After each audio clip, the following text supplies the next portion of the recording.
waa ma ne salaam salaam salaam salaam salaam salaam salaam salaam salaam ana waa Facebook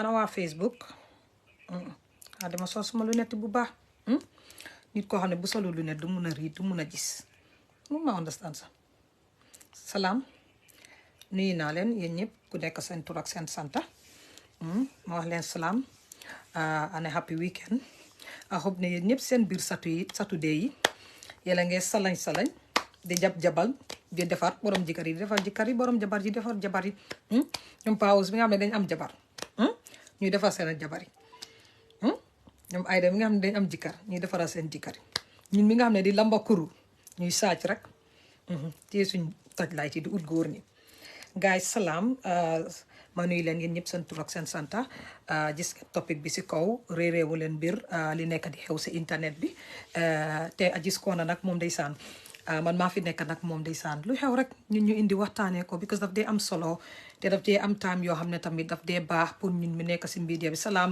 Mariam Mayram daf dee baax ñun mi nekk si media bi ñu génn tamit di address ay issues yoo xam ne si media bi la dee happen o foofu la happen like suma cousin nu mu ko dee waxee rek ba si kool again naka lañ ko waxaatee Eva si bantaba bi la xewee ñu ñëw waxtaanee ko si bantaba bi ndeysaan ñun ñëpp nag su ko defee ñu waxtaan rek dem tëddi réeréwu leen mbir ne Ruga mu ngi woon Gambia over the weekend mu am concert démba ñun ñëpp gis nañ li xew si concert bi it is embarrassing and I feel ne it's one of the things yoo xam ne since Ajis Corner we address social issues things yoo xam ne moo dee xew si society bi and affect the society ñu isi ko fii ñëw waxtaanee li xew démba bu ma ko gisee tey si internet bi man dama rusal Tida Jobe that's the honest reality because xëy na ku nekk bi nga ko gisee am na noo feel xëy na keneen gis na ko ree keneen gis ko kafee ko o keneen gis ko mere Ruga artiste bi wala keneen gis ko mere Absolute Entertainment wala keneen gis ko mere Tida ma nga xam ne moo nekkoon si kaw stage bi o keneen gis ko mere security bi because we all have different ways of reacting to things do you get it so man bu ma ko gisee the first thing I was like if this was me I couldn't have slept that night duma doon mën a nelaw because man bu ma ko gisee man noonu la affaire bi noonu la reacted to the thing so okay ma invite few Gambian artists nga xam nga man Gambian artists yi ndeysaan suma xarit lañ ma invite 2 or 3 Gambian artists including Pa Os pour ñu ñëw tey ñu waxtaanee ko the reason lu tax ma invite artistes yi nii tey ñoom artistes lañ pile nañ si yeneen dëkka pile nañ Gambia so as a Gambian artist ñoo xam ne dem nañ si yeneen dëkka which means ne foreign artist lañ in a foreign country ma bugga ñoom ñu ñëw wax ñu suñ seen xalaat as a foreign artist in a foreign country su nekkoon ne ñoom la how would they react ak ñoom oh thank you very much Momadou su nekkoon ne ñoom na how would they react o naka leen gisee situation bi as Gambian artist because bu leen réeréwu leen mbir ne li xew diggante artist la ak koo xam ne comedian koo xam ne tamit Gambian celebrity la and it hurts me when we talk about Gambian celebrities and people will just come out and say because I saw so many comments online and some of them are just bizarre like I don't get it like this is a Gambian I always say well, our problem is ñun we don't celebrate our own duñ dee jaajëfatee suñ own duñ dee mbaboo suñ own duñ dee jël suñ own I don't know like how would I even describe it so I saw people saying Tida is not a celebrity I just kept asking myself when and where would Gambians accept the fact that our own celebrities are celebrities you either call them local celebrities or if you're thinking oh they're not gone internationally but there's home-based celebrities if you're counting Gambian celebrities let's just be honest to each other ñu teg iñaan bi because the truth and the fact of the matter mooy because some of us behind the scene kenn xamuñu bugguñ kenn xam ñu su forcé wuñ pour kenn xam ñu because kenn xamuñu rek su Gambia nekkee to certain stage dañoo ñëw néew ko doole naan oh du celebrity Tida Jobe is a celebrity you like it or not you like the girl or you don't like her she might not be a celebrity to you or international celebrity but the girl is a celebrity we just have to accept the fact ne tey li dal tey soo génnee Gambia every kid knows Tida Jobe everybody muy yaay muy papa muy mag ñi muy meer ñi every damn body in the Gambia xanaa mu nekk ñoo xam ne sax they are not in the media but they've heard about Tida Job and that's the reality. Li dal Tida démba ma rusulu ko man as someone who is on the internet nekk fi every time di wax but damaa wax nu ma ko gisee then ñu góor ñi dugga si dinañ dugga si we have Big C coming in, we have Singate Rice coming in, we have Pa Os coming in, and we might have Inyasi coming in, so they might all come in and hop in and say what they have. I'm 100% sure Singate and Big C they're coming. So man ni ma ko gisee as a Gambian ma nekk si internet bi dama feel ne ñun ñëpp dañ dee am suñ bés. Like I said, just last week, Bessie Barhama la won, or 2 weeks ago, and we all saw that Ne Barhama was trending on the internet because he made a mistake because he was what's it called again? He was pissed off. Muneka Barhama, kuneka di Barhama, di share. And this week is Tida Jobs, and we have to accept ne. She's just human. 2020, I'm on office my best bo hamne 2 days manit. Fame dafa ñëw with a price, and you have to pay the price of fame. When it comes, it comes, and when it comes, it hits you. Daf laa hit boo xam ne yow sa boppa dangaa ne dootuma ko defati.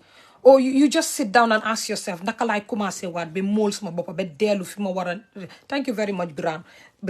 Dang fame gis nga the reality mooy gis nga ñun ñëpp sax yan mi féemut sax o yan mi nekkut public figure o yan mi nekkut place daf te am bés boo xam ne bés boobu noonu sa bés la yàlla daf laa embarrassed.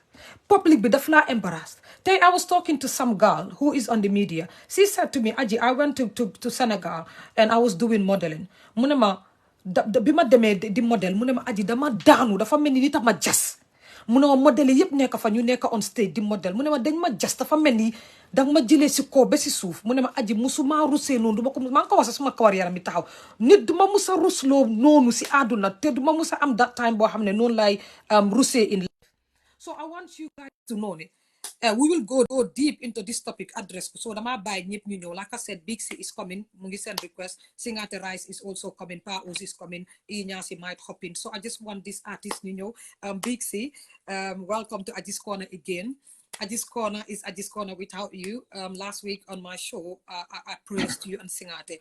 Ne da ngeen nekk one of two Gambian artists yoo xam ne li ma def dama ko bugga ngeen di ma jàppale knowing ne da maa ngi also jàppale music industry bi and I love you guys a lot for supporting me and li xew ni dama call yaa ngi busy ma ne la please give me your time and you gave me your time to come. It was something that I surprised you with, but I would love to have a Gambian artist because these are the times that we need you as a Gambian artist, a foreign artist, an artist that also performed in another country, which also made you a foreign artist in another country. Ma war la fi indi nga break it down to you. I would love you to start with nga nuyu public bi. Ma love you to start with how did you feel when you saw the video, and say hi to everyone who is watching and coming to watch later. Hello, assalamu alaikum, everybody. Manglena nuyu. Wherever you are, Ajis Corner is international. Like I believe like Gambia are watching all over Europe, America, Australia. And I'm saying a warm greeting to you all. Again, Ibrahima, for those who don't know me, Ibrahima C, one of, from Yourself Music, Big C. And then mob that mobile on the bed. Big C, sorry. I have an iPhone 6 on the bed too. Thank you. Go ahead. Yeah, so, yeah, I mean, man, Fognane, you're one of those people who are helping Gambian music cross international by introducing the artists to the people who can't get access to kind of see them live.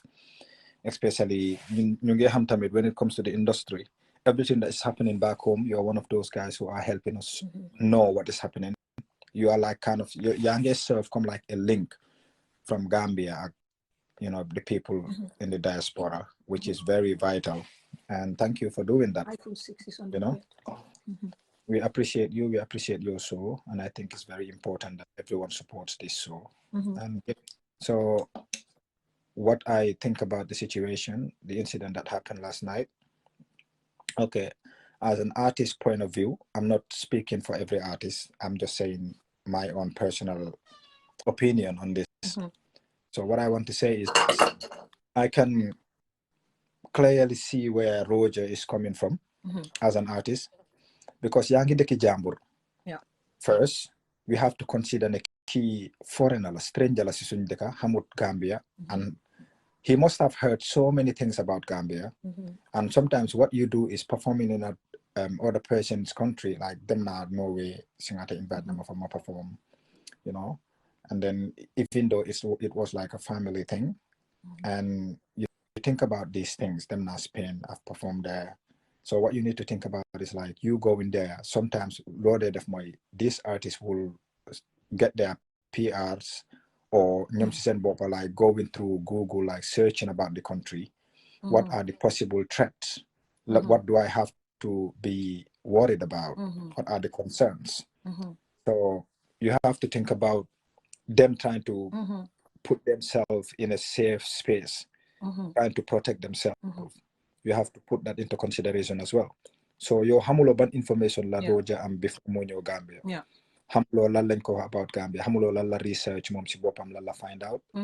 So you come to a foreign country, performing in front of like hundreds or thousands of people, and these people, there's no wall or anything between you and them. You understand? It's just you're looking at them straight. Sometimes they can even reach on the stage and then they can touch you. And you have no idea who's there and what their intentions are. You get me? We've seen people go abroad and perform and terrible things happen to them. So they have to protect themselves. Man, I'm not exactly why. I can understand why he did what he did. And the other thing, luma buga wax moy da nga wara xamne tamit mom xamut jangha bi. So I can't see where Roger would know Tida because of his field of expertise, like singing and music. He might knows about artists and musicians, but maybe not like a TikToker, no matter how big you are sometimes. So that is no offense to Tida. Tida is amazing, you know, she's doing great, and Gambians, including me. Continue, hold on. Yeah. Gambians, including me, myself, I'm very proud of her, and I think we are very proud of her. But we have to understand that Roger might not know who Tida is. So what he did as an artist point of view is just trying to protect himself. So man nekuma for one, I don't know what the story is, what really happened. All I could do is explain from just watching some clips. Why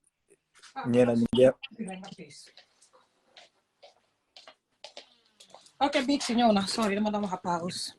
Yeah, some people are saying, like I was saying, Aji, man nekuma for one, what really happened. I'm just saying, I'm just picking on from some clips you might right?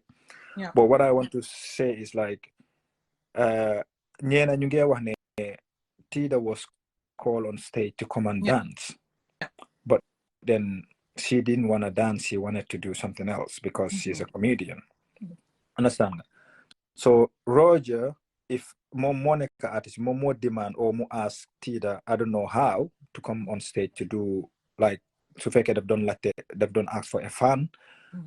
Ndax mom dafa xam specifically na who Tida is, I don't think so. But to fake that time mom lum ask moy to fake lum nekk di latte moy is for someone to come and dance. You expect someone to come and dance. You get me? You ask someone to come and dance, but you getting something different. Maybe mom his plan, because artists then they have a plan from their perform, and they have a script then ko they buga follow. At this point dama buga perform tracks. At this point maybe dama buga indi a dancer would dance this track and this part of the track. So ku nekk then ñëw a seen plan. So mom, maybe what he was specifically looking for someone who will come and dance because of that is what he is going for, because lolu moy fit si puzzle boom nekk they try to create. But then if the person is coming and not dancing, lolu that's not what you need. So when you don't need the person to come and do something else other than dancing, they did not fit the plan. So what you do is you try and excuse that. You understand? Maybe num ko defé, it's not very respectful, it's not very pleasant. But like I said to you earlier, maybe lolu dafa happen because mu ngi try to protect bopam. As a defensive kind of point of view, and not knowing who this person is and the way she was coming, it might be funny to all of us because we know Tida. But that guy don't know who Tida is. Exactly. I thought of that. So si Tida ñëwee mu ngi def manière yooyu noonu, and then moom mu ngi try pour, oh I don't know what else this lady, because dañ dee seetaan yenn concert yoo xam ne nii these are real things happen. Nit mu jump si kaw stage bi, mu ros artist bi, mu hok, mu grab ko, mu demaa moom si suuf.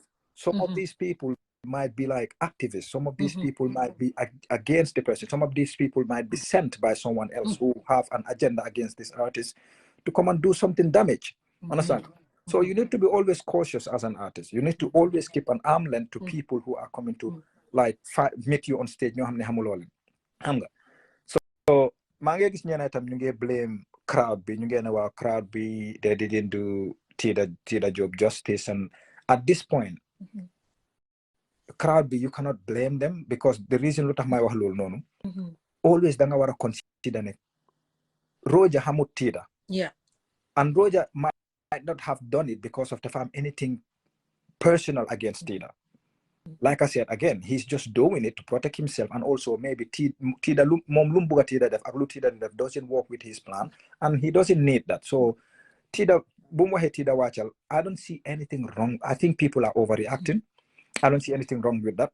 Wax nga mama ñëw, man bugguma feeca, lii laa bugg a def, yow bugguloo loolu, wax nga mama wàcca. It's fine. Why is Gambian ñun dañ bugg a di make a big deal out of nothing? There is no need for the reaction. Man reaction yu ma nekk di gis online, people ñeneen di wax ne su nekkoon man la dama rus, su nekkoon man la dama collapse. Why? Yow kii loolu liggéeyam la. He's paid to come to Gambia to perform.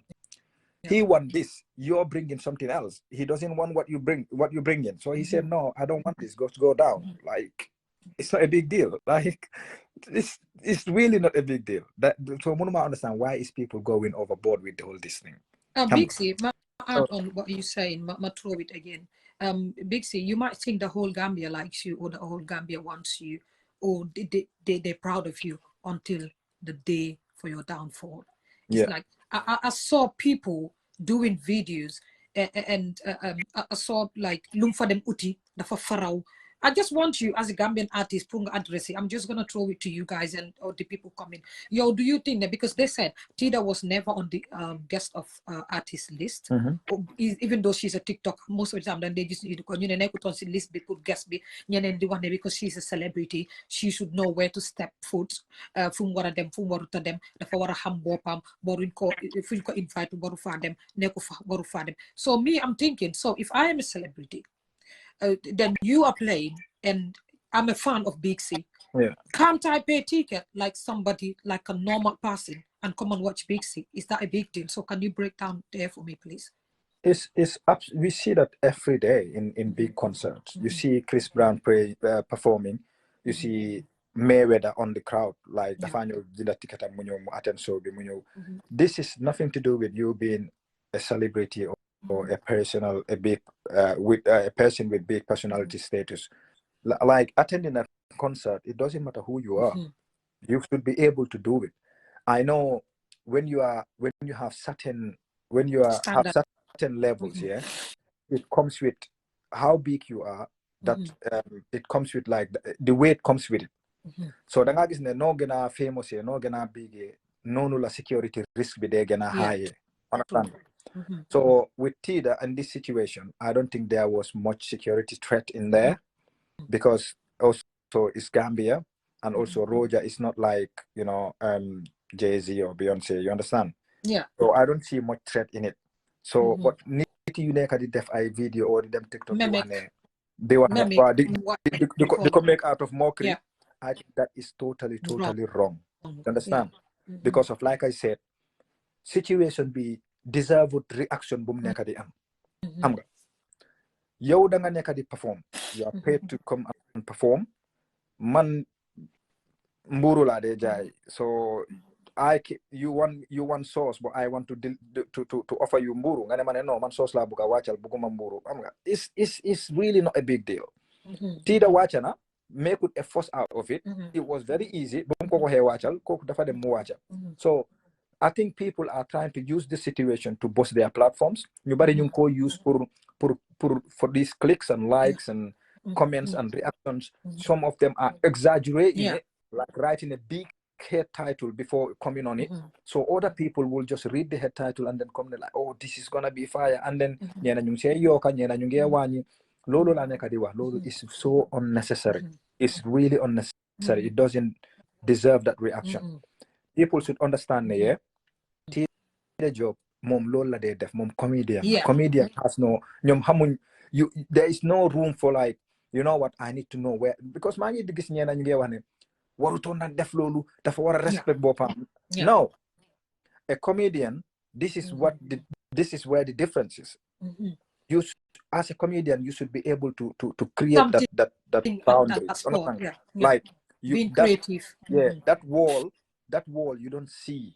Because when you are able to like say pick and choose or cherry pick fan la wara duga, you're not a comedian. You just not a risk taker. Comedians take risk. Comedians go in places where they are not expected. And this is why they are great people, because that's why they can get to us emotionally. They can make us laugh. They can, because the low expected. So if you're gonna Tida dafa wara her only where she's expected to be and she's there and doing stuff, then I don't think she's gonna be great. She won't. One of the reasons why we all love Tida is because she does the unexpected. Understand? So luñ ko blame ne wow, dafa wara respect bopam. I think that a lot. I disagree with that. I don't think she did anything wrong. You know, I think Egna, and that's a platform stage boham neni mom. Tida need to put food on her plate. So she saw an opportunity and she thinks she's gonna go there. You're so British. She saw an opportunity. You're so British. I'm trying so hard not to do that. But what I'm trying to say is like when you see a platform where you can go and make bread, you go for it. Wait, let me say something here. I spoke to someone yesterday, and the person was like, someone I haven't spoken to for the longest, and the person was like, oh my God, Aji, I watched a video of you with Big C, and then the way you were speaking English, you were like British, and he was like let me speak to you with a British accent. I'm like, we don't actually copy these things, because the people that we talk to, we're surrounded by people that speaks the same way, and sometimes you have to pronounce the words the same way they pronounce it so that they will get you or understand what you're saying. Go ahead, Big C. Okay, wow, we have Rugi. My homie Rugi is coming. So Big C, go ahead with what you're saying. I want people to be kind. I salute you, sir. I salute you. Pronounce salad suma name ne Rugi. Dougie la. Dougie la. How many want next? Boy Rugi. Dama bagina de. It's Dougie boy. Doggy style. You do musa change, boy. Aji do musa change. Well, if I tell people that I know people, they think I'm joking. Yesterday, someone needed a favor from Yuva. I'm like, give me the favor, and it's gonna be done in a jiffy. Son, Big C Daniel, I'm so happy that I have you here. This is what I do say, Big C. Remember, Marek, like when I have shows like this, it's for everybody. Call him, invite to Malabo. You're in the music scene, but you're doing whatever it is. I'm so happy that my homie is here. I salute you, sir. Big C, continue. Listen, but before I carry on, sir.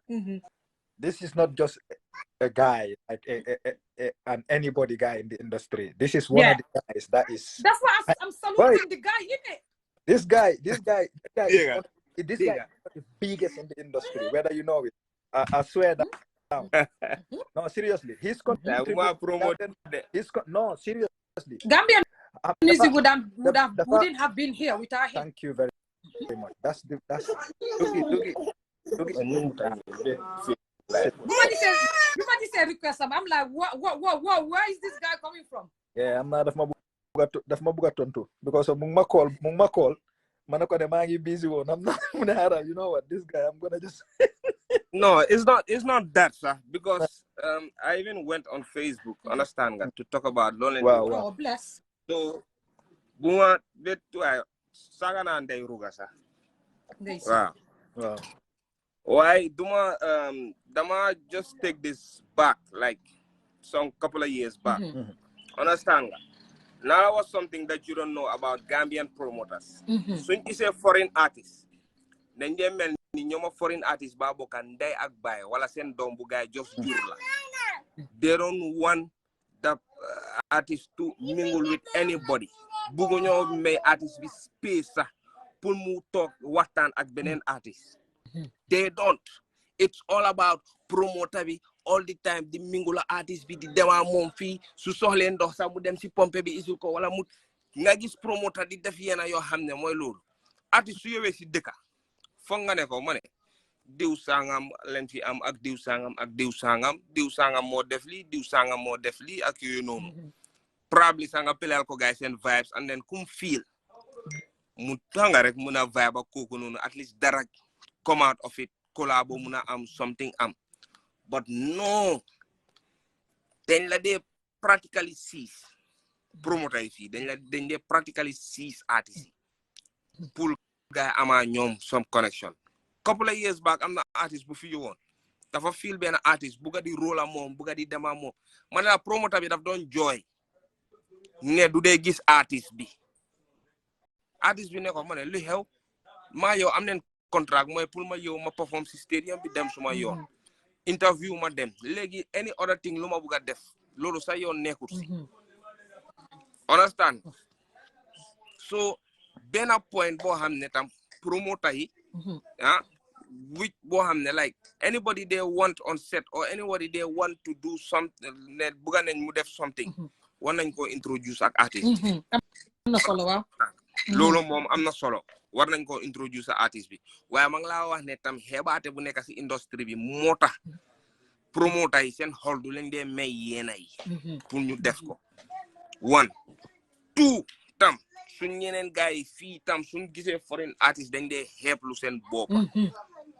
waaw because man understand man ma feel ne ci luñ la bolé wut wala ci luñ la oyut war nga mëna mandu té sa bopa xam foy em because yena gatché yi moy lolu understand man bu ma sétane vidéo man dama rus personally dama rus be mer lolu moma gina prom sa ma dem ma bindal lumay bindat wax lumay wax but at the end of the day tam soko yowé nga séta diga gis ne tam Tira Job tam she's at fault understand she is really at fault and then at the end of the day am lo dara lo def nga yiwa di gene video dina waaw li xam nga ni man dama no come on def nga rubbish ñu mer nañ ci ba pare blame na crowd bi tam crowd bi amna nuñ non reacté wuruga na doon régler bopa how like break it down for us. Who is this? Get down on stage ko xamne deka bi yeb dañ ko xam a comedian et tiktoker niti like ko understand nga ne nga disrespect ci ko stage bi ñu bula yow ci sa bopa wala buteli jo fekk they have said no we want her something like that. Yes no wala bu ko gaay don wacce sa gaay bu ko ne ko soko wacce lifin wala we want her on stage understand ben artist ci aduna bi dofut mu duga Nigeria brother Shaggy X stage nga ne dang ko wacce yaangi wër wa Dougie sa show bi du continuer Dougie just there because sama buga come Aji's Corner is a show whereby ñun fi duñ dé ragal wax anything so I want people to break it down ba nga xamné because bul faté man suma platform bi we talk about things and also faults ak lifin but also pour nit ñi jàngé ci pour élève ñun duñ dé bëgg ñu wax fault bi rek ñu dem so when we're talking let's break it down because mistake bo xamné dal na Tida way mun na dal keneen ak keneen pour élève bu koku sétané like Ibi Big Cissé is an international platform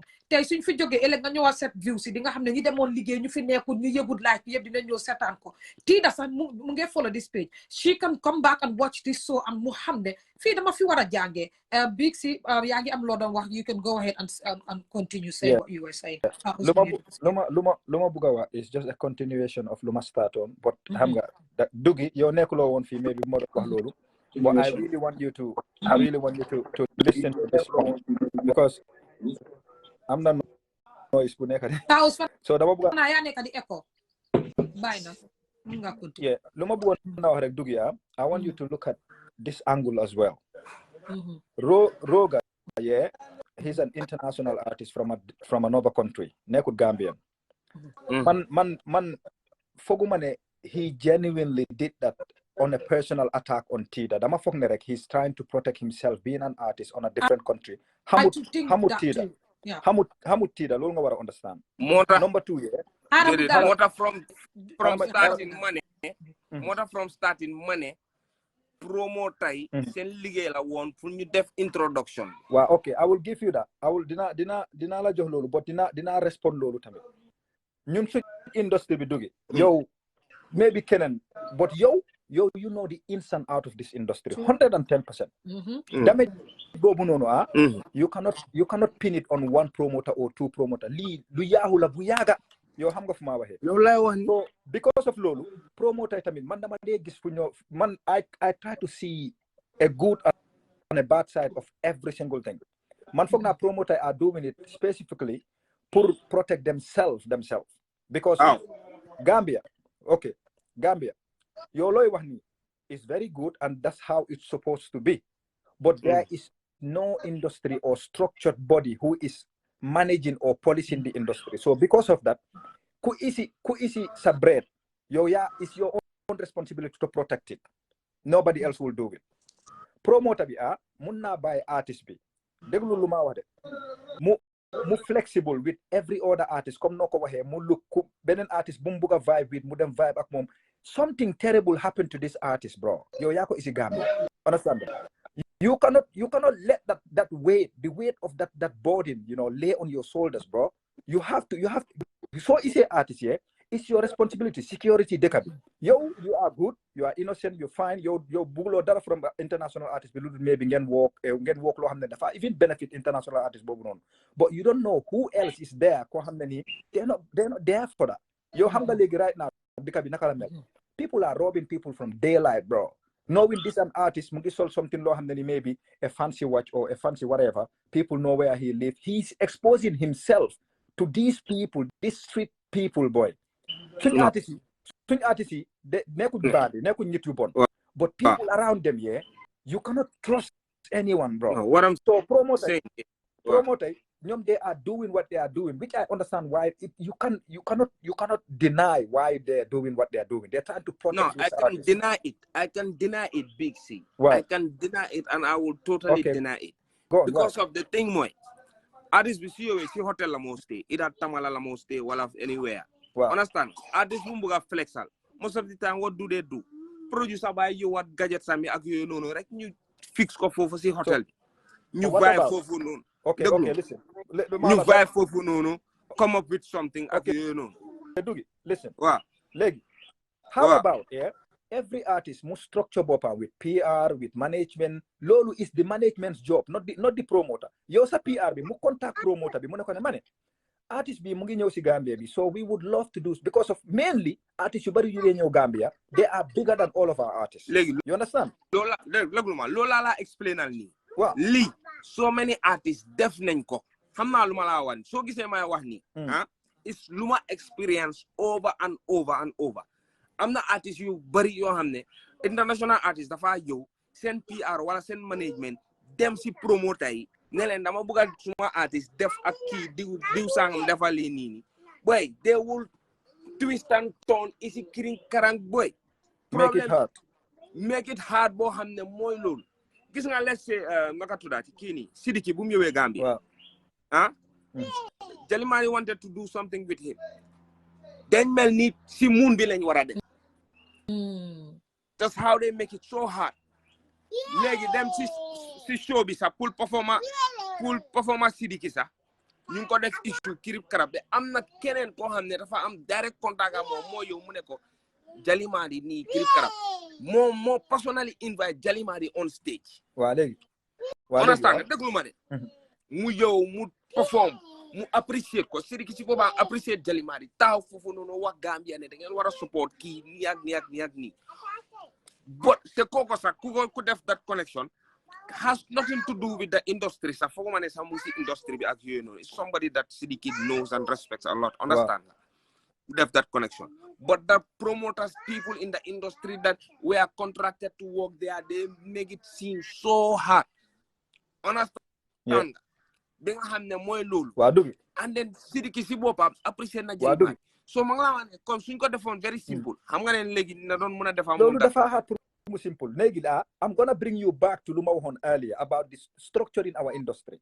loolu suñ industry bi is not built in a way that everybody else can share everybody else's food. Promoter, that's theirs. You understand? You get your whole promoter. Suñ soxlee artist si event ñoom seen boppa ñu ngi génn si di wax ne artist buñ fi soxla pour event daf leen dee overcharge or mu make it so difficult for them to work with them percentage wise. You understand? So fii laa nekk di waxee because of that is happening, everybody else is to their own. Big C, déglu ma. Yow soo isee artist, as a promoter, yow already am nga sa experience with all the artists yu nekk si Gambia bi. Artist bu big boo fa soxla, yow xam nga how hard it is for you to get them for your own show. No, it's not hard. Déglu wante ne. Waaw man ko déglu ñu ngi wax. It's not hard de. Because bu leen fàtte ne nit yi leen nekk di déglu. Waaw, it's not hard de. It's how hard they want to pay that money that the artist is asking. Su nekkee benn Sénégalais bu am benn single bu jógee next door, they would pay that. But su ko Gambian charge nang de feel ne lu tan do bi war ma charge lii wala yooyu noonu dafa seet ak yooyu noonu. Why Dougie listen? Xam naa lu ma la wax. Why Dougie listen? So you as a promoter, you have to consider promoter bi xaalis bu moo dugal si lu moo invest in programme boobu. Is he gonna get that back if they have to pay you the money you're asking? Let us be honest. We have barely 2 artists in Gambia. They can give you your money back. One artist, mainly one artist. Bro, listen. No. Barely 2 artists. Let us be honest. No. Come on, Dougie. I'm liking this conversation. 100%. 100%. I'm so glad I have you two here. No. Déglu ma. ST daf laa jox sa xaalis. Waaw. Attaque daf laa jox sa xaalis. Dafa ci sa promotion bi. Nga ne dafay defee show bi. nga ne lan. Listen. Listen ma answer sa question. No. Dama stopangum si number 2 bi mu ne dafa depend si promotion. Waaw. Pour promote sur 12 days mu feesal Q City. Nga ne ma dafa depend si promotion. Listen. If you listen to me, I give you what you try to get. Listen. Attack. ST. Haramala. Big si bu konte ma dégg dama bëgg a xam. I'm curious. Go ahead. Go ahead. Go content. ST. Attack. Jizul. Dada. No. Dougie. Listen. I want to be honest with you. Man, da nga bëgg a wax ma indi Singate because Singate is also foofu noonu nga dugg nga déglu leen ñoom ñëpp aussi analyze ko. Aji, this is important. Wait. Hara. This is important. Ma Singate dem nga déglu leen ñoom ñëpp yoo nga ñoo analyze ko before they go. No, okay. Right now, you Singate, continue. Dougie, listen. This is no, important. so bagi hot pause. Hara big si pause them up. No, pull. No, right now, moy.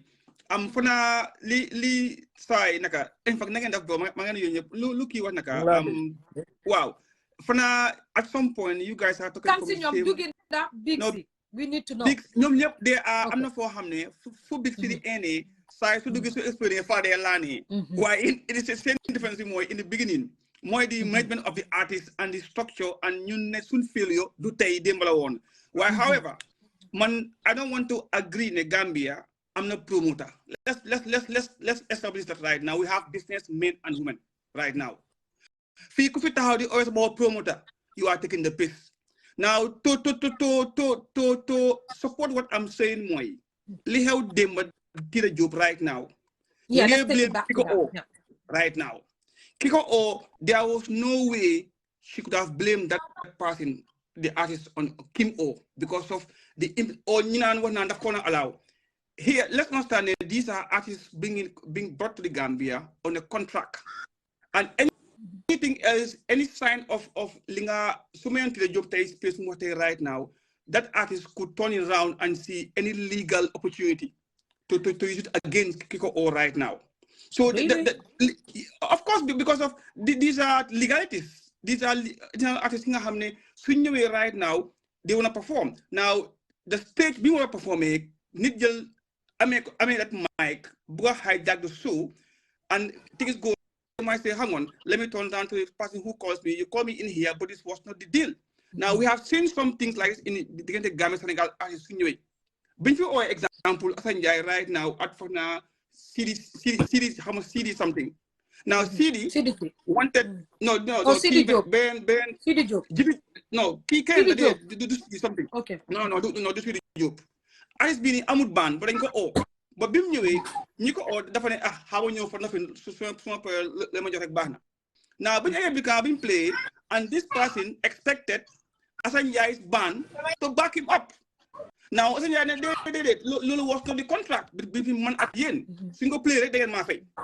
So li man ma right now moy waxon nañ ko last time every time so invited artists the first thing I ask them moy who is their managers amuñ ko.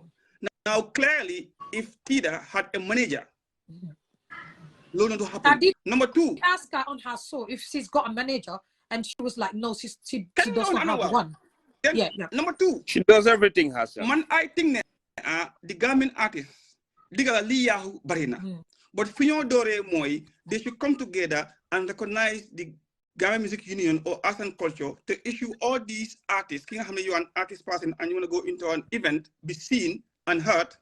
You have this special card being happening. So when they see your card, they only organize events. They have a special VIP area, purposely for these Gambian artists. They are VIPs, whether we like it or not. Because I was saying this in the beginning. Yeah, because I'm sure was part of that funding and was part of the larger crowd. And the guy wants to be seen maybe. Yeah. So these are things, these are ways, step forward, one step thing happening, you can empower our these emerging artists. And when they go to program, they can be seen and they have these fellowships right now. Then at the program, the example of Tida Joke right now, I don't think you have to blame anybody on herself. However, the guy overreacted as an artist. Well, because of clearly, you will assume everybody else who's in is been vetted or secure or searched or paid their money to go in. Now, getting upstage for different purpose, which was not the agreement initially, is something very, very difficult. Why Tida should have known better, and then it's her fault. But again, the bigger problem, the one right now, being the big C. The new problem is the industry is not regulated.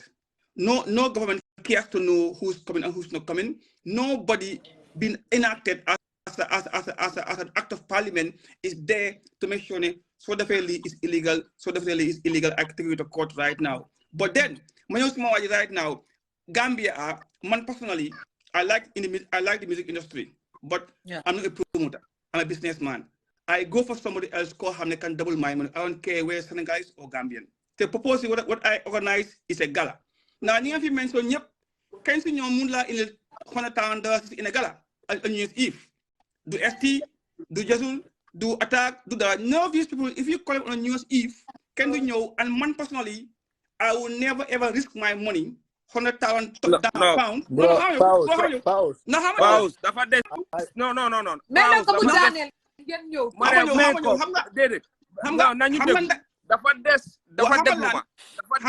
Crowd boy or Hamalan. Most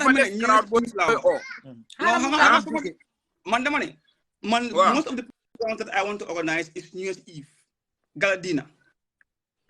Wow. Wow. So right now, whereas I'm not asking you right now, find them in the Gambia from the length and breadth of the country. They can pull crowd because of land, send music. We can see how Nico is appreciated right now. But again, man as a businessman, I'll think twice in as much as it's hard to say, but I have seen many things going wrong in the industry whereby you don't either get what you want or things go wrong. And bear in mind, businessman or woman, local blame for invest. But however, a promoter, you can. Are we promoting them or are we using them to get money? Business people are good need things like the wasa alat, how wasa would be business people ki dem correct lu hewon naka bi naka barhama. You know, many of those things. So and then come on, for as long as we are together as artists, ñi demoon ak ñi ñëw ak ñi nekk foofu right now that's a big job that we need to do. And then the only way we can put our Gambian music in the map is coming together to professionalize the industry. So we get away, be professional. I'm a manager, right now. And again, you cannot expect, and this is not how they money, we expose new level of professionalism from AGA. Now when we want to compete with the outside world, we can see the big difference right now. Example, we are today, so Gambia Toge in the area of football by win France in under 20. We are getting somewhere. Now in the music industry right now, where in the world, well, Gambians they may be going like Jelly is going on the Middle East tour, but it's not even popular in the Gambia. Bro, we are going somewhere. But we are going somewhere. It might be baby steps, but we are going somewhere. We did all of this without the help of the government. It's just a bunch of street niggas. They have passion for this music and they know things that they're supposed to do about this, and they are trying to do it. It's not the government. And they're trying. Understand that? It's so strong. Government, wala nakatulati, wala stakeholders, wala business living me nakatulati private sector bi. Then you understand that? This is pump lolo pull you living. No, but we are going somewhere. Okay, this summer we get them perform okay. somewhere. Understand that? Mema tuti. Couple of years back, soon on radio station, they now struggle pull dega soon songs, Gambian songs. I could remember I'm on a better time, better show more. The basement. Understand that? The basement. Ko am song understand nga? Then pa sorry. Singate so fa neke send a request again because mako muna ut si bir niti disco. Send a request and now accept the request, please. Dougie, go ahead. Understand? What's the halal time after niti different songs? Now you don't have to. Every radio station you get play Gambian songs. Do not shows. I'm on the remember being a lunch in cycle be feeling got the si being a restaurant fini.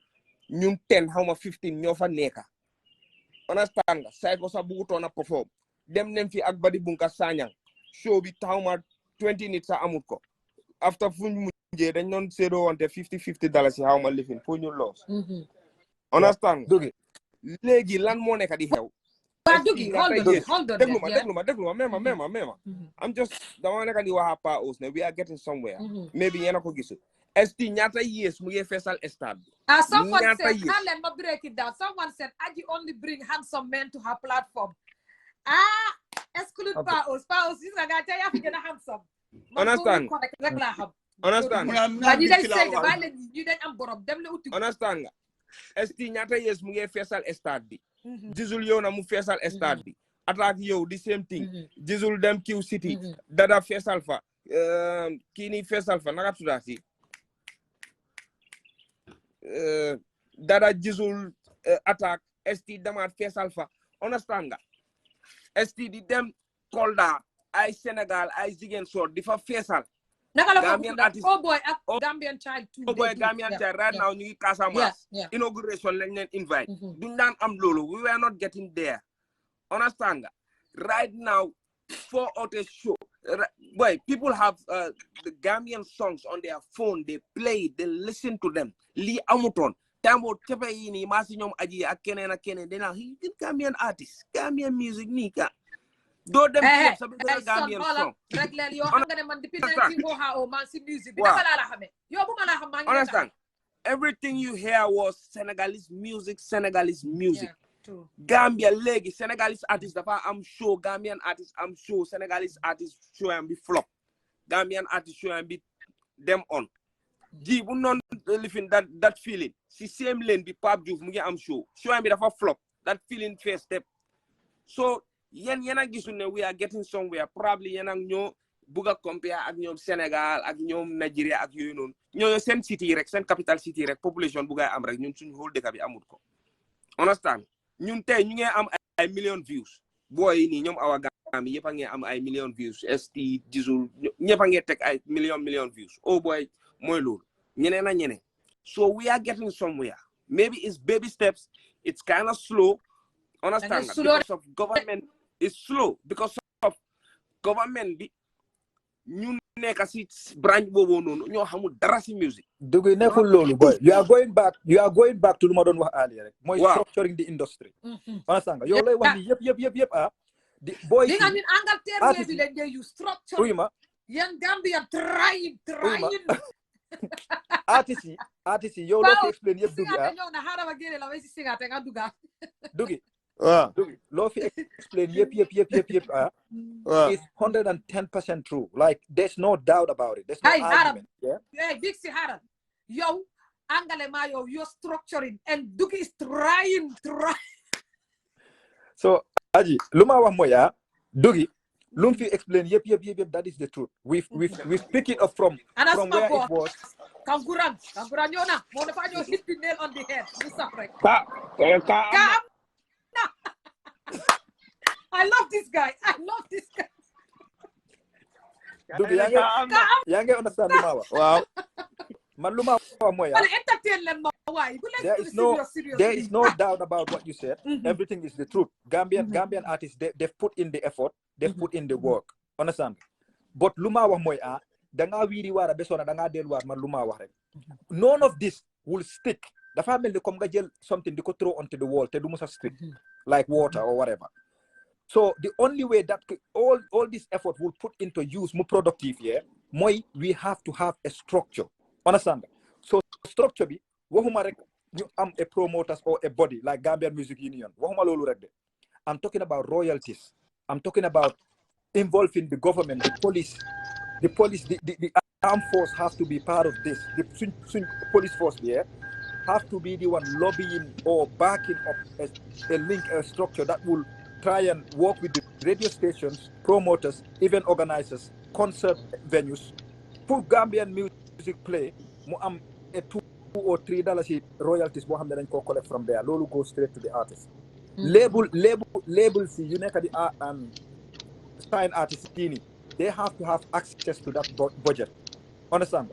All this official doing using Gambian artists ringtone and all these things lolu dafa wara a way of structure where this money is going to mu benefit artist bi mu benefit promoter mu benefit producer bi DJ bi presenter bi concert organizer bi but as far as like everybody else is doing whatever they want promoter dafa comme pa os mu fi wax dara about ñun amuñ promoter business people lañ am that is 100% true definitely because of a promoter is someone who wants Gambian music to go places.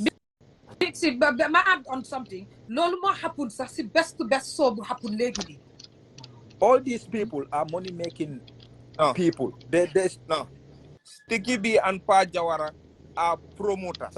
They are making money from this, but they are promoters. These people have been around. Degluma. These people have been around promoting artists, promoting their events back then for nothing. Understand? And then after they start getting profitable, artists make job, and then they see an opportunity. Why not we can stage a show and get money from it? I'm gonna go back. The question about like the one earlier, about nyata artists. About artists you make no one they can give you back your money. I'm gonna go straight to that right now. Because of mention Sticky B, so ST is the listen. So disagree with me. Tell me you disagree with me. ST is the only artist he doesn't need a promoting, putting too much effort on this organizing an event, and then the event will just go straight away and give you your money back. Being a promoter, you have very little risk of getting your money back. So, yenen artist you mentioned, exclude for promoter, yeah? The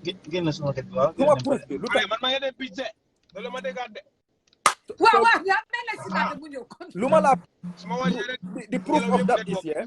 Let's go back to the stadium. Yes. All these people have to have foreign influences to kind of boss the events. But foreign influence. One foreign influence. Okay. Jizzle concerned be that Ampur invite other people to come and collaborate with Jizzle at the stadium to make this program succeed. People came because of Jizzle. Jizzle was under Degluma Bixi. Degluma. Man fi ground big. Man dawma Angleterre ay 6 months de yo Gambia 2 weeks de. Deluade. Man on the 100%.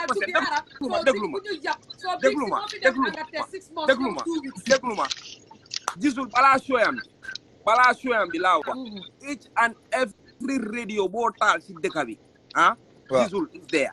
Because the budget, because dafa jël a budget, dafa jël a fund budget, dafa jël a budget boo xam ne ni daf ko pump into all these radio stations to play 2 weeks of his only songs and promoting the show.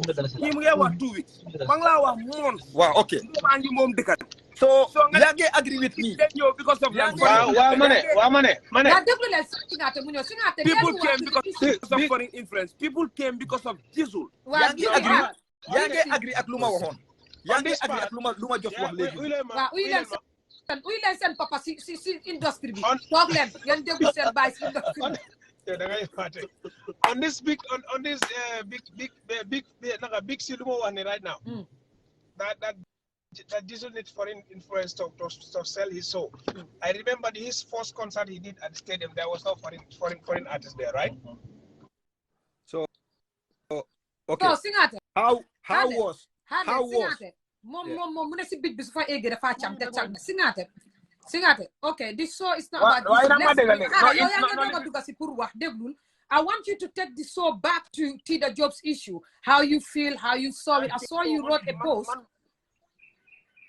Yes. I saw you wrote a post about this. So I want you to break it down because now xam nga dang de binda sa nga am lo fate wala nga buga lo binda way xam nga ne Gambian is a lazy reader. You don't, or how you feel, you can't express it. So now you have a live show whereby I want you to tell me as a former Gambian artist or still artist bo xam ne nga ne do ñu wel ñu ndey so legi Gambian artist yow dama buga nga ñew nga wax ñu yow as a Gambian artist in a foreign country dem nga play how you saw what Tida Job did that mistake la that do mistake that waru ko na def that ni ak ni. Tell me how you feel about the whole issue.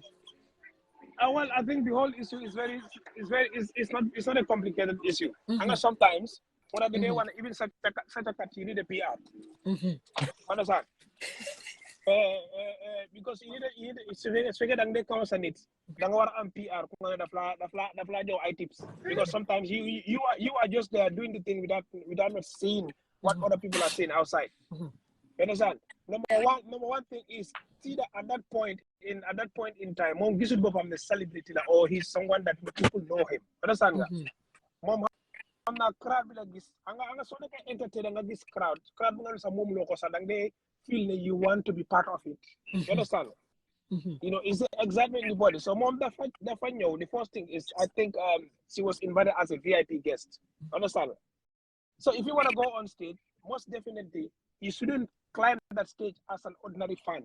Understand? That's number one. Number two, this artist is not from Gambia. Ki hamu Tida. You understand? What might be funny to us in Gambia here is not funny to someone in Sierra Leone. You understand? So in your stage as a celebrity, you should expect anything. But the first thing is you want to get the mic from the guy. The guy doesn't know you. Do them know you. Understand? Do them know you. More while fi. Banda wa dem poko loko guy dem play for no. Understand? You more park mo tambi suma kana mabuga nyibi kër munuma gena.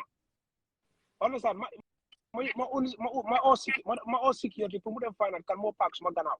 Understand? Mu ñew gisul man suma wo ma dem be stage ma buga jël mic si Modou Wale mu bañ. Way ala naka Modou Kara mo fa neka mo ko jël mic mu ne ko ki sundanal la. Ci la ma jox mic ma announce kan mo park suma gannaaw. Understand? At least Modou Kara wana Modou Wale man may kan. Understand? Yeah. Why in this case, Tida for them without prior of not the organizers not letting this artist know that he's celebrating. Understand that? He's a comedian. So how much do def?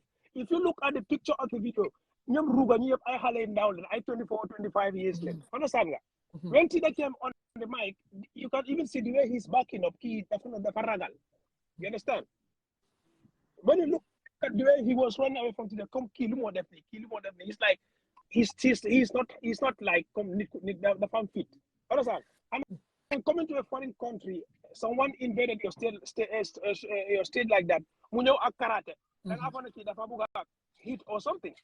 You understand? Yeah. But I think the mistake is you don't just climb anyone's put them like everyone does. It won't be a big issue. But the moment you move from mic, no fans on it without notifying the artist what is actually that's where the problem started. Because he's lucky. So now you're an artist and they would have seen the front part of it. While speaking an artist with the tight security, they couldn't hear the sound because it would have been worse than this. We all know this, So I think it's a misunderstanding from her, and it's a lesson to learn. One has to learn the lesson. One has to learn the lesson for other people to see. Next time, if someone wants to do that, that's why we're doing this show, innit? Yeah. Next time, people know that you cannot just jump in on someone's stage. This is not like a show at Macau or show at Independence Stadium. He's an international artist. You understand? So this is the thing. We have to follow the protocol. So I think here everyone has to learn, including myself. Why we put like a professional, you don't think about like the rules of the industry. You understand? Those are things. Singate, I have something to throw at you again. Okay, like when Tida just came on the stage, Ruga did ask her like what she wanted to do, and she said, "I wanted to greet my fans," and he was like, "Get off my stage." But don't you think that was the moment like she should have get off the stage, but still the fuck pushed you to go further and still wanted to do what she wanted to do? Like, don't you think the Fofu was the end point to just go off the stage? Well, she was just saving herself the embarrassment from the beginning. It could have been nicer to watch on. Well, someone come and inform the guy that she's a celebrity. Understand? They don't want to get mic. The guy performed with attack. You understand? Maybe they told him who is attack or they even meet prior to the show. You understand? So I'm sure that they don't left loom deaf. You know what I'm saying? Hadn't been seen, he knows who is Tida. Anyone can come on stage, whether you are drunk or not. And say, give me the mic. And you don't want to give your mic to anybody. And then in the middle of the show, whereby things are happening, the rhythm of the show is going, you wanted to come and interrupt it in a certain way. Because you are killing the flow of the show. Big C did say that. Yeah, you are killing the flow of their show, so they can act anyhow. If it is a market artist, you're gonna see Tida, okay, as a comedian. If Tida would have told them that he would have told the artist that this more gonna happen, understand? They would have turned that fun part to a comedy after the fan. Singate. Why you understand? Singate. Singate, Singate something. Singate, what Tida did. People are blaming Absolute.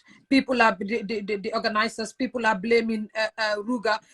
There's a blame point where everyone is like, oh, Absolute Entertainment. The organizers should have brought Tida back on stage and introduced Tida to Ruga. So, do you think that people should blame the organizer because at the end of the day, it's all over the internet that they should have done better when Tida was embarrassed. Some people are even blaming the fans that were on floor, but. The way I think in my own perspective of thinking, why should Big C be blamed over something I've done? Why should Singata be blamed over something I have done? So I want that point to be clear, like who to blame or who not to blame, or should we blame or point fingers on people? Yeah, can you hear me? Yeah, we're hearing you. Yeah, he said they were putting blame on who? And people are saying like they're blaming the fans, and some are saying they're blaming the organizers of the show. That Absolute, they could have called Tida back on stage and said, "Hey, Ruga, this is Tida, blah blah," and introduced Tida on stage instead of letting her go like that. That could have been done, but our people make it worse. You understand? When Tida was Dougie, come on here, center. Why police in the when Tida was in that moment, Gambians should have shown their displays of come that they are not happy with a foreigner coming doing this to their celebrity. You understand? You understand? But then what happened is Gambians were the one even making the situation even worse. They were thinking that everything is funny. This is not funny. On a TikTok video bi sax bu What is nekk that? di circulate sa yaa ngi dégg nit ki di naan daf ko mooy dafa ëppal. Yeah. Exactly. Singate, I have this to throw at you again. Basically, Gambians are already on the internet denying the fact that Tida is a celebrity. Do celebrity, sir? Now them talk Gambia, I'm a celebrity. She's not a celebrity. Like the way they are putting this on her, like it's just too much. So do you think, as a Gambian who have to travel abroad, do you think Tida is just to make it clear? Do you think Tida is a celebrity or she's not? At the Gambian level, you say she's a celebrity. Exactly. My point. At the Gambian level. Yeah. Yes. Force primary schools and celebrity. You understand? Why do I love this guy? Why do I love this guy? At Gambian point, he's a celebrity. Yes, he's entertaining people. She has followers. She's influencing people. Yeah. She's doing her thing. So you can never celebrity. Kabu amon dema. Chobi don't barricade. If you don't talk, because yes. Thank you. If she's other people, we would have wake up this morning. Them get the whatever we can eat from the shop. But so say what we right? No. At least she's a celebrity. Dougie, go ahead. She's a celebrity. Celebrity at Gambian level celebrity. Why come to one this guy doesn't know him from Adam. I'm sure this guy doesn't even know the attack that he's performed with prior to yesterday.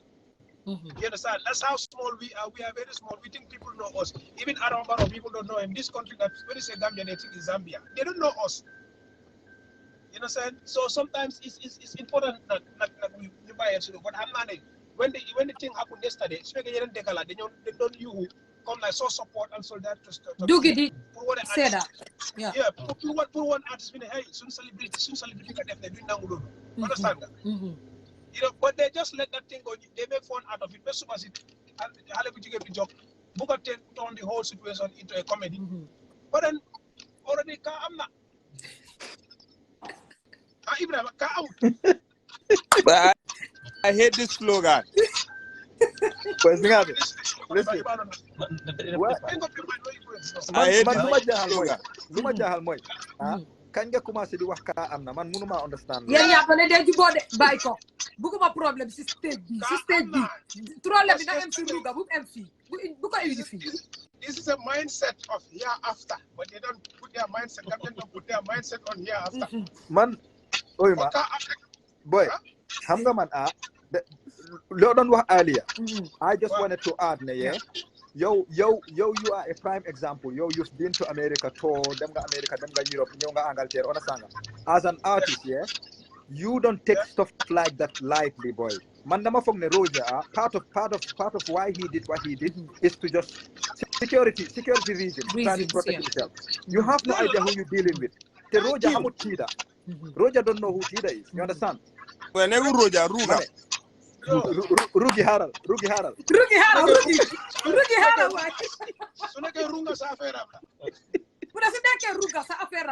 So, Singate knew that, like, I read his post. I'm like, Singate, it's like, Aji,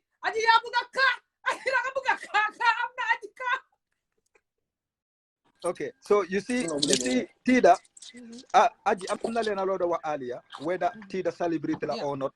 Man, personally, I am so proud of Tida. Tida is huge in Gambia. Yeah. You understand? And she changed the Gambian sense of humor. Yeah. Tida would make any Gambian laugh. It should be from our hemoya. It should be deserved reaction. Boom, neka di am. Fofula neka di. It's not a big deal. Well. My killer wasn't humiliated. Tida was humiliated. Killer. No, Big C, it's a big deal. It's a big deal. It's a big deal. Pull nit joge ci biti. Yow fini di ñu tuutil di yabaate yow non la ko gisee. Big deal la. Degluma experience ko non. Xam nga lu tax gisee ma ko non wa. Da nga wara factor everything else we involve. You cannot just cherry pick one issue. One issue. Mun nga send request. déglu ma jigéen a ngeen ñëw de gis nga li ma tax déglu ma like déglu ma Corner it's a platform for every Gambian amoon na benn time Wally yowoon na Wally yowoon na fi mu def yow bàyyi ñu man dama lay waaye loo ñoo wone waaye yéen loolu lay singaat ka am na mu isi setam isi everything am dara desul pour artiste perform mu ne benn artiste perform si kaw stage it's not the same Tida gis nga Gambia bi tiima nu bëggee ka mu ne la Tida Diop moo bëgg a join du Tida Diop Tida naa la isi xaaral ba gaay lifin ma isi la dugi go déglu leen understand Wally moo isi on stage am isi everything am mu ne kenn du perform si on stage am nga yabaate rombu loolu Dougie no Dougie I disagree wait mema ma daaneel okay Tida mema daaneel xaaral kenn lifin ma dugal la xam nga lu xew da ngeen like I want you guys to know ne we have 100 and something people watching you and people are coming back later da ngeen mën a déglu wante rek nit yi mën a déglu jàng na ma déglu rek na ma déglu lu ma wax mooy loolu sax beneen yabaate la lu tax promoteur di nangu sax Wally di war a yow sax di isi stage am di isi lights am di isi sound system am ak yooyu noonu comme xeebaate yii nii luñ dee tuuti loo suñ boppa di xeeblu suñ boppa understand nga suñ gisee foreign artist wala suñ amee contact ak foreign artist loolu moo war a stop loolu moo am pour war a stop understand am na benn time I will say this Jalimaadi suma seede la understand nga daf doon perform si benn show boo xam ne social security ñoo oo Youssou Ndour understand so Jalimaadi mu ngi perform stage manager bi yow stage manager Youssou Ndour bi mu ñëw mu ne Youssou call na ko dafa war a yow rek so Jalimaadi na wàcca léegi mu ngi ko fi doon explain si hot sitam bi he did say ma ne ko dofuloo sa jine jàpput la kii du wàcca understand may puusal puula moom fii nii xam nga suñ koto yi luñ def suñ koto Gambien yi laa wax gars yi social security ñoom Aziz Wilane gars yi ñoom ñëpp yow tooraan ma non raka bul si problème non xam nga rek non bàyyil noonu bàyyil mu seeda kirib karab Gambien yi ñun dañ gomut suñ boppa nekkut ñun de ñun yur si de ñun this generation ñun dañ gom suñ boppa waaye suñ koto yi understand nga dañ gomut suñ boppa te loolu la gaay de bëgg a instill si ñun ba tey dañ gom suñ boppa understand dañu xeeb mënuloo ñëw suñ dëkka nag bëgg a ñëw disrespect ku la neexee xoolal nga blow àdduna si yëpp soo ñëwee fii da ñoo respect waaw 100% ñu respect la yéenay duñ la ko nangul moo tax lii mu nekk a big deal si man understand nga moo tax ma ne nonsense bi from si promoter bi la dooree waaw because Dougie déglu ma yow xanaa maa ngi impose everyone question hey déglu ma man maa xoos soo bi man maa tax nga duga fii si soo fi ñëw toon doo dugg di génne li nekk sa chest bi Dougie dama bëgg a xam yow do you feel ne yow because si starting bi wax nga ne yow sa boppa message nga Ruga di ko saaga and I saw somebody else on TikTok ba duggee mu ngi send Ruga voice message moom it yëppi cesam bi so dama bëgg a xam ndax yow do you think that you did the right thing to insult Ruga déedéet man waxuma la ne dama ko lifinde ma ne man dama post on Facebook didn't you say ne danga ko inbox yow déedéet dama post te ci post bi laa nangam taana Rugi do you think that is right waaw Rugi li nga def du ko dama mer mu ne waaw bés dafa mer waaw respect naa loolu so big si continuel ok Rugi déglu waaye runga déglu Ruga moom ma ne Ruga boy I want to dama bëgg a delluwaat si Dougie waxoon because dama start on jeexaliwuma and then you cut off because Singate has to come in and we have to give him that respect xam nga rek waaw suñ oncle so suñ baay si musique lu ma bëgg a jeexali si loolu mooy Dougie I am not belittling or underestimating any of the artists you mentioned above earlier lu ma wax mooy without the extreme funding of a program with those people, you are risking a failed program. Man fofu la nekk di waxe, which you don't have with SP. Man fofu rek la nekk di waxe. With Hussein, Attack, Jizzle, all these people can fill the stadium, can fill anywhere in the Gambia. But fuma waxe moya, you have to put so much more money into like promoting that event, or even inviting an international artist to come and support the event. If not, yange risk a fail show. Yo luma wa no, you know what I'm talking about. With SP, Munga organize that show.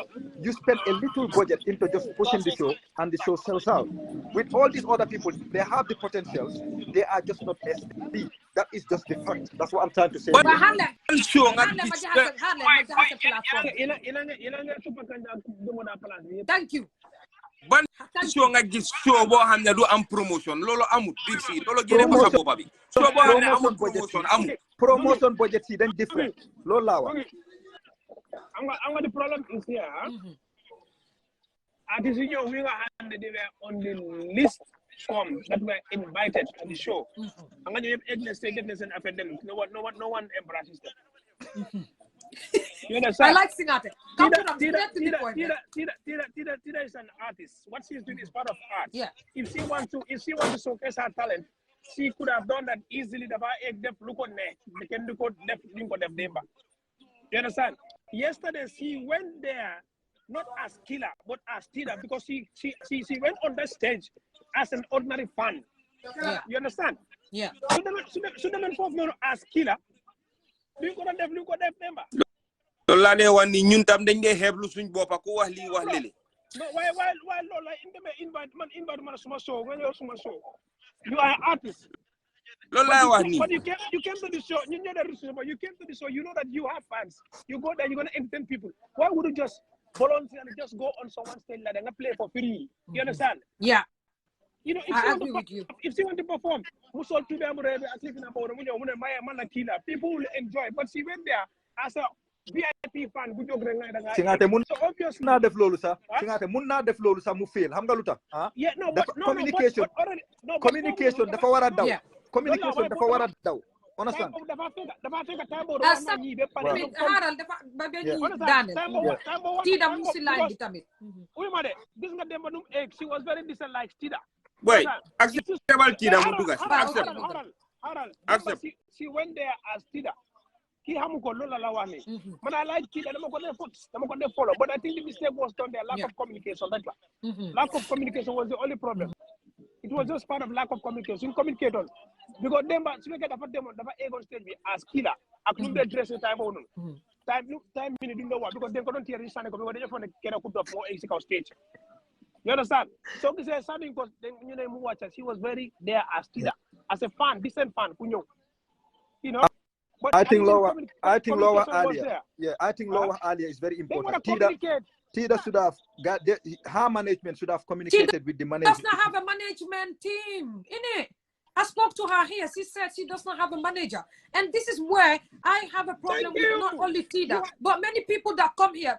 Let me learn. I've interviewed big Gambian artists here on this platform. Lord have the videos. I'm not even lying. Go back to them. They're telling me that I don't have a manager. And when I asked Tida, like, you're at a level where you should get a manager. Why don't you have a manager? And she was telling me, I don't even trust my phone with anybody next to me. Talk less of having a manager. Like, they don't even trust people. But I think that is because how people are also managing other people. Oh, she went through an experience. Or I'm not experienced with a manager that she had before. But she said she does not have a manager. And she doesn't even trust people having her phone. I don't blame so her. there's a problem. I don't blame. She's young. She's trying. She's coming up.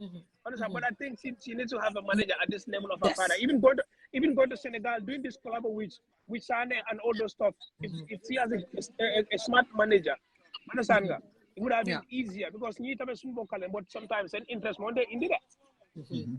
Understand that? So we said that if we collaborate with Tida, they know she has a crowd here. Yeah. They can come here and organize shows and organize a big concert here in Gambia with Tida. You send interest because I'm the Gambia people now.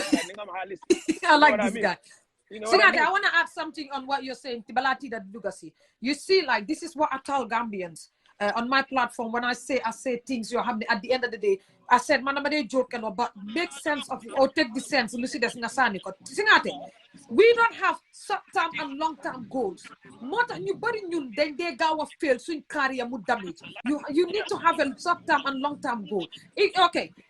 At this stage that Tida is, so you think about more of being fame or more of what you can get or what you can structure around you to stage boneka. More than a long-term goals you don't achieve because you didn't have one.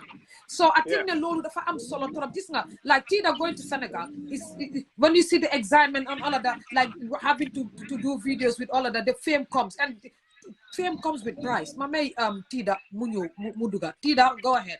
Tangen ham na do Tida B because already the comment section. You have Tida B, you can mail Tida Munyo because ngan fane Tida job la duki, you have Tida job, duki continue. Tida. Okay. Mane Tida, muna Tida mi si media bila neka baax na sama am fi benen jigen si media bi benn liggéey bi lañ def. Tida continue. Absolutely. You are an amazing person. I have so much respect for you.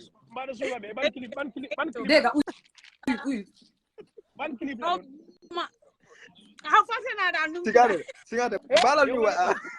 Full clip, you see Gambia, you see us. Alaji Bora dafa bëgg a join Tida hold on bala nga dem Alaji Bora dafa bëgg a join mu may ma tuuti rek kenn wax ma wàccee ko mu dugg si Tida go ahead. Et puis foog naa man bokk naa tey si ñi nga xam ne njëkkoon nañoo post vidéo bi. I saw it from you.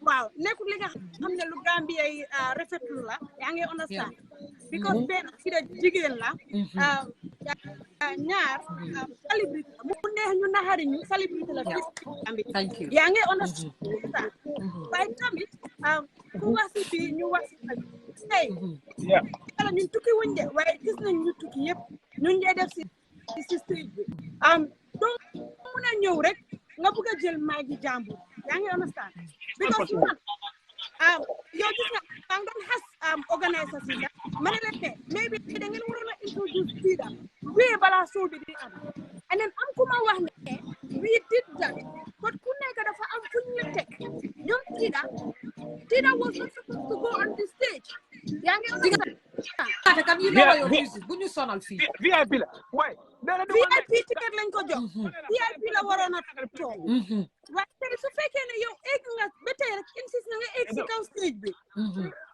artiste bi maybe foogoon na ne yow yaa ngi ñëw pour féeta ñu nekk di wax ne waa ok Tida nekk bëggut a rusloo Gambien ni because xam na fu mu jógee ak loolu déedéet because yow egg nga artiste bi foog na ne yow da ngaa féeta soo demee ba féeculoo wàccal amuloo right pour nekk foofu ba pare de moment mu ne la ne continue leen ma ñëw dégg nga continue maa ngi ñëw moment mu ne la ne wàccal suma kaw stage waruloo dafa war a wàcc rek simple da nga war a wàcc dëgg la mi bi rus la parce que nit ki soo rusee am na yenn yoo def doo ko dee tey waaye su fekkee ne yaa ngi insist di dem da nga gën a teg sa bopp gàcce te gàcce bu gàtta bu gën gàcce bu gudda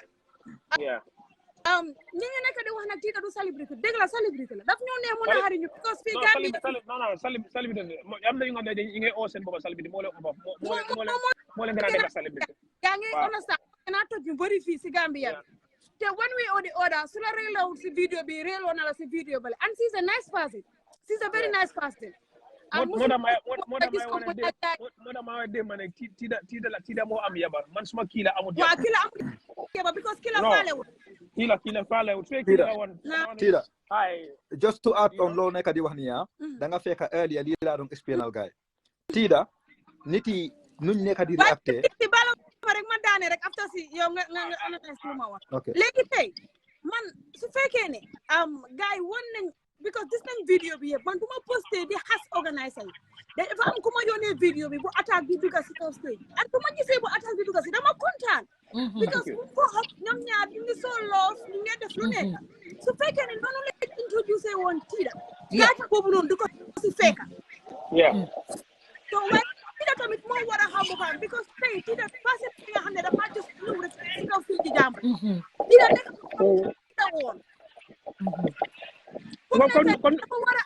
dafa war a am invitation bi nga xam ne moo ko wan ok da nga war a egg waaye doo just ñëw rek egg just because gis naa fi tëj nit ñu ma like rek dama war a egg Tida maybe she was invited to the stage comme lu ma doon wax noonu before rek xam nga soo nekkee artist a performer I'm not. It's all has to deal with experience and how you control yourself. Sometimes da ngay gis man am na soo yu nga dama de gis waykat small ways of suma kawar you understand so sometimes da nga nekk foofu noonu si position bu nga ne ngi soo ba ngeen ne yow nga nekk performer you think that you are already there you understand nga mistake nga egg xëy na soo ko laaj sax moom su boppam du understand lu tax mu egg foofu it's the moment that happens so fast you get carried away person mu jékki-jékki rek egg si kaw stage bi. They get carried away. Because one, aju lu ma la waxee si suba ma ne la ñii this top artist like duñ dee all you can. yaa ngi understand. doo mën a jékki-jékki rek nga ñëw nga ne ma jox ma sa mic bi. nañ jël exemple si Wally Seck daf dee am on mic. Yes Bora xaaral kii wàcce ma daf dee am on mic. and then so many people artist yu ma xam ñoo xam ne suñ dee egg si kaw stage bi seen on mic la ngee am. su fekkoon ne Tida request wutoon mic bi sax maybe dina doon demee leneen waaye doo mën a ñëw rek nga ne nit ki jox ma sa mic bi dama war a am pour nuyu sa fans yi. You are not there for your fans, you are there for Rugi. Understand? So defal li nga def ba pare nga dem waaye am na yeneen yu bëri jarul ko c'est vrai coow li yëpp Tida moom faalewul because right now def na video mu ngi won ne bu woy bi ñëwee mu ngi won ne bu ko ta dégg woy bi yaa ngi understand waaye na gaa ngi wax ne ba pare ñu nekk di blame fans yi tamit mënuñoo blame fans yi because tey man dama fay suma ticket pour ma dem enjoy that artist so keneen su ñëwee foofu noonu def warta def obviously comme dafa funny woon at first ñun ku seetaan vidéo bi da nga deeree waaye luñ nekk kon di wane waa artiste yi dañ waru fans yi waruñu woon a nangu ñu def loolu Tida Diop fans yi mënuñ ci dara you can't blame other people Tida mënu cee defend boppam si kaw stage bi noonu la fans yi tamit mënut ko noon defend foofu noonu let's blame ourselves on this because incident bu happen on at the moment where it happened we should have shown support to Tida when he's one of us understand nga but when everyone there then you're going to see what okay no problem everyone there was just following the excitement of the show understand so the fonga embarrassing if people are cheering people's got a lot to say man la ñëw bay bala na ci dem man ma enjoy sama beat bi nak assalamu alaykum alaji assalamu alaykum hey alaji Bora assalamu alaykum la ko sia batale ne dia mo commencer buka mo somane idan man te ñum fonola Alaji Bora bar Ali Batubang Alaji Bora ite jami dia mula fon nte nge merele naka len de wax mere sa si sos mere dina la wax lolu bu ko wax ci fi de bu ko wax bu ma ko wax bul ma mere nen dem ci souf rek ñu rag you are my best sister ngeen bu bo ci souf ay allo Alaji son kon suñ demee ci souf nga dem reply sama message bima la sen Montego bala ma fo la len ba ko sa ta la Hello. Come your free network la mo use Alaji Bora. Yes, Alaji Bora ndeme moy kan ndeme man mu dega gal man ko dega yena ko dega. Man ko dega. Ba gisuma ko mané mu ngi cang comme your free network la dem rang. Alaji Bora ba ngeen bon di yes request o sen côté ke. A sen côté ke. Yen continuer len mu sénat. Okay. Alaji Bora request o ski na ko dengue. Boy singate. Hanga mala la do explain xam naa ne yaa ngi foog ne crowd bi mënoon nañoo salvage situation bi I didn't think so man lu ma foog mooy we all have to take responsibility artist bi duñ ko mën a blame boy kii international artist la te xamut Tida it's very simple mu ngi protect boppam security the other thing is the other thing is lu ma wax mooy Tida should have had that communication directly. Should have had that communication directly. Officially, you invite her because she is not a small person in the Gambia. She should have had that communication professionally. You invite her with a card invitation. Am time bu mo slot. A slot bo xam ne time bu la mo duga. But Roja, lo wara xam moy artist bu nekk daf day ñëw ak planam ak script. Ni la wara performer. Time bi maybe dama need dancer. Mom dancer la need. Tida Buguta dance, leneen la buga def mune Tida wachal. Why is it a big deal? People are overreacting. You understand? Tida has gone down. She didn't make a fuss out of it. I actually love Tida for doing what she did, how she did it. Guys, she went down straight away, no big deal.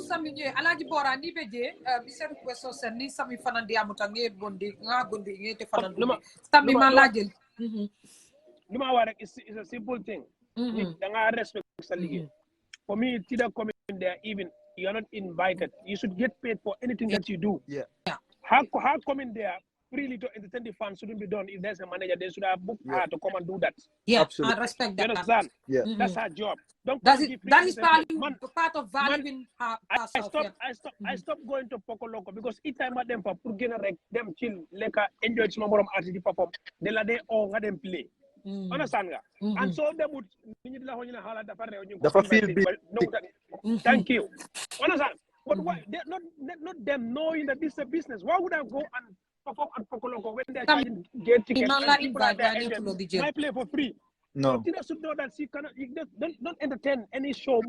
It's your profession. Whereby you don't get paid for. Don't go on that stage. Don't. Understand? When you get paid for, why would I entertain them for free? Understand? More than my one man, Tida more for them as a fan. But my killer didn't go there. You know. But Tida more disgrace. Do killer. No, not my killer. No, not killer. We've got someone here, and you make a book contribute quickly. Mommy, in the word Kenen Alaji Bora, if Nibeje, please request us and Kotenke. Bro, nanga def. Hello. This is Gambia, you know, then you can make a Gambia. Free network. Free network. Yangi connect Oslo Belegi. Yangi connect Oslo Belegi. My connect Oslo. Wow, we call it Oslo Belegi. To the Alaji Bora, you want na Alaji Bora, you indi Alaji Bora. Man ko try to accept why ne ko di dem. I don't know why. Mom tal fogg na comme yom free network bi la dem jënda. Alaji Bora network am ngi comme Indian film yoy non. Wow. Alaji Bora, man mom dañ am on finished business. Alaji Bora, please. Adal Dougie. Neku fa so Dougie neku fa boy dama bëgg dégg Alaji Bora li mo wax xam nga mom tamit comme singaté la kankurang la I want to listen to the kankurang yo big si xam nga yo do dé bëgg ka yo bëggulo ka ñun ka kat ñoo fi dé me I just like saying it the way it is. I don't hurt anybody but sometimes you say it in a funny way at the same time I educate, yeah. Educate at the same time. So man, no la supposed to be is on point. Yeah, 110%. It's on point. It was as simple as that. It's very unprofessional. And artist from a foreign country, I know foreign deka. Need new rek. We na fla karate. I know. Sing out it. Oh, come on. Sing out it. Don't you see people making it as a meme? They keep putting the snake there like. Oyul aji mune meme. Meme la mo meme. Hey, but it disgrace guy disgrace hey. Everyone is coming saying the boom boom boom. Cobra. Meme la fa def man bu leen ma gëtën. So yeah, you meme. Tida go ahead. Lan la Tida ni tamit because dégg na yaa ngi wax ne Tida mu ne amul manager because man bokk naa si ñu ko njëkk a interview fii Gambia bi bu mu commencé this comedy Bora okay let Tida contribute and I'll bring you yeah bokk naa si ñu ko njëkk a interview te time boobu amoon na manager so xaw ma léegi lan la te fii ku nekk da nga need a manager because yenn saa yow da nga dee foog ne li baax si man fekk nekkul lu baax si yow comme ni ko dee waxee rek two headed is better than one. Yeah. You understand? So fekkoon ne Tida mu ngi on manager bu correct. Lu mu defoon noonu di ko def because su bëggoon a exam manager mbaa ko njëkk a stop. And then dina xaar.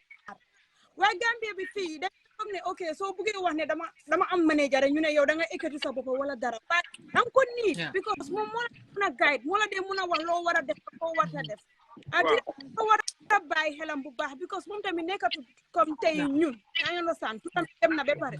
te ko xamul Tida rek dégg nga ko yaa ngi that's what makes her a celebrity in it bu baax fo naa ñi nga xam ne tamit gën nañ koo jege tamit ñuy gën a di ko waxtaan because tamit nit ki ñu la jege tamit ñoo la dee mun a wax dëgg tey su fekkee amut manager bu mu àndal foofu waaye am na one or two friends yi nga xam ne ñu ngi àndal su bëggoon a egg sax ñu ne ko Tida doo mun a egg yow yaa ëpp xam nga rek def ko moom si moom dafa telling her off dafa wane ok du ma egg man yenn saay ma jox la benn story amoon na benn artiste bu jógee woon non du artiste this footballer Elas Diouf from Sénégal bu mu ñëwee Gambia ñu su hôtel bi modèle si yëpp daw dem di ko xam ma toog bu mu ñëwee mu ne ma ne mu gis ne ñëpp jóg nañ dem daan mu ñëw mu ne ma mais yow li sa problème ma ne ko mu ne ma ñëpp man ma ne ko déedéet du ak dama ruus waaye dama xam ne tamit comme man nu ma gisee suma boppa kooku gënut maa big no matter how much xaalis la am danga value sa boppa man tamit toj naa fii man loolu laa gëm understand so Tida tamit loolu la war a gëm boppam ne ko dafa toj te célébrité la am na ay yàpp ne warut koo nangu man loolu laa bëgg ngeen waxal Tida mu dégg on egg the stage for free artiste fa ñëw yëpp dañ leen fay no there is no free you egg foofu yëpp dañ leen fay understand? Why would you come there without even getting paid for? I'm not a compliment. So they get performer. Sometimes, not this crowd, sometimes it has to take discipline for you to control yourself. You understand? Sorry, Dougie, why don't come on one? Then say, bring you advertisement on TikTok. How many because kuma binde do suma status bela ma nit mune mané dañ fay gaay TikTokers yep half of them dañ len fay pour gaay def an advertisement on TikTok be pare ñu jox len ticket VIP ticket why maybe fay bobu nonu contract was not for her to go on stage no it wasn't wa I'm so waru tone mo tek boko am gacha bi ñun gachal nañu gachal man bis man mom dama ci awul laay yow la da nga me, man, I am very sensitive. I don't know, to be honest, Big C, what like, it's not a big deal. And I get where Big C is talking, is talking from, because Motabuma started, man, everyone reacted or feel. But man, I told you in the morning, the first time I saw it on your status, I told you, if this was me, man, dama nyako jom, why dama de gachalu. So don't man la, dama gachalu be, it might kill at this corner. But not let ute. Well, I think so. I did say to sing out there, yeah. No, what? This not. I just say what the compete of go on watch. To watch on. Why come? Hanga come Bruce now watch at that very moment. I mean, we can gacha. So okay, let me do something crazy. Yeah. I just make me change my stuff.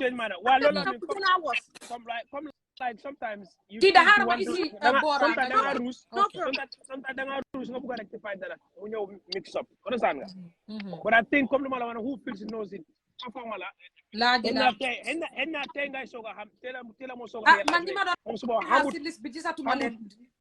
was a list of people trying to join in.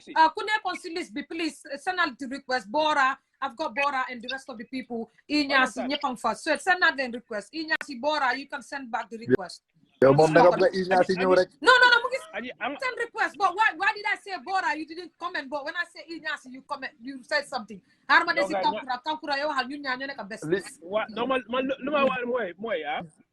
moment, I'm a good performer. You don't see those kind of things. Like when I met with Abraham on Friday at Montana. Yeah. Manako bro sumala dege manako dewon chaahade manako sumala dege foki on stage again basila la yow gadem tok fok non bro I don't even know how I said that, how that came to my mind. Understand nga? So that sometimes think on stage things can happen very fast. Understand? Bora, don't go. Didi Bora ki iyasira. Dede o ma Bora I'm going to comment for no because so send a request. I'm going to accept why. I don't know, something is wrong with her network. This one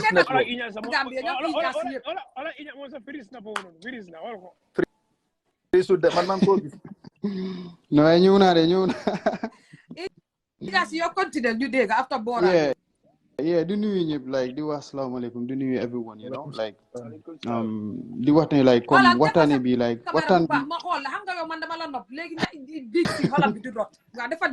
well do one like what an be like come I did a celebrity or I do celebrity still as soon as I come ken ni kon ken du ko watane ko suñu wacce won ko xamne ken xamul ko buñ fi tok sa di ko understand like lolu mom passé nako cause Gambia mom like comme tida mun na la wax ne comme bokk na celebrity yu gëna mag Gambia yeah cause Gambia den gaaw pour ñu ne ki dafa fogg ne celebrity la kañ bu mag nekku bu ndaw sax understand so wax yoy nekku di am waruta am sax cause ku ñoo waxtané rek be level bi rek celebrity nga bu maka mag so like li dafa nek exemple bo xamne ñepp den ci wara janga understand comme cause of day am lu dé happen lo xamne ñepp wara tok ñu xamne li next time duma def li duma defaat li cause mistake la day jël pour keneen nit mu def ko understand nga way ñepp ci day jang understand so luma bëgg wax moy the thing is tida su dé mom dafa jump dafa tok rek ex ko stage bi ding ko blame cause do dé def lulu understand nga way su nekké comme like promoter yi den waxa mom bala mo ek ñu waxa artiste bi kon da nga blame promoter si nga blame artiste bi understand nga cause artiste bobu non bala nit di ek ci ko stage bi nit yi den wara waxa artiste bi ne ki moy ki ya mu xam kan mo wara ek ak kan mo wara ñew ak ban time la wara ñew cause nekku fa pour tiaxan dafa ñew pour liggéey understand so like cause tay man duma ñew rek fekk ay maçon ñu liggéey ndik maçon la ma ñu dugga ci liggéey bi rek di sampa duñ ma nangu dañu ne yow ba xam nga lan la ñu def cause plan len tek do ñew rek join understand nga so da nga wara ñew anda things yi nu mo démé understand so like luy wax bi mooy ñun ñëpp dañ war a jàng si rek next time bu ñu dal waaye the thing is anything lu mun di happen ñun dañoo defend tiira la ñoo defend 100%. Understand nga cause amoon na benn time am na benn scene bu mu sa xew Nigeria like Idris Abdul Hama Karim la tudd I don't know something like I was just saying that right 50 Cent mu ngi over na xew understand nga ma seet dem yow nga send a request no man fu mu understand man bàyyi ma enjoy suma beach rek suma gaay yang fi man ma ngi wélé rek okay moom bàyyi man ma dem rek okay thank you Inyas wal guy affaire Idrissa Bo lola do was suma boy bi léegi just tell them that's what I was telling them waaw yow continue from there rek like scene bi xewoon na Nigeria understand nga like ñoom 50 Cent dañ ñëw si kaw si biir plane bi bu mu starté si stage bi la starté sax comme si backstage gars yi xamun ko so dañ ko bëggoon a dis kon xamun kii mooy kan Nigeria la gay demoon show so gars yi ñu bëgg ko dis ak yi kooku dafa taxaw grand mu ne moom du wàcca parce que dañ ko wax ne mu génne si backstage bi fekk dafa war na perform si show bi so loolu bu mu xew ba pare gars yi dem si plane bi tam pour war a demaat beneen stage pour perform gars yi fekkaat ko si plane bi gars yi ne dafa war a wàcca plane boobu noonu comme site bu mu toog site 50 Cent la so mu bañ mu make a call so things yi change ñu ñëw plane bi stop understand nga from that moment leen doo di jox Nigerian yi respect boo xam ne musicien yi respect boo xam ne even soo nekkee Michael Jackson nga ñëw biir Nigeria sax doo yeb Davido soo ko yebee sa suur bi du dem dafa stop understand nga so the thing is anything dafa mel ni ñun tey man suma doom su defee mistake mu tooñ beneen doomi jàmbur sax naa wax suma doom bi da nga tooñ de waaye moom lay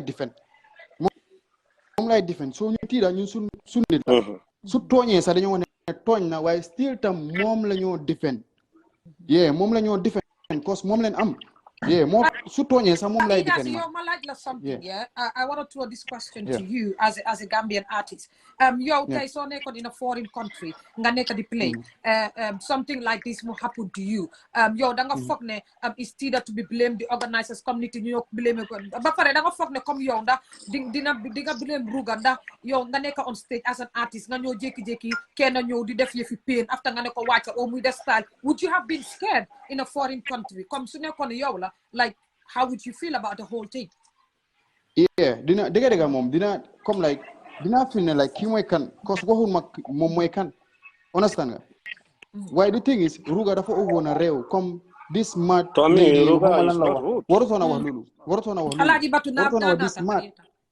a wax this mad lady xam nga bu mu wax loolu na wax ne get this lady out like comme na ko xam nga na ko deal with na wax ma with respect understand nga waaye da nu mu ko disee daf ko over this waruta wax loolu you know even though egg na si ko stage waaye bu mu ko oyee mad cause Tira is not mad num solo sa ko gis na xam ne is not mad so like waruta waxee noonu loolu dafa over disrespectful sax so like man loolu moom ànduma si ba su doon man la tam dama ragal cause xaw ma kan moo egg duma ko dis dama ne gaay ne wàcce leen kii si stage bi xaw ma ko ba xanaa promoter yi organiser si ñoo war a ñëw si artiste bi ne ko ne diw kii lii la fekk passé na sax dañ ko waroon mënoon nañ koo defar bu mu passé sax bu mu wàccee ñu waxaa moom pour mu eggaat waat sax pour ñu rectify everything bro but defun loolu understand nga so like di nga blame promoters yi di nga blame Tida but still promoters yi ngay gën a blame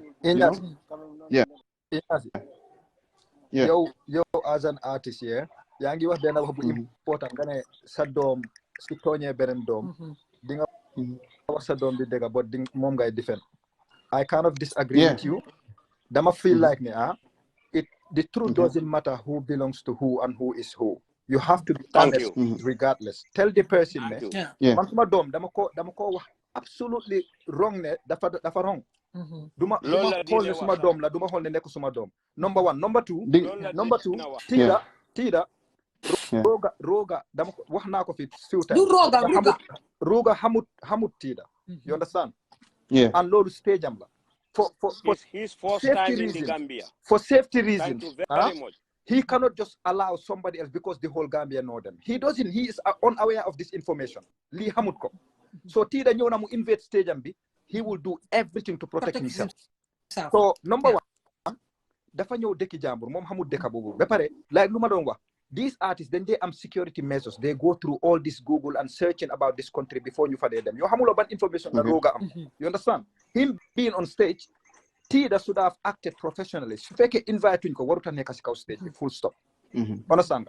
Te Tida suñ promoter ak moom should have had that communication ne Tida dafa war a am slot ci show bi ñu wax ko ban time la Roga dafa war he should be aware of this information. But incident bi num happen man su ma nekkoon Roga I would have acted the same way.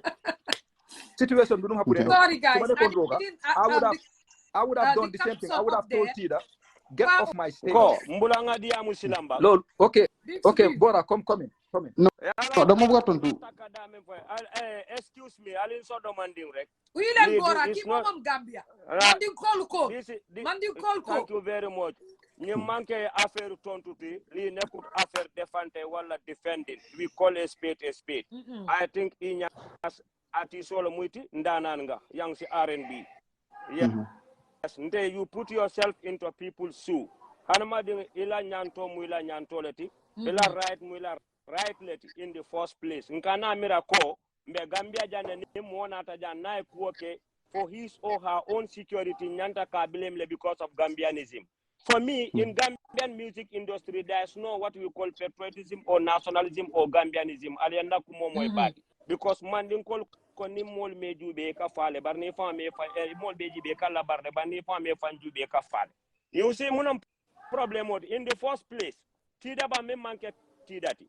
Ndabe example jamala tala jang Gambia la TikTok ale because time hani nyang ku moli be ka TikTok ke gulol be ka TikTok na TikTok al fana nyantala ye fanju be ya ala munam TikTok tani munam dumalam TikTok anti bi ni tata Nigeria jam mo jama be TikTok Nigeria nol buke jube me long ko jama me long bi albeti da min difen kam bukala fika moto fa man ku kentala ndo malomo I wish her good luck. But Nitata Nigeria, la fan base mantar Nigeria.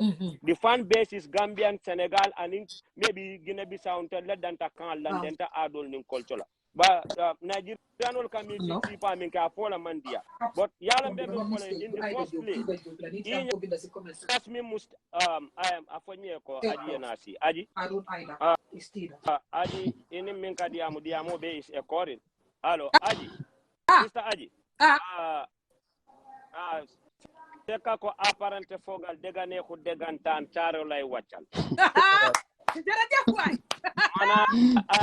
I don't care whether Gambians will say believe in Gambianism or not. Let's forget about hypocrisy and stop hypocrisy. Manduma nafika. 100%. But I to Bangandi be continue la. Yalon tell a platform and I give it to Gambians. Every Gambian Puriana see. Yeah, for this you just have to be. We just have to be open and straightforward and agree to disagree. Aji man dina ñew man lu sosé waxta sutu kunta buren silote jason ka. Go bora ba jandi benta fala ñi man ni ka kuma balla. No. Bora ta ila WhatsApp to yen na message or reply ngami send monte go. No. Okay. Be live okay, Aji mbe reply la WhatsApp le because mfana lafta join na sole to but maybe network on the internet on the machine le yakina man join. Bari bora ibatu bora. Fo ite lafta ka fole ko ite man tela message oje ba address la jana. Mina kata wolu na funo le some issue soto. Wala kina I will come to that. Ta kabri monte go fa sani la funo mo issue le be jama am pare. Aji me ko mu jekal. Xam nga man tam nit la motu I'm not perfect. There's nobody near to the word perfect. Na ko be mutala la ñi media ton tol be le be ja. Ha wala mo xam nga so fer ngana si wira si nga koy xaar xam na loolu dafa dégg bal ma si loolu okay Aji tey you are a Gambian ibe sirin damin bi you don't need nothing from Gambians right si fekke dundula fofu la yombo si fekke sol la fofu la yombo si fekke faj sa febar fofu la yombo because you love your country you come to defend whoever based on regardless of your religion your tribe regardless of what you do for living. You know what is the problem? Gambian artists who perform jang, I perform stage o kanjang. Iten na so-called TikToker celebrity jela stage o kan. Purka hype dealer. But international artists no linata. Gambian sunkuto la kaketu. Nyo de danu. Gambian ol jibe ya QCT fandi. Baduge ya fole TikTok. No, nemina mbe tonya la fole. Forugi yatulon forondi tinnon forugi anya kilo nga fa akabayo le laji. Gambia beke na nya kilo. Wada wo mumun kuleti. Bi nini ataminka inyas binata anya kilo biti ba fa den ko lige inyas den ko lige da fa jakal mu ngeen da fa le ni organize them be ala nyinin ka be TikTok ajuma jela stage o kanje faka karate ke because ndela mol hani airport to ka road so ke nyami ka nyil celebrate nyami ka ni estile be stage o ka tan sunkuto disgrace la gisul wo fanan bay babu fana wanya anybody but more foreign artists all len jam fontal la bukela ticket all sa Tonya la bukate la crowd deal ba let's blame ourselves first before blaming this man. Whatever this man did is for his own security. I don't blame him. Thank you. Remember Cote d'Ivoire on a stage, the rumba artist from Congo. Abota Cote d'Ivoire, hani bi boko investigate ka abota stage wala kan. Adu stage ka be I fem minjele. E ko yala dolo le posi. Yala mbe ko yala fola. South Africa fana. Yo, nyang artist o min nata ja mamma ko muta Gambia no banen. Aman disrespect. Ala music kala nyanta ka Kenya men. But anything happen to this guy, me a gone so dele muna fo mbe muna fo no le Bixi afole. This is what I was saying. Yala nimbe tonya fola. Yala mbe min fole. Ni ye Gambian ya kan ye Gambian no akon mbe fintila le ko. Nyang artist ol mil Canada mantala artist ol no. Imeno den kilo le kale la kan la fan jama bi je manyela kan mo ikela bitin neta. Bar Gambian wala tata tiketo sanyindula to ye je fandi tep wo Gambian killing sinalo na nyadi ka for in solidarity with Tida. If you are in solidarity with Tida, muna nalma march out alesa. Thank you. Yeah. Fatal la man tiketo man ndaman ke nafi ko Tida. Abe nyamin ta ka folaja. Man duma ray suma de kasi banta de. Duma ko joxon dina ko laal suma lo. Ndabe to nyaala fola ñoy. Sama nda I don't want nafi ko sa fa ko ha be janale yen ñen ni la ko. Ni mu celebrity to comport yourself. Ni mu celebrity ni me invite dami Gambia be alone sila bun ko ne ye famuta bari mantar itinerary ko ne mantar programme listo ko ne meta a programme adu state management wala kataje MC meta commande me commande attack ni ye den kilo la ma fa attack ye ko watin de this for watin de happen fire jindi de artist jolle selta nyoka bar ame long imani sifa long bari ka Gambia ndanga sunkuto jele mi e den ko karaya nati techno kay ko I don't know you. I'm not going to take this. Gambia for Makono. Of course. No.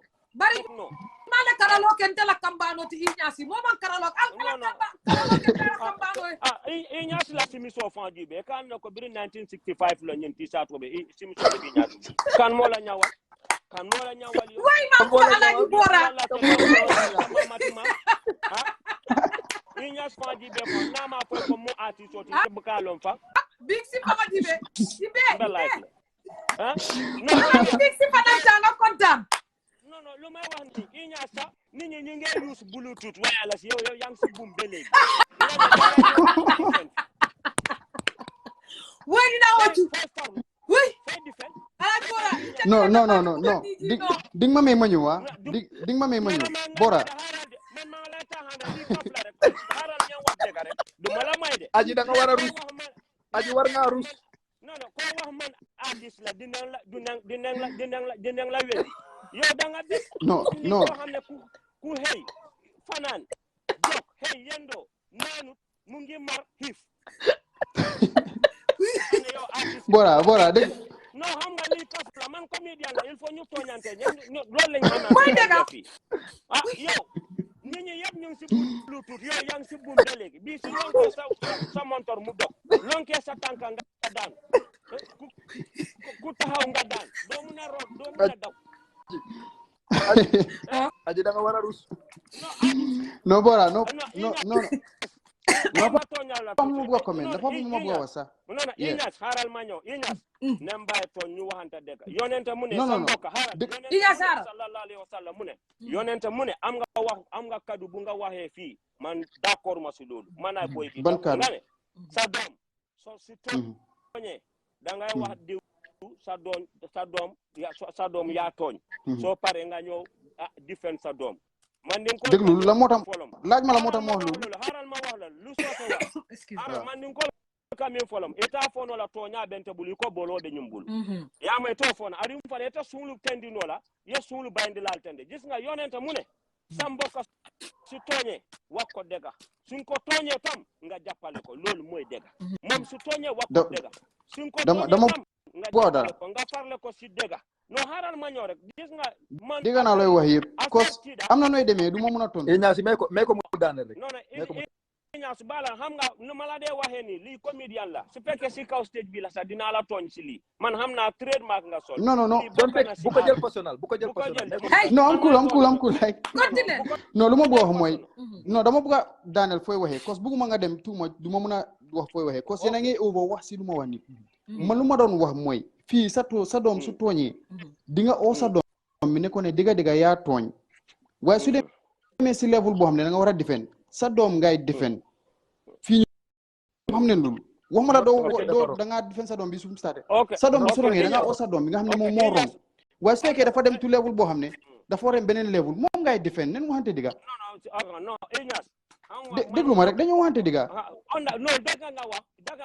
na dégg nga lu ma bu baax thank you loolu laa miin nag so bu leen jël wax bi ngeen gis ko bem okay Inyas thank you very much for that alors Inyas dégg nga soose waaw di non su ma so dégguma soose ko Inyas dégg la soose soo waxee dina dégg non dama dee mën a dégg yow big si du ma dee mën a tontu non alors Inyas yàlla mbekkuma kilina fola Inyas ya Gambianoje bi te Inyas bi niatar ko you have a bakery here Senfour bakery Libanese mu amee fi ku jógee Beirut ñëpp dinañ dem si Libanese ñu bay la yeah loolu dëgg la restaurant yele jay e be fil la jande ni te e façon soto je be fil la jande Inyas come to Gambia here ye major so organized jam all these TikTok kamili by stage o kayte moja la ji but because of ni international artists ol milikanetal ka concept min soto Gambia no le complex land ha ni Nigerian olti ha ni mu Nigerian olti ni nata je doro ngata ken na TikTok mbe mo follow wa soto lan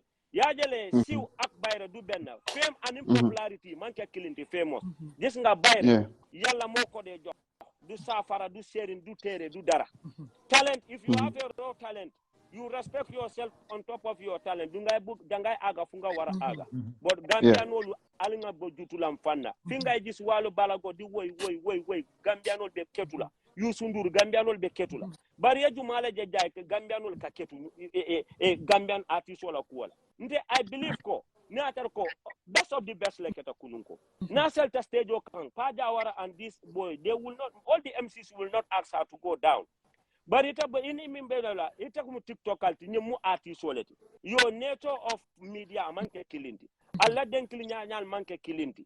Bi tida be jami bi Gambia bele tida long. Ateni Sadio Mane la muso. Iman easy. Gambia kono jam.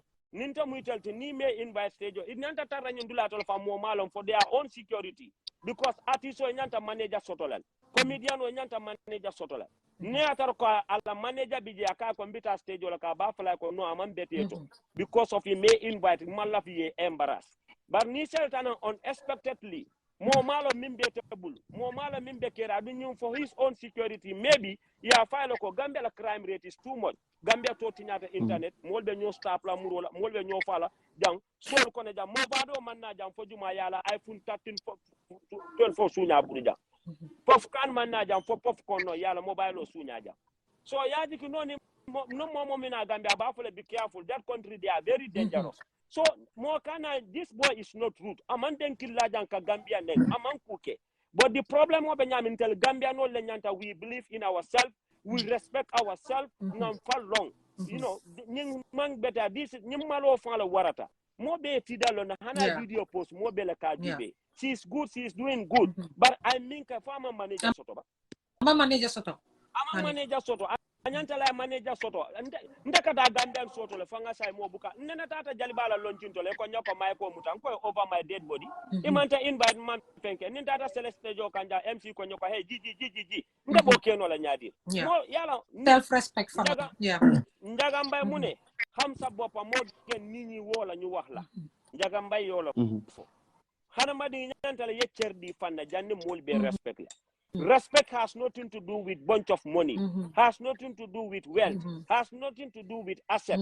Respect mol man fen soto jang bar mol le be nyundulate because B tida na dala so sunya apparente o dala so sunya tida la tobe fola because of what ala celebrity TikTok celebrity lo mat because Gambia sa intanga jele han si yo be fanke celebrity tila nimme account o yele dore ko celebrity because to become a celebrity am easy celebrity am easy celebrity lu buka kiten you will never Gambian artist will dog father story atodo fula gangsta nyol be den kilo la le me bay already I don't know they are doing the same music with me hana tarko ila nature fatatale atale more fans so because opportunity lom traveling opportunity lom but intella artist will nyilmantel no but Gambian no lakata foreign artists will ticket or Sunday occupy their ground yela million make say the same Gambian no can have ni bahud then you disgrace and then you disgrace young you are on the ground why you don't march out and go home this artist does aman pempenke ñin jibe birana tak benn bot la de tej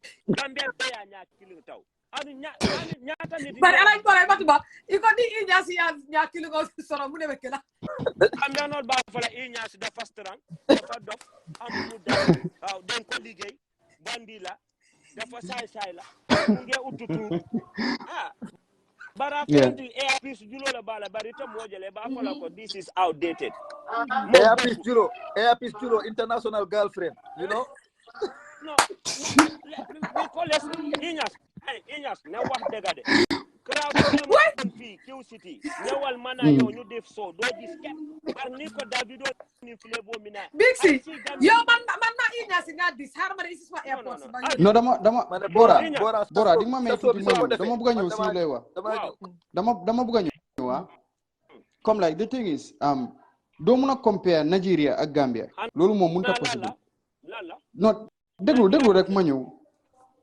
ñooñu ëppa nit number one ñooñu ëppa borom xaalis seen music industry moo gën a taxaw ñun suñu bos waaye seen artistes yi daaxuñ suñu artistes yi wooyu loolu moom xoolal anywhere mun naa la koo tegal parce que dara la when it comes to music seen producer yi sax ñoo gën a garaaw suñu producers yu nekk fii ñoo leen gën a jàng ñoo leen ëppa bagage xam nga understand lu ma miin kon léegi si fekkee Nigeria ñi dañ lu nga wax ni du ma la dog kon xaaral ma ñëw nga ne ñooñu ëppa borom xaalis music industry moo am taxawaay bu baax moo gën a taxaw ñu suñu bos population capacity wise ñooñu daxa léegi si fekkee nga wax ni loolu loolu yëpp dafa am suñu dakkee Gambian si kaw stage bi nen ko bàyyi noonu ñooñu ëppa capacity in music non déedéet loolu allow me nsodoro yàlla ka daa min foy I will tell you this man I don't believe in that kon Nigeria la mo siata Gambia ti wala na ni Bora kon nangulo diga nen nangu diga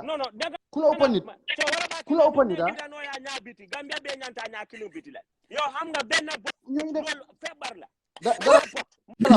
ñaanu ma yàlla loolu du mandarga bu baax no Bora man dama wara no why Inyas no wow Bora lu nekk di wax moya it doesn't matter how big your country is or how standard maintaining standard is important deka bi num tuuti ya ñun we ourselves here ñun duñ mëna demand respect we have to earn it si ñun la wara commencer mom lu mo wax ni respect buñ jox international artists respect buñ jox a Nigerian attention buñ le na jox why can't we give the same to our own people no dama buga Daniel comme lu ma wax ne Nigeria ndaga dang ko de degul ndaga buba man damay degul ndaga ana xamulo Youssou Ndour fii la jànga music ñoom Ifam Bondi ak Super Eagle ñoom Pape Touré ndaga fii la jege Sénégal lii la ndee doore music fatana xawma patanka salsa patanka la ndee doore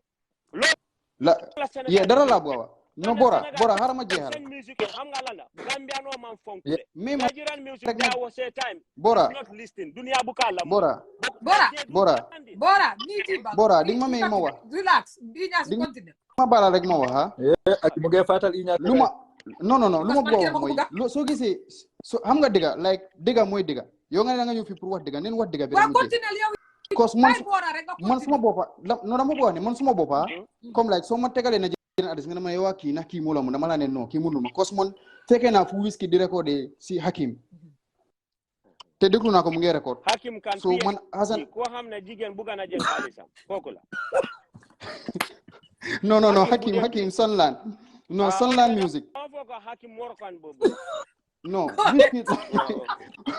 Wizkid record na si Hakim I like the fact that Bora add on to the show because like I think that this show was so tense and serious and me when it's serious I don't like it so I like the comedy where Bora is coming from it's just giving me the fun vibes that I like so luma wax mooy Bora opama population ak capacity ak producer loolu taxul ma nekk benn bot loolu du déglu ma wala non man nit yi comme dara la Bora doo dee forcer nit yi pour ñu like nit on understand Nigerian yi forcer wuñu pour ñu like leen de déglu ma non dafa des si man tamit naka laa indee suma boppa ak ban façon musique laa indi Nigerian yi ñëwun si dëkk bi fii dugal fi seen musique bi de gars yi dañ liggéey ba seen musique bi éega foofu noonu moo la daga ñu bu doon start ñun dara la ñu bu doon start Bora dama lay record sound kenn du xam suma sound suma koñ sax du ndee déglu suma music na understand kon waa déglu ma bu ma amee producer bu correct bu ma dooree job ak Hakim dama génnee benn song suma first song ak moom mu hit dëkk bi yëpp xam nga loolu mu laa woon song bi num tudd lonely wala mu tane lu ko di xam nga mel credit di mo bon ani kii de wala kii de so kii de lonely wait like kii de lonely ba ni ko londi nta bandira la français ka monde ya londi bora sabari no bora ako kii de avec so dama bëggoon a wax dara bora ba tay dama bëggoon dara Daniel akoy bati ay Daniel bora tey right now moo la dara tey right now some producer xam nga comedian soko inde si so lila ma I like it bora no, I just understand. like the fact that you are here nte ibe fala jelol kay naan lu ma wax mooy yani hani jërëjëf bu like right now soo bàyyi xel léegi ñu Mbour North Star dafa over na métti pour nit yi déglu la def di over métti da nga record sa sound sa course Gambian nga rek duñ la paree déglu mun naa la wax ne moom mu recordé suma sound bi lonely a lot of people they were thinking like man Senegalese la wala lan so those people were listening to me because like ñoom den foogoon ne man Sénégalais la am na ñeneen nag xam ne Gambian la ba ñeneen ni soo gisee ñu doon déglu den foogoon ne man Sénégalais la so bu gaa demee ba xam ne Gambian la fekk they are already hooked to that music because so already soo déggee ne kii Gambian la rek doo dee pré déglu Gambian la mënul dara Gambian mënul dara but dama la dara right now things dafa change xale yu nekk di mag nii xale yi faale wuñ kuy ruga faale wuñ kuy kii attaque su organisé so ëllëg dafa first step ST su organisé so ëllëg dafa first step so suñ mag yi believe bu gaay amoon time boobu ne kii mooy Youssou Ndour wala kii mooy Kile things dafa change right now understand right now suñ artistes yi den am respect bu gaay war a am si nit yi comme fans yi so promoter yi nag ñoo war a defar seen boppa ñu xam ne ñun ñoo dilal nii right now nit yi leen dee bàyyi xel understand so buñ jàppee artistes yi lightly comme ne kii mooy bu ko xeeb when it comes to fans yi moom right now like mu ngi cool ba pare ruga style bu moo def dañ ko like loolu is normal nga topp ko si benn bi nga topp ko si benn style nga topp ko si Ignasi, let me ask you a question mu direct mu straight because the way you were talking is like yow yaa ngi support Tida ba nga xam ne yow bugguloo like ñëw si the fact ne Tida is wrong or is right so now I'm gonna impose this question to you do you think as an artist Tida was wrong or she was right with what she did ok lu ma bëgg a wax mooy tey bu ma doon wax dama wax ne ma ne su dee Tida dafa ñëw toog rek egg si kaw stage bi non Tida su dee dafa egg si kaw stage bi to be honest like the way you're talking it's like you just because Tida is your own you just want to defend Tida so much that you just bëgguloo gis fen so léegi moo tax ma la wax ne nag yow as an artist Ignasi même rek nga dem si beneen dëkk nga nekk a foreign artist in a foreign country something like that happened to you wouldn't you be worried about your security or any other thing that Tida dafa right si lu mu def non lu ma bëgg a wax mooy like things yi du ma topp ma ne Tida right na wala wrong na kon lu ma bëgg a wax mooy Tida su dee moom dafa jom si kaw stage bi noonu la te alaatun organisation ak yooyu dafa wrong dafa over wrong sax understand nga comme right now bëgguma wax na Tida moo wrong wala Ruga moo right blame moom bu Ruga tamit blame ma Tida cause dama bëgg a xam story bi si boppam fan la na Tida wax nañ ko dafa war a éeg na alaat neen Ruga balaa Tida di éeg su fekkee loolu am na communication boobu am na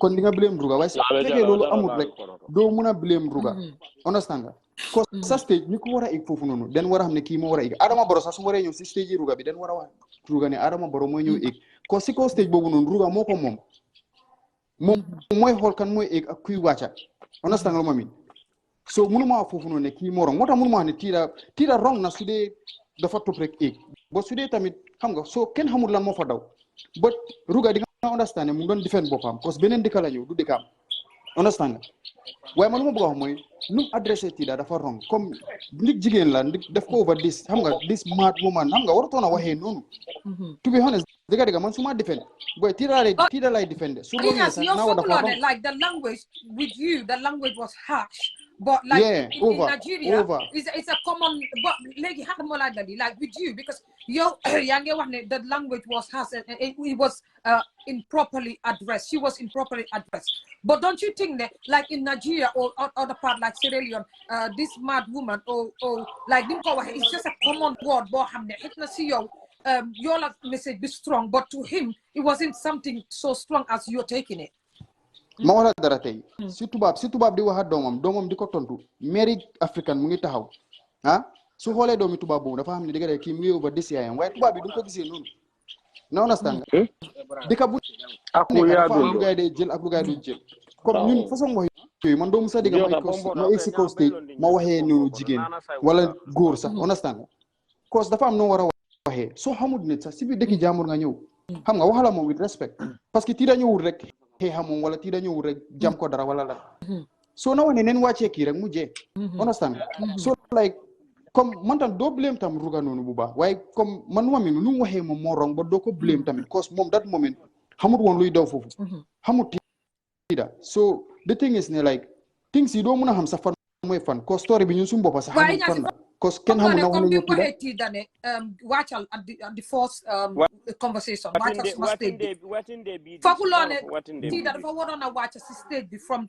that point lu ma gis mooy tiida soo gisee wàccut comme léegi saa mu ko waxee wàccal su wàccoon noonu rek mënoon naa bon soo mënu dafa bëggoon a defar things yi comme wàccal mu def ko to jokes indi things yi soo things yi mënoon naa time bu mu wees foofu noonu kenn mënoon naa ñëw si kaw stage bi waxaa diw ne ko ma ne kii mooy kii understand nga pour defar things yi kii mooy kii so bu mu defee loolu dafa gën a woos time bi dafa du ko mën a xam at that moment because of language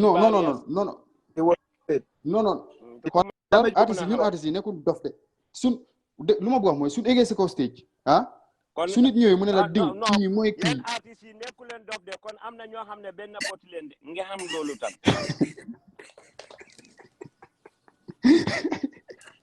boy Ignacy bora di nekku leen dof de kon am na ñoo nekk benn bot de soo leen nekku leen dof de kon benn bot ngeen bora ite betta na artist ole diska Ignacy ite buka fenke dis big si fay si ta big si no bora na yow man nga ñëwee nag waaw yow la ñëwee ñëpp Ignacy xam nga kii big si xam nga na yàlla balal ma ake gis nga man duma mun a blame rugi xam nga man duma dem na ruga lim ma koy gis nga you know what is the problem xam nga ñu xamee si nit ya ak si aada ak si cosaan ak si diine ñi amuñu loolu they lack that the kind of so ñi def dañ mel ni comme ça di ko tubaab leen yor fii ñun no matter whether you are artist or comedian or tiktoker but diine mu si suñ xool te na gis na ñun suñ maamee ni ndee yar nit ñi pour nit ya ñi xamut loolu ñi xamut rus xamut gàcce xamut bot ñi seen wax yëpp dafa dee dégger tana direct la so you don't expect at that particular point in time on that stage you know he should be able to you know to regulate all those problems to comport herself how to speak towards Tida and the way Tida appear and it was unannounced and unexpected and was it's definitely unauthorized so professionally dunga de waxeni at this moment li dafa de melni football you as a spectator or coach what you are seeing in the field the players they themselves cannot see that that is why coach mula de wa ninga wara so this one lunga de wax li yep Tida mo wara xam lolu before coming to stage this is not her first time to go to the program Tida has been watching international events on YouTube, TikTok, and Tida used to see how Wali comes here, Yusundur, all those things, and she never do this. So before she do this, Tida need to act one-on-one, and I know all those bombers there, Gambian security, they know Tida, but this man don't know anything happened to this artist. Those people will be taken to court, and they name like a guy. So I think in this one, yes, if one should be blamed, I think what for look Tida definitely Siman I na konda fa wara neka a learning step for all Gambians next time because Lisi Amut henna luwara am more gana dangerous than this. Maybe our presidents could be disgraced on a stage, our elderly people. But if Tida sacrificed to shoulder all this, I don't call it disgrace, but this lesson, I think it's high time. Maybe Tida sa si feke mu feke hale sa nyunge de fural did not know how to go about it because what is spade. I just love this guy. I swear down. No, She's not only a TikToker there. She's not only a comedian. I know comedy. When you talk about comedy,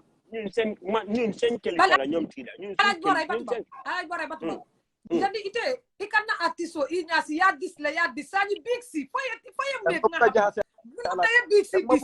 bigsi no luta duma muna this bigsi why because léegi ni mana bigsi yeb ci ben kadu len nek so inyas tam luma ko de def ni actually minuma ko am a comedian balat inyas mu xam lolu dina ko indi ci kaw stage ma togn ko togn bo xamne mom ci bopam sa lolu dina ko neexal xamna luma ko wax ni everybody knows I don't mean it la tay bigsi parce que ni No, like no, Bora. bigsi ben call la ay son di dane bigsi no xam nga luta mana busy to be candid on Aji your platform is doing good.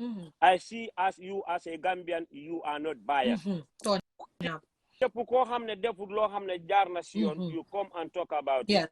But I think here the intelligence of Tida has ina har ma isi sami ma isi numtu da naka lañ ko waxee zanu after yo nga ñëwaat Yeah, man, go bena wasandem. Dama go bena wara. Continue ba pare Alhaji Bora ma isi sami. Today I promise you today anything you want to do in music I have a bigger platform. I will do free promotion for you. I check that net for you. No penny, no kobo, right? No, like luma bëggoon wax like it's too early. Don't say mingu cool. It's too early. I will partner and help you. We need one another, obviously. Promotion for it. Ite me dia buka inyasi ne ite ni inyasi na manager le bisiri yalo Gambia no ya fole ko Gambia no buka manager soto ite fonga ya fole ko mo nyata ka manager soto ite ni inyasi fonga la manager le be jakar roli so ni ite peace min din na sanji ntol bi na la platform inyasi continue tenen ñu like luma bëgg wax moy Bora like gis nga ci life ñu ñëpp dañ dé make mistakes so dee yang ci music entertainment wala yang entertainment scene bi like foog nga make mistake te ñun suñ mistakes yi daf dee nekk yoo xam ne du ñëpp ko dee xam waaye nekkuloo fi ñëwal understand nga mistakes yi daf dee nekk loo xam ne ñëpp ko dee xam comme Tida lu mu def nii tey muy dem ñëpp ko xam so lu ma bëggoon a wax mooy tey comme like soo gisee nekkuma di blame Tida cause xaw ma lan moo xew nekku ne ma ko su dee jàppale moom laay jàppale moom laay farle but xaw ma lan moo xew soo doo mën a blame kii doo mën a blame kële boo su fekkee da nga war a taxaw si benn boor lay taxaw understand the thing is lii comme exemple la pour ñun yëpp ku nekk si milieu moo tax ma wax ko fi man wax naa ko fi ma ne lii exemple la yow ñu jàng si Sammy, go ahead. Yeah, then see what I janga. So the thing is, as mo big Aye. Big C so faneke ñu ne ma isi waat la Big C dafa guys ñu ngi request Big C génnew ma ko de dafa jéggi génn. Wara existe ji. Iñasi sa network bi baaxul. Sammy ñëwal. Aye. Yaa nga dégg. Iñasi sa network bi baaxul mel Sammy mu wax. Sammy, go ahead.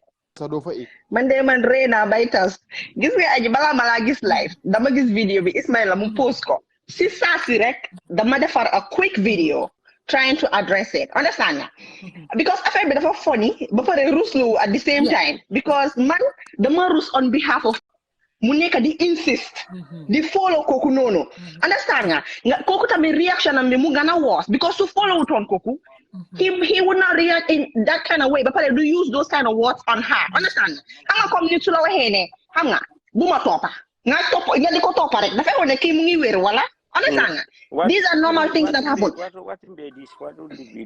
exactly dafa wone kii ndax mu ngi wér ndax wérut wax naa la bu ma toppa ba pare yaa ngi toppa borom unnecessarily understand nga waaye Tida content creator la yaa understand ba pare comedian la at the same time te Tida dafa ñëw si stage boo xam ne man gis naa ne daf dee am endorsement deals xam nga the fact that nit yi yaa ngi am on the endorsement deals this is the more reason why you need a manager sax understand nga so that you can get what you deserve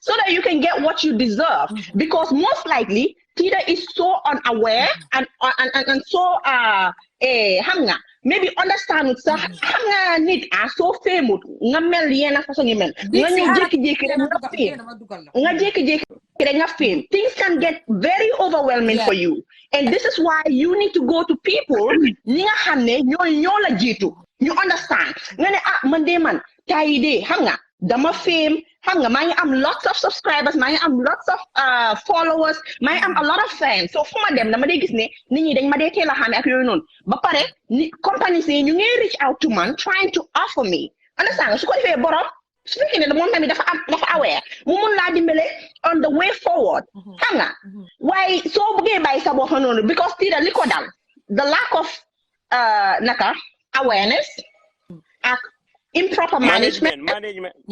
Loolu moo tax li ko dal mu dal ko. Because she does not have a because Inyasi mu ngi doon wax ne sax su fekkee ne Tida communicate because so communicate with ñi oote programme bi understand gars yi dinañ la wax ne ok ñu ngi dem wax ko xaaral di nga xaar xam nga waaye mu ngi dem foofu noonu although moom dafa nekk si programme bi as a fan of the guy wante bi mu doon egg si stage kooku noonu bi mu ngi dem foofu noonu di woon kooku noonu ne man dama am ifaan yi ma xam ne dama leen war a woon suma boppa you don't have to do that understand nga because this na Tida su eggoon foofu noonu rek mu woon ki ne moom fan la o dafa bëgg a féeca rek enjoy boppa kii du ko doon wàcce si stage bi mu ngi réer gisuma ko guys ñëpp a ngi request Big C dina ñëw may leen ko rek ni kon kii du ko doon wàcce si stage bi Tami xaaral Alaji Borawa bala madam sister bi num tuddu sa Tami balal ma malam fay man ni ka kamoy I don't know ya moy le Alaji Bora moom càng na di sami mo man di ko ñoom seen network bi duy baax loolu mooy seen problème so yaa ngi gis Tida buñ toog fii nii xam nga the reason why ñu nekk di ko defend is because some of us we are all over our feelings right now because suñ mbokka ak suñ Gambian suñ moromi Gambian lañ rusloo understand so it's painful so it's okay to be in your feelings you know but dega su dega bi ñëwee nañ ko wax so exactly gis nga soo eggee na stage you have to learn how to carry yourself as a person who is important xam nga bul nangu kenn joxoñ la te bul nangu kenn rusloo la because danga egga si stage boo xam ne you need to know how to carry yourself moo taxit aji soo nekkee président sax te yow even su fekkee ne sax danga nanda sax nit ñi dañ dee am ñoo xam ne dañ dee am advices nga am ñoo xam ne they gonna show you how to carry yourself about si sa morom yi yeneen président soo leen mitee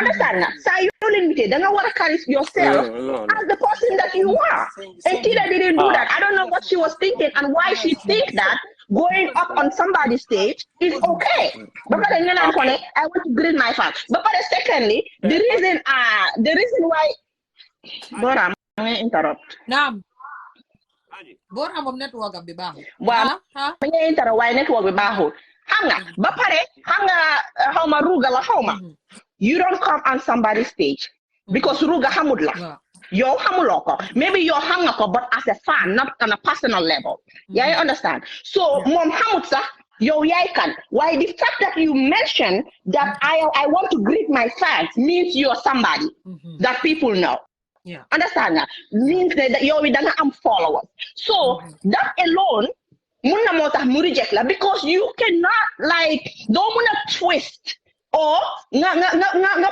jël focus bi def ko sa si yow because Ruga doesn't know if giving you the mic at that point is even gonna interrupt the whole thing. Big so fa nekkee seen request ka gars ñu la request rek Sami go ahead Ruga xamul with Zanus thingy mu ngi trip go ahead Ruga xamul ndax Tida sax su jëlee mic bi sax is gonna interrupt the whole program understand because the focus can go to Tida all of a sudden and then they're gonna have to struggle back to get the focus back to Ruga again and that's not okay understand nga what with all that said Ruga also use bad words on her whether góor la woo or jigéen la woo xam nga war use bad words on her because ñun ñëpp xam nañ ne di laajte ndax nit ki dafa dof xanaa ak yooyu noonu it's not a good thing even Nigerian Sierra Leone yow ni nga ko yaa ngi wax loolu sax waaye loolu everywhere in the world nekkul ne a good thing. Waaye man xam naa su fekkee ne Gambian artist la ni kon duñ ko doon traité noonu. But is it okay without even communicating with a Gambian artist? It's not okay. Gambian bi sax su la invite sax waruloo egg ci stage am bi noonu. Just like that. Hang on, not to talk of somebody who is foreign, who have no idea of who you are. You know, we can be in our feelings as much as we want, but this is the truth. She messed up, and dafa war a jàng nu moo carrière boppam ba pare dafa war a communicate before mooy egg si stage jàmbur. Moom comédien la su eegoon te mu ngi communicate na ñi maybe sax show bi daf doon gën a neex rek make fun and then you continue waay loolu dara nekku ci. But it's the lack of communication and lack of management that caused this problem. From now until the whole day, manager, who call manager, ba pare manager bu correct, not raga manager. Nga manager correct bo xamne ding ko fay lu baax ba pare mu manage la. Understand? Because this is not about some ex show e jambur sa but naka la mo forge ahead, you know, financially sa management daf la dey dimbere. So I'm a good manager. Financially it helps. Alaji Bora, go ahead. Okay. Sister Binum to do sa. Sami. Okay, Sami. Naam. Hello. Okay, Sami abenyadi. Mbija Alaji Bora, ibenyadi. Mbija yalo yakuma kilimfa kumayata bakele. Yala nimnata jambe diamula. Nyem manke kafon tamu Gambianol tinta manke Gambianol. Nde ngafo molele.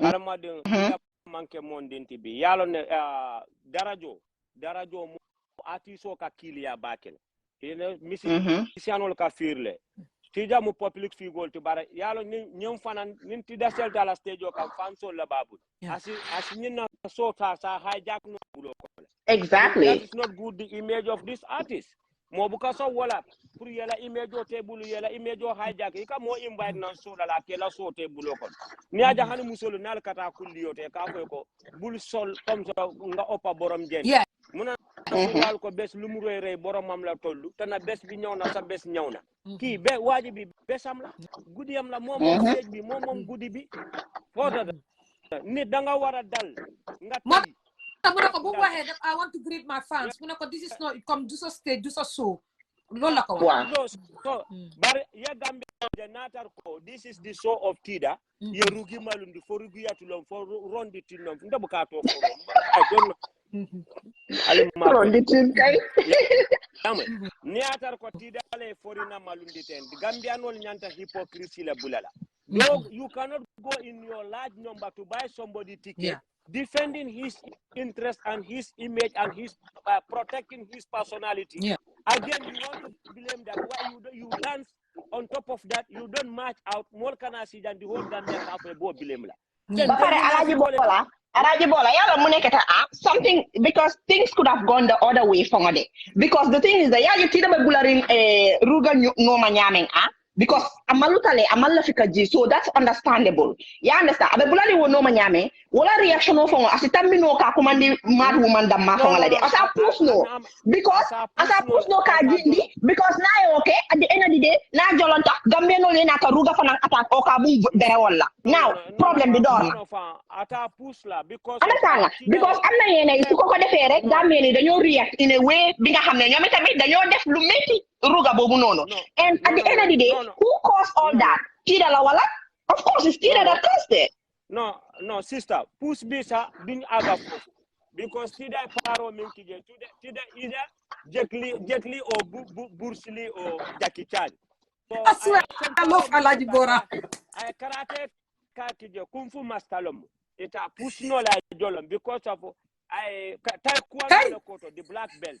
So I don't think push the nafa head fofu parce que par bu Tida def fofu kay xana push amé fofu rek benen bot bi dina toj xamna benen bot bi def kokoba so benen bi bobu la Tida dor ko mu toj ben yoon ñu noppalé ko bo dé rugi xama rugi la ñaari yépp toj na mu tiyé banta ñu wacc kadi harama ad la hara bul wori na la ad zanu tamit ama janu I don't know what's wrong with your internet it's just tripping oh my god Alaji Bora tegan ni problem on sa ni jandi jelata bake bukan ni juno suto jandi bella du karenda ma koy no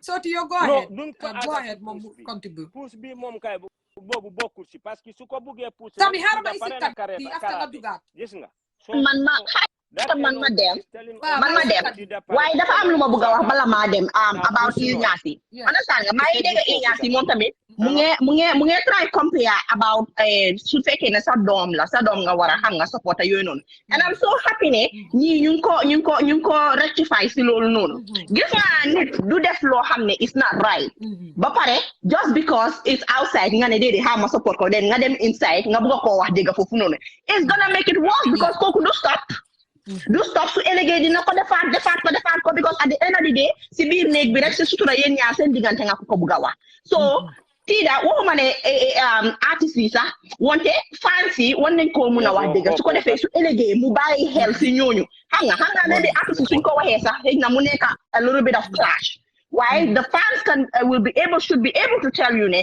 li nga def nii it's not okay and we are not happy with it understand so bàyyi leen fans yi ñu wax ko dëgg waaw nañ bàyyi fans yi wax ko dëgg ama dem nga dugal keneen kadi dugasil Sami mun nga stay agum ken nekk gu si list bi Zanu Sami munon nga stay ken nekk gu si list bi Zanu soo fa nekkee sana request kadi you can go ahead soti samay ma ko mu wax ndeysaan soti waa jigéen ladies first foog ma dugal rek contribute tuuti understand nga Tida lum def kenn waxu ne comme like lum def waru koo def waaye nu ko defee moo jaadu understand nga kii mu ngi am stage am kii international artist la kii dañ ko fay xaalis bu bari pour mu ñëw perform understand nga so kii su ñëwee dafa give it his all pour perform on stage pour ma ne yow nga fekk sa jëkkër fii nuyuloo sa jëkkër waxuloo sa jëkkër na nga def suma jëkkër nama naa la suma jëkkër kañ ngay ñëw seet si ma suma jëkkër kañ ngay ñëw ngay ñëw fii rek di bala dinaa la fase de man li ma tax ma gis ko na neex ba fii moom ku nekk nu la mel rek nu leen neex ngeen mel kadi go ahead yeah xam nga Tida mu ñëwee si stage bi like Tida dafa nekk celebrity Tida buga nañ ko bañ nañ ko Tida celebrity la indika understand la so no problem understand la so Tida at like façon so yi ni Tida sax waruta toog ba di toog si stage bi by herself dañu war a arrange pour mu ñëw si stage bi like lu ma understand ñu ne Tida dañ ko invite as a VIP guest understand nga kii xamul Tida ñun la ak Sénégal ñoo ko xam so she is not global like ñii ni mel so like moom bu ñëwee si stage bi sax kii xamul ko dafa ne who is this woman understand nga mu toppa ko di ko karaate mu ne ko get this woman how ma naka no I'm searching for the internet Bora mu ngi search for internet dëkk bi yëpp internet Gambia yëpp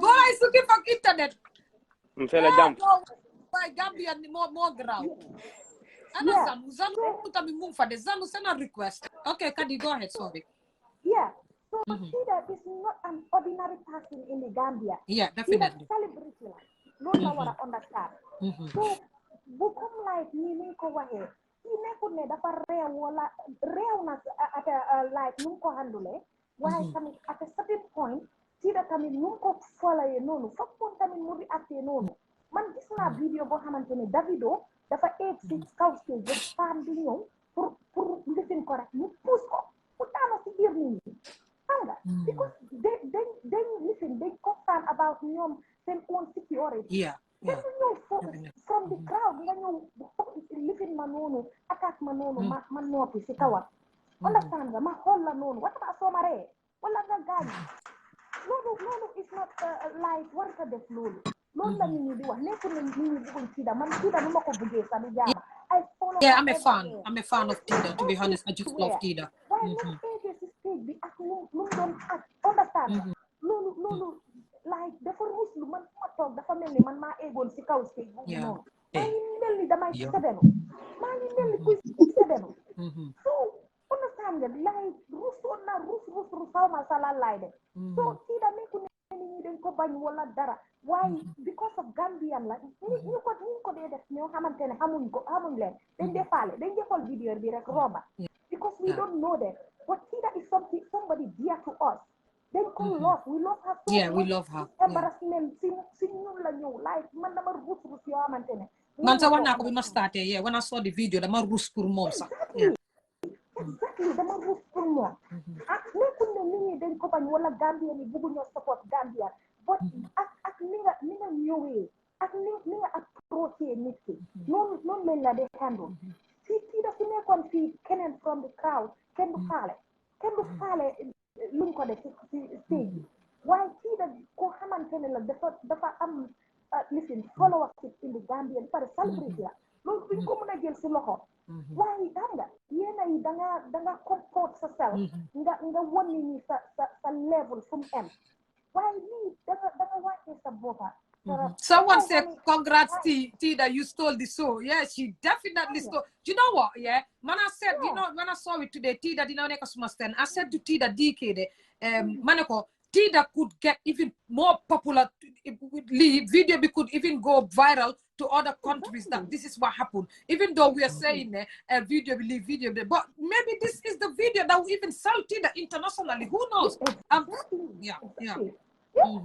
So nekkul ne nit ñi dañ ko bañ koo sampe waaye keneen si tamit ku doon wax ne sa doom su defee dara danga ko iñaasi yeah loolu soo bëggee sa doom mu baax moom dafa bëgg a Tida moom Tida la moo defend xam nga celebrity Gambia yi duñ nangoo dem against Tida loolu nit ñi xam ne loolu because Tida is always there for them in thick and thin Tida is always there for every celebrity Gambian celebrity si ootee Tida mu fa mu ngi leen a advertisal foog naa nu ngi leen di advertisal sa ñoom sax duñ di attend programme Tida noonu man yéena sa dama dee mere gaay because ñoom ñoo war a mobilize seen fans yi ñu follow Tida because Tida is always there for them understand te laaj naa ko loolu si hot sitam bi da dañ ko dee fay or not mu ne ñu bari sax duñ ko dee jox dara xanaa ñu toog sax dimbali ko mu ne because comme moom dafa nekk ni ko xam ne day gis dara rek comme su gisee mu feel ne daf lay war a support mu share exactly lu wrong na ni waxante dëgga moom eggee si kaw stage bi ñëw jël mic bi man first one bi gisuma ko woon ay after bu ñu ma yónnee full video bi man gis naka la ñëwee jël mic bi si kii mu ne ko I want to say hello to my fans like that was so embarrassing ak kii daal level am loolu dafa rusul trop Soti, go ahead. Kandi ñu may Soti yàgg naa suma jabar fii waa dama noppi de noppi naa ci suma daalin la aji xarama may ko mu wali comme que may na wa ma bàyyi leen bis kanam assalamu alaikum aji mbe kontona inila fansol be anila juber lal be anin sefer lal be Gambia mol bu katara ku killing bi dolbe teng soma dolbe teng and that is good, sir, because we agree to disagree. Yeah, it's diverse, and we agree to disagree. Yeah, I'm sorry, this is the time, because this is the time Gambians so whether instead of coming to one platform and disagree, and respect each other. You can go ahead. Yeah, nying manjari Gambian ulkafoko nyantakan na Gambian artist o mako na Gambian comedy the biggest comedian in Gambian she is. Female side. She is the biggest, and she's she's wonderful. I know her since she was young. She was little girl. I know Tida. The thing is, like, when I saw the video today, I just saw it now. Just recently, I just saw it on Ismaila's. So I was even joking with Ismaila Wakone. He can post then he was like, people were explaining what happened. Request me again. Then difficulties. But ngaje ntata fenko to post to ngaje Gambian jama be post la like ibafala ha minat na nyimu wandi ika foreign artist ika foreign artist support Gambian artist oka but Gambian so be min ke kan even mistake okay nami wala nyinteko is very sad, like Tida lock bale sodo Tida from as Tida job I lock bale sodo nimu Gambiet he has big she should thank her God yesterday. I don't know whether this is yesterday or what. Yeah, it was yesterday, right? Last night.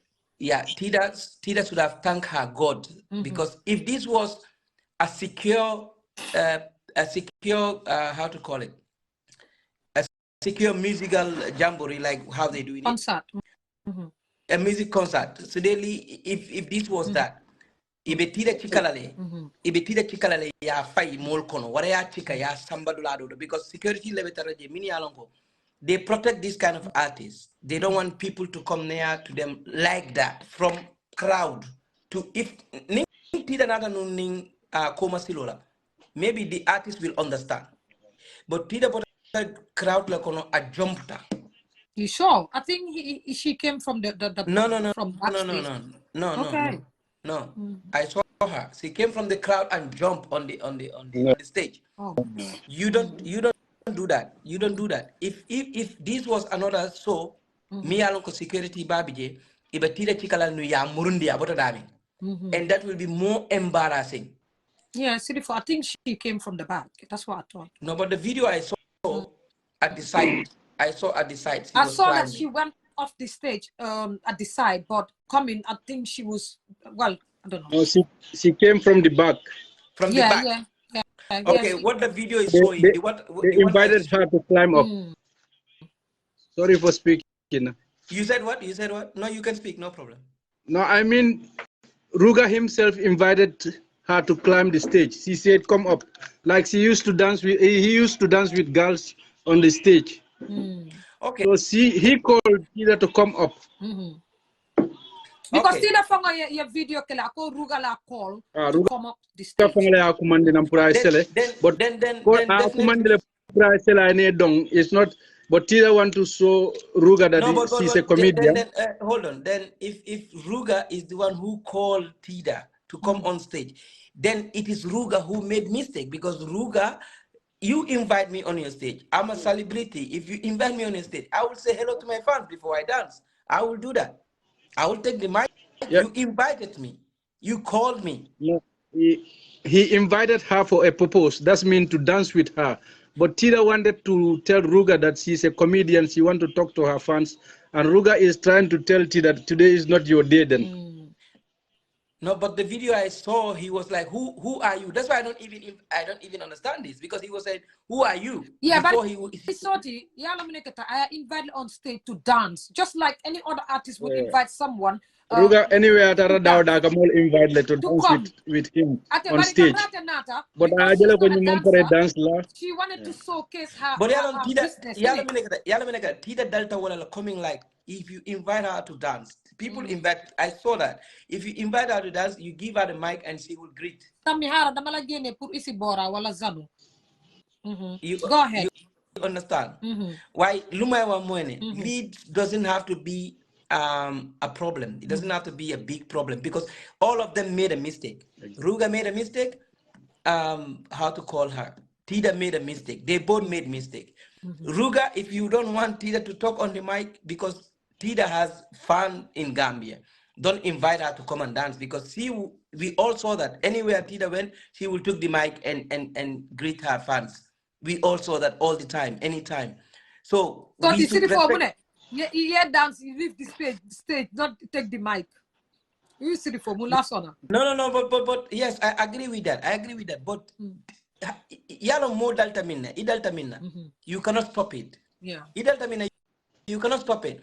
In Tida's head, see, he invited me on the stage to dance. But in Tida's head, always when I am on the stage, I will talk to my fans. I will greet my fans. This is what is in her head, and this is what she comes with on the stage. But don't you think that is lack of professionalism? It's lack of professionalism. I understand it 100%. It's lack of professionalism, and all people who are saying that Tida Banyina Sotala, Tida Tanyina Sotala, no, this one is a musician singing. Tida is just there to make comedy. So Tida cannot take his soul from him because Tida is not going to continue to talk or continue to sing. He will just say, I am Tida, hello fans, I'm here, and then give the mic back. So they should not blame Tida and saying that Tida will steal the show. No, Tida will not do that. Tida cannot do that. The show is not about Tida. People know that the show is about for Ruga Lomba. People know the show is about... But Ruga ka Tida tandu, akawala tandinum Tida la ko, niman kaila soti. Kabraka, I want to greet my fans from I will file ko, aman kaila soti, get off my stage. I will file. But why do you invite her on your stage if you want her to get off from because your stage? I invite le put ayene dong. Because I'm not along to sort. It's like a random person he invited on stage. You know, do you get it? If you okay, Shorty is a singer, yeah. Let me wait Zanu to talk because I see that he will go ahead because he tried to come in over and over. Yeah. Hey boss, sorry. How are you, bro? I'm good. And Ajay, how are you all doing? Thank you. Zanu your platform bi nama na Zanu yo ñu ñoo commencé nga jékki-jékki rek disappear bàyyi ma. Boy, be like Gambia ñoma tion boy. Why dalu sina? Yeah, I saw you. I'm going to what I'm a hot shit. Yeah, we do. Yeah. I do look forward to it though. Gambia. So tinyo na like kotanga na sila home. Yeah. I'm not mom jambar la do it down it. No, that's my wear. Tahna belegi jigeni dañ ma dé daw. No. Well, interesting show by the way. And dama fogne we blew something out of nothing. And this is an entertainment industry. It's like a market. Kunyo yangelal sa table pour sell your product. Thank you, Omar. And No. Right. It's like a market. People who do not understand the entertainment industry, it's too personal, which I'm seeing, and people are taking it too personal. Hadamaya need to be human, bin loko jangal. It's something that you have to know yourself. And how you treat other people says a lot about who you are as a person. So this is not about Tida. Tida loved Roga, that's why she was there. Roga Lenko, I don't know, you know, and people want to make this guy as the biggest artist. He's not big. Yeah. He just started not long ago. People don't even know him. I don't even know him. You know, he's not big. But this is something that I want people to be very, very careful with some of these upcoming Nigerian artists. Their ego is way above them. And you know, somebody came into your stage, and I heard somebody saying she came through the crowd. No, she did not come through the crowd. She came through the backstage. And whenever you go to Gambian programs, you will meet Tida at the backstage. That's where she belongs. That's where she's not just a regular person in Gambia. You know, she goes through the VIP entrance and go through the backstage. You know, so again, this says a lot about this artist. No. Bora, muy distract. Go ahead. Yeah. Right. Bora, fete be chesiro la ba malo nyi. No. So, if for some of us, go ahead, Zanu. Right. For some of us who've been going to these entertainment shows and, you know, seeing how people react, you know, you cannot say Tida is wrong. Tida, whether she was called on stage or she came uninvitedly, it was a stage. It was an event for entertainment. Maybe we have one highlighting the show, but in an entertainment industry, man, anybody that can wild up the crowd, usually it's not, it's as far as they're not security threat, it's not something that should be taken as this level of, I don't even know how to call it, but let's put it this way. Tida came whether invited or not, she stood at the stage. Zanu, sorry, I'm not cutting you. Those people saying Gambian artist, Tida is not an artist.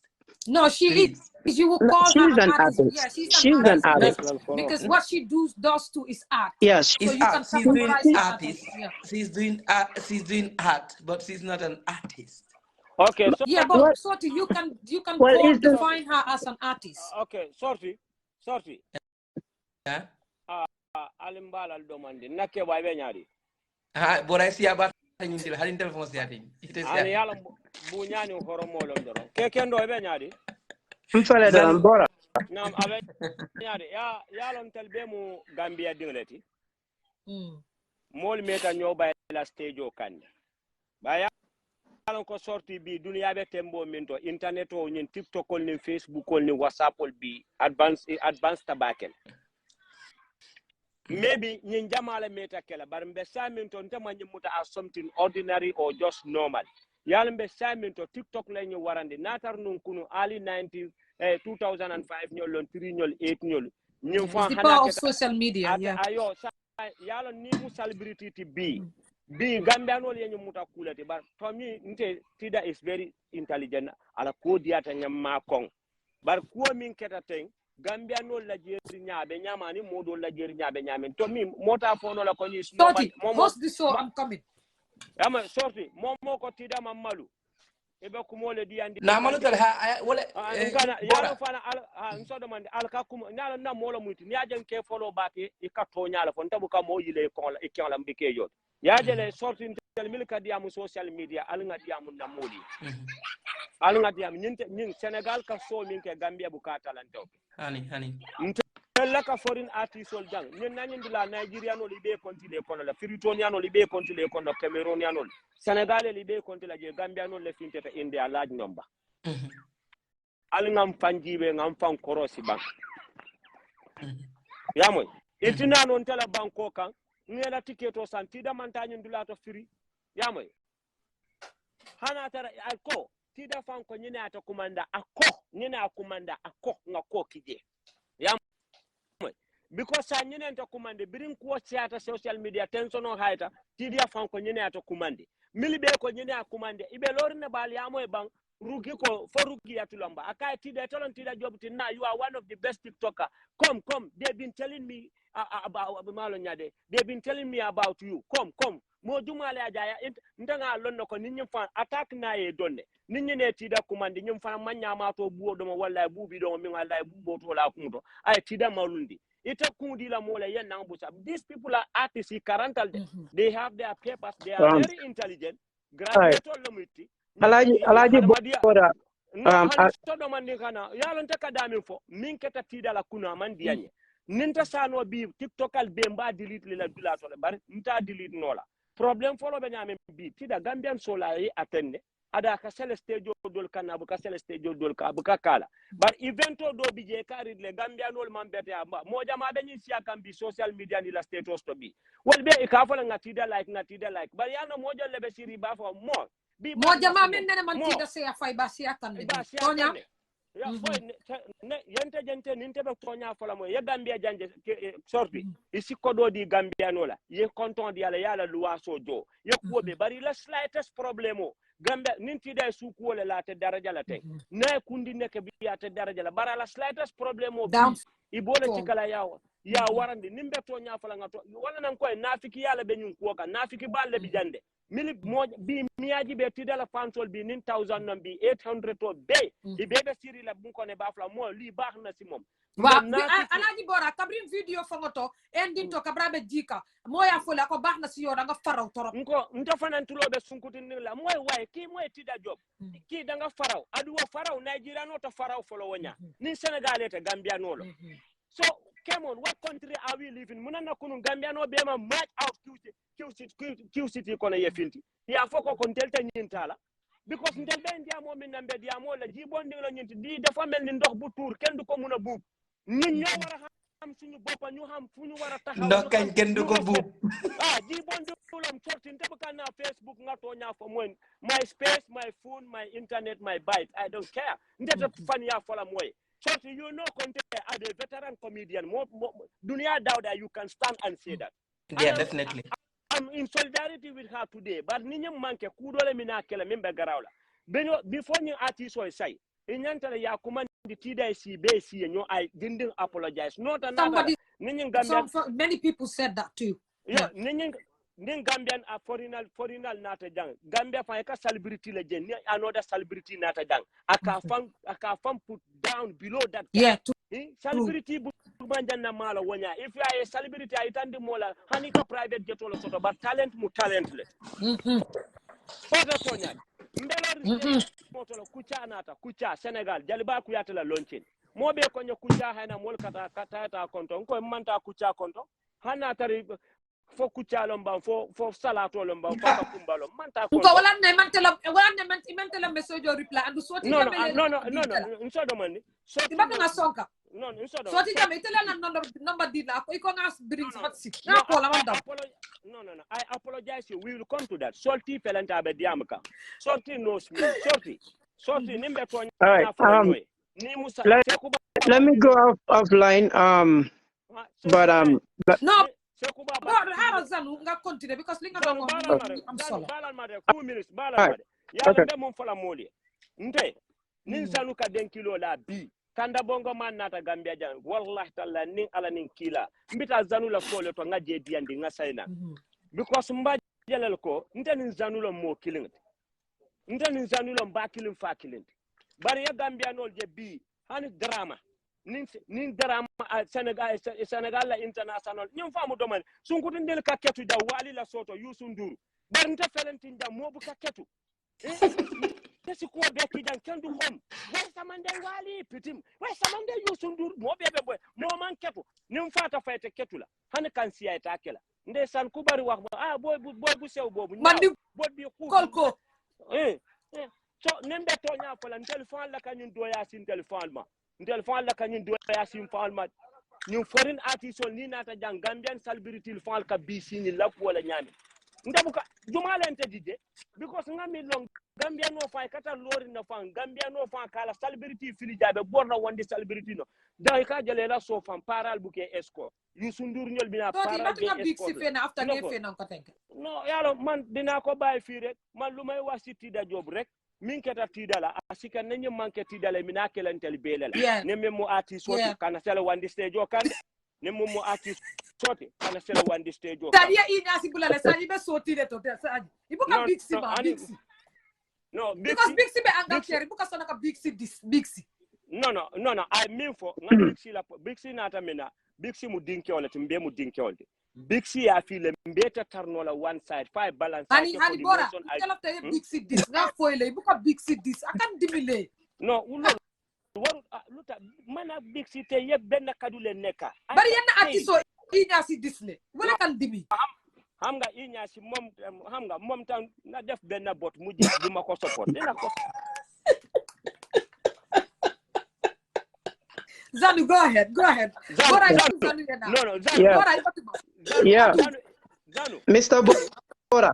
Zanu nta kanata bari ya Gambia je nga complete ya jala Gambia big yo ni yep nek di la request ma platform bi bobu lo fi Zanu Bora Gambia no be ya nyakili bitele kunu mili beta ta nyen na soto adu mol bi jande mili nyaki minal mam beta ya jani mina ne mol imité Alaji Bora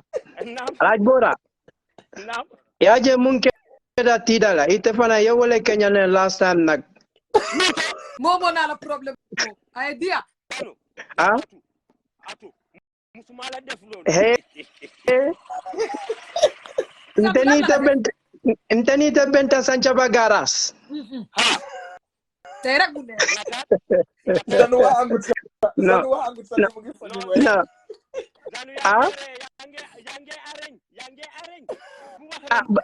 xam nga sancha bagaras ndax xamuloo sancha bagaras fofu place am la yange arrange no ñu bàyyi foofu but small waay nga na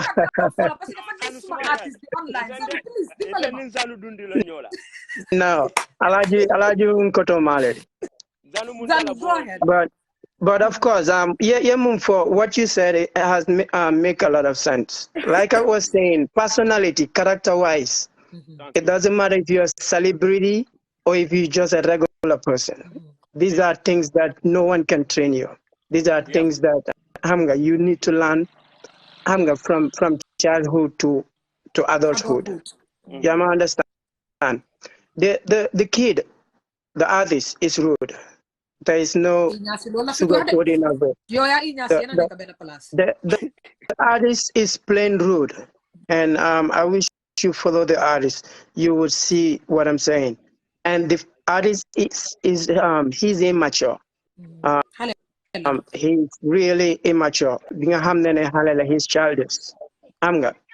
Because this could have been a situation where, okay, you want to greet your fans. Okay, can you give it a minute? Let me just finish up with this. Or okay, just a regular way of communicating with a regular person. You're just an artist. It doesn't make you God. It doesn't make you superior in any way. Right. And on top of that, you're talking to a woman. You're talking to a woman. Gore should know how to talk to a woman, especially at an environment. You don't have to understand a woman. You just have to love a woman. And just appreciate her presence. So you are right. Yeah, in any way, Tida was invited or not, it's irrelevant. This is my message to my sister Tida, if you're watching. Look, this has not taken anything away from you. This is just a learning process for you. You've done nothing wrong. Even to a point, avoid them people calling it kung fu, is all entertainment. It's just somebody who don't entertain who does not understand what entertainment is. Hamga, he became fame without going through the route of before getting fame. So there's nothing to lose, Madam Tida. You know, you're still young. You are loved by your people. What happened yesterday doesn't terminate, does not decharacterize you in any form or shape. You still got a lot to do. Just take this as a learning lesson. Hamal Nene, you were trying to entertain a dummy, and a dummy could not understand she is in an entertainment forum and took things personal. Wanted to make things all about him. But people came for him and show him love. He could have returned the same love. Lola Buganawa, and sorry for taking all of you guys this time. Hey, my brother, Big T. Respect. I see you, brother. Zanu, I'm not going to like the way you talk. I'm a fan of yours because I like the way you talk.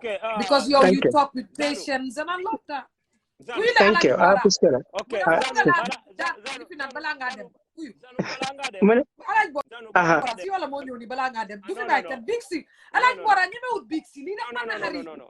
No, do not hurry. Zanu. Zanu. Yes. Zanu yokuma fajang abetata bakele. Sometimes tida intelligentale. Mo nyamanya na kala tida bala fenti. Some countries ka artisol soron nefa. Yebula amanta jail, amam mofa, amam drug wafi, amam sunyaro ke soto. Because yajale Gambia mu banko leti comme ça nyum banko yenkulu nyamin kataria malulale. Natar non ko America lom nyinti advanced country le Nigeria lom nyinti pa. Nyinte kala fenti je, but because of tella kulunya aninna belief ninna mentality ninna thought min kamira nyami so hani kundi naketela mobe ka fola laila because of na society Kenya la fanambonya, which I quite agree. So akana la kutinya, but comme ça ye kuma do fanamfo maybe fana rugi for rugi atulong for ajara tulong, I don't know. Ambuka artist so nyunto for no run the thing or run down. Okay, new artist. Sorry, because dunia la ban les artistes some alcohol bucket, some kettle, some flat, some big C, and dunia je imam big. Okay, they will have all kind of sumbuyas they will put on. So sorry, ni la buga la legi. Alaji Bora. Singu to be su kande kana ta big C ada. Non tati daje. Nim big C le dula clean jang ni so banta. Abe kola em message ko yo hey Alaji Bora ela artist or this le tie air piece or sak. Ngalon ibatu do. Listen, Aji. Hamnane, while I was away, you guys managed to convince Alaji Bora a little bit, like put Jim Kosue on the other side. No, they don't convince me. Comme ça, Zanu yemimbo. Zanu. Sanusi lom for Zanu. Zanulem. Sanusi can go. Okay. Zanu. Sanusi. No, Bora, thank you for joining. I swear down, you just made my night. Wow. Zanu. Parinko no mai beta coming a debito back at it. Gambia. Gambia lom, you know ko Gambia lom. Gambia lom. Gambia is a sinking boat. Can I offer the bed for ladder? Understand with dafa dem Chelsea. No, suma diganta ak yalla fu ma taxawé ni sa solu jaka sax. Zaru, ay. Alay bora, ida bati nan dela artiso, mita e piso sana, nga netal, nga send your WhatsApp. Please. So you Please. Simis bi tam nga change simis bi. How ma camouflage la, how ma.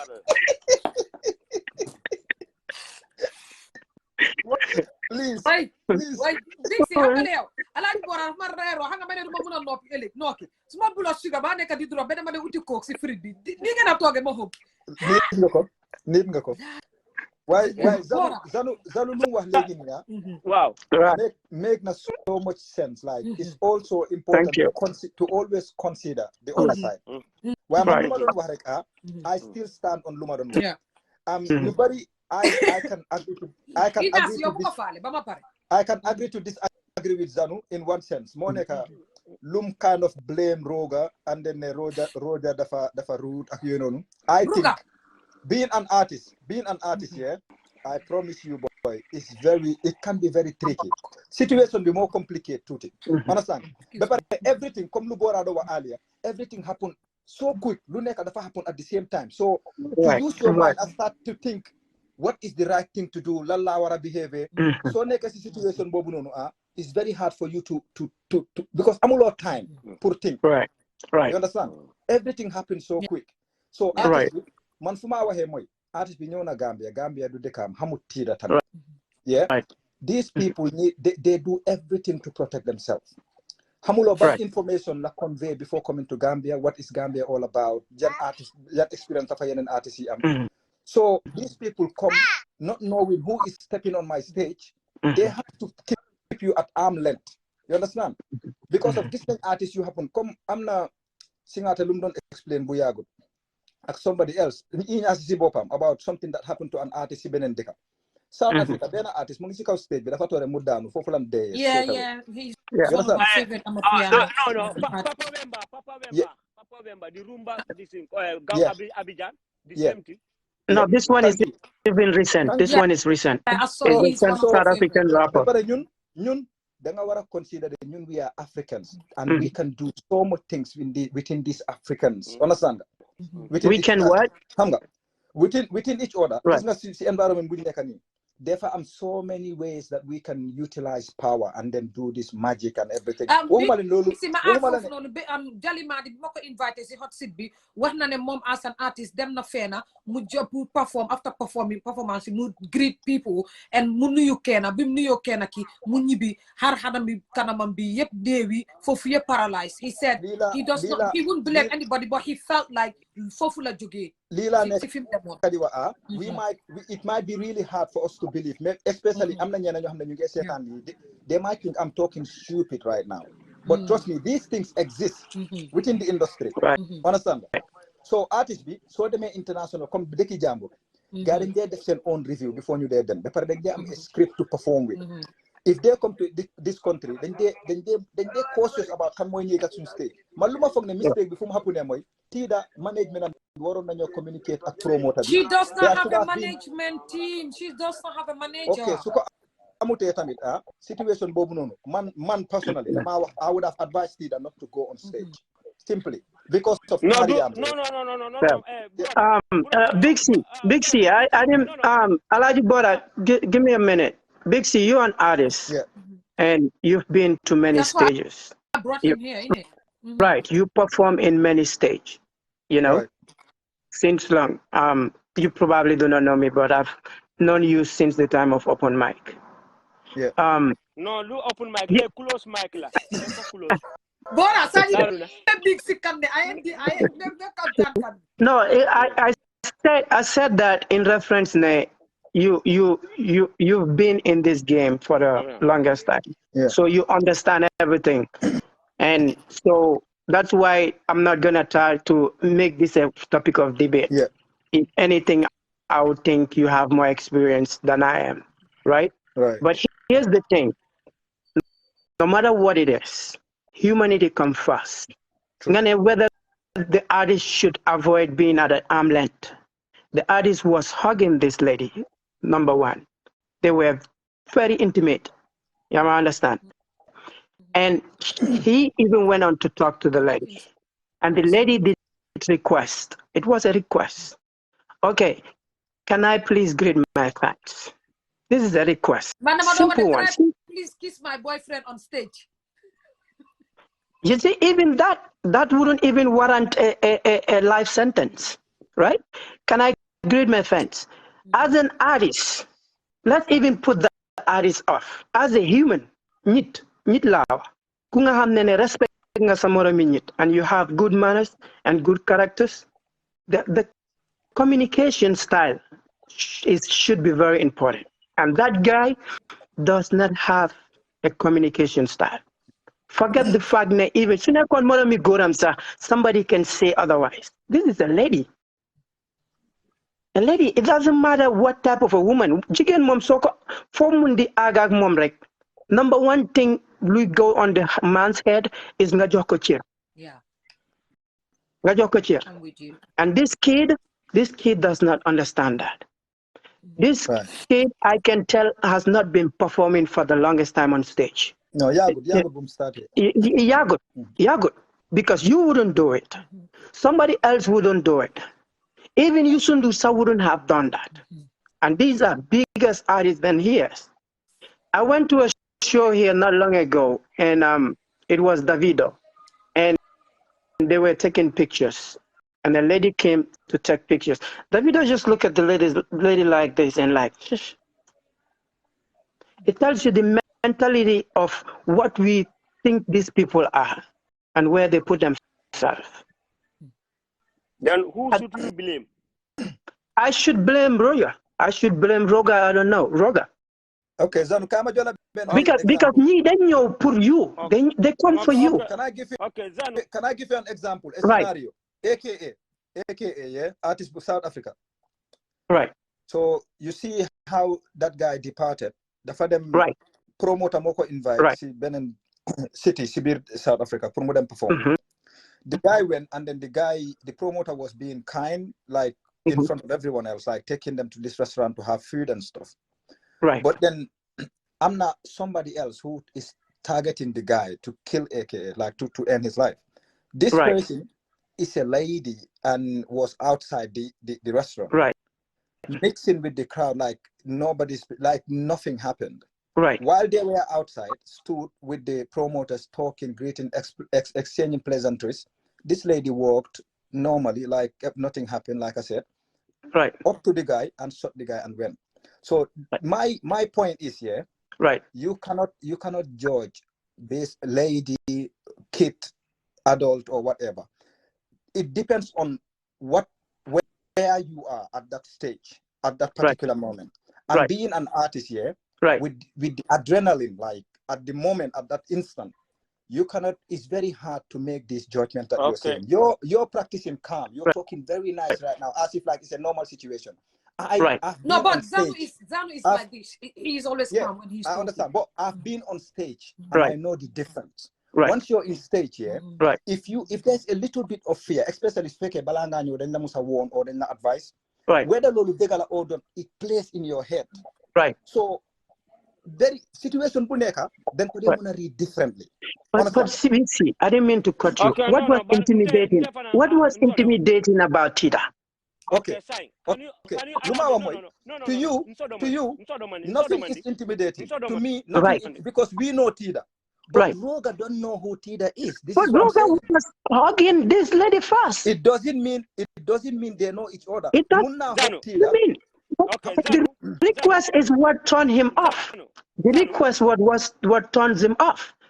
Can I please say hi to my fans? He's like, this is not your stage. Yeah, but you know, this is not your stage. And did not stop there. Did not stop there.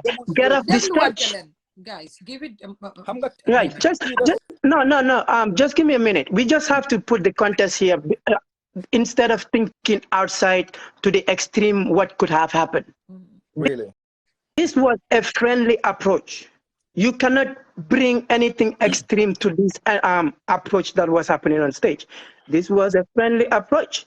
A lady came upstage, had a conversation with you first.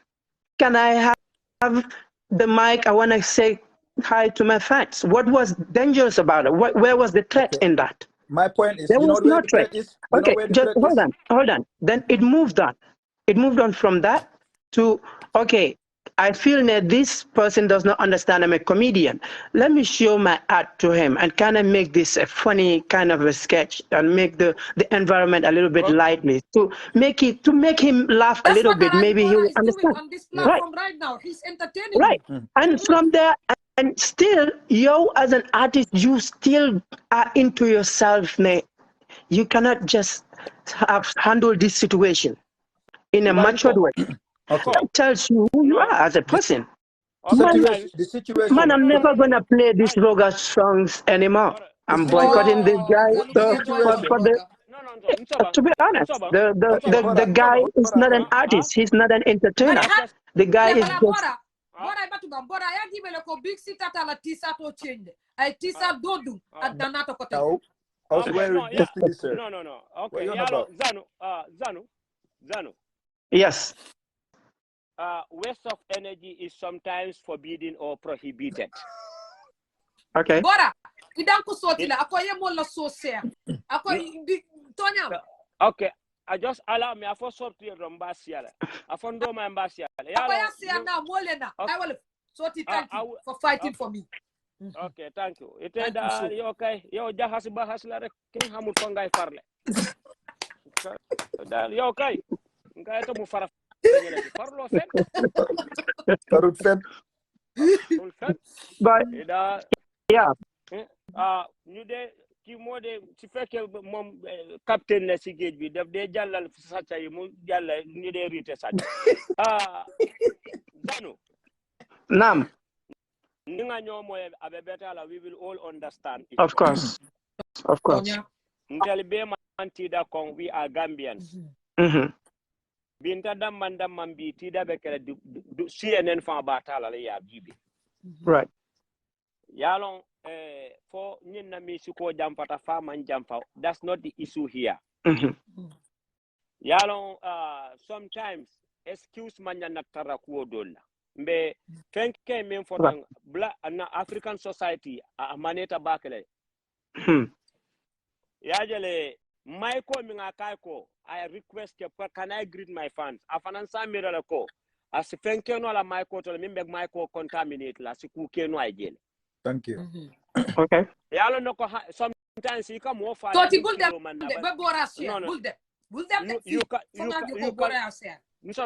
You can poison the mic. Mafate bole kele. Bar ni so sotonole. In Abidjan, Abueta stage kan yara fang I dolo miming yep fenka e dolo le kon. Now people don't use gun to kill sometimes. No.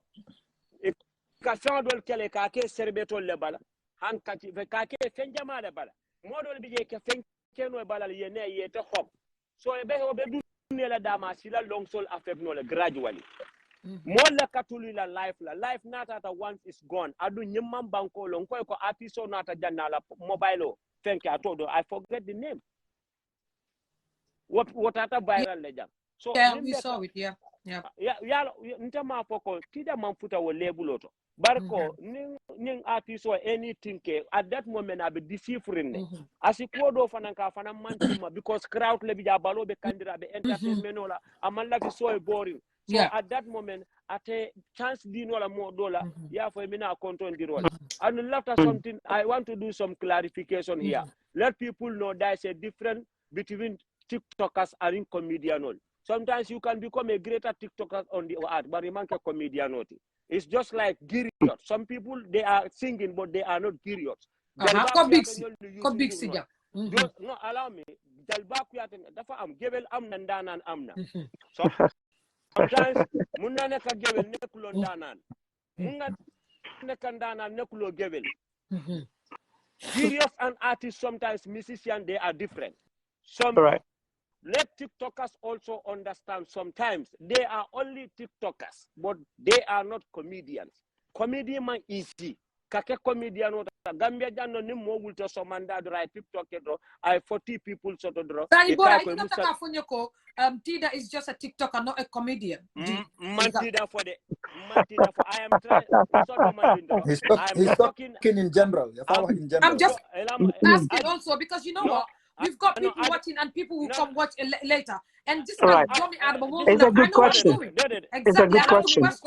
So that legacy be good because if you look at what Bora is saying, he's generalizing. Then you're fucking he is against it. No, I am not. No, man ma wax man mi ma wax man dina ñew ma faram fantel suma wax benn xaaral ma ñew I don't yow xam nga lu may wax ni yow xaaral yow sa boppa yaa gana xam lu may wax ni lii dëgg bu wér la tana am naa fu ma ko teg waxuma Tida du comedian wax naa ko suma wax ma ne comedian la kon you see Gambians we should be aware of this TikTok issue and in this comedy because TikTok say momo da sama da kundewo TikTok ani TikTok ndogu TikTok simang TikTok because problem o min bijang mo jama bule no ma TikTok inyante hakilot la sometimes you can easily disgrace yourself despite the fact whatever you do on this art your small slightest mistake can tarnish your entire career wala nanga fonko let people understand if you are a TikToker you are not a comedian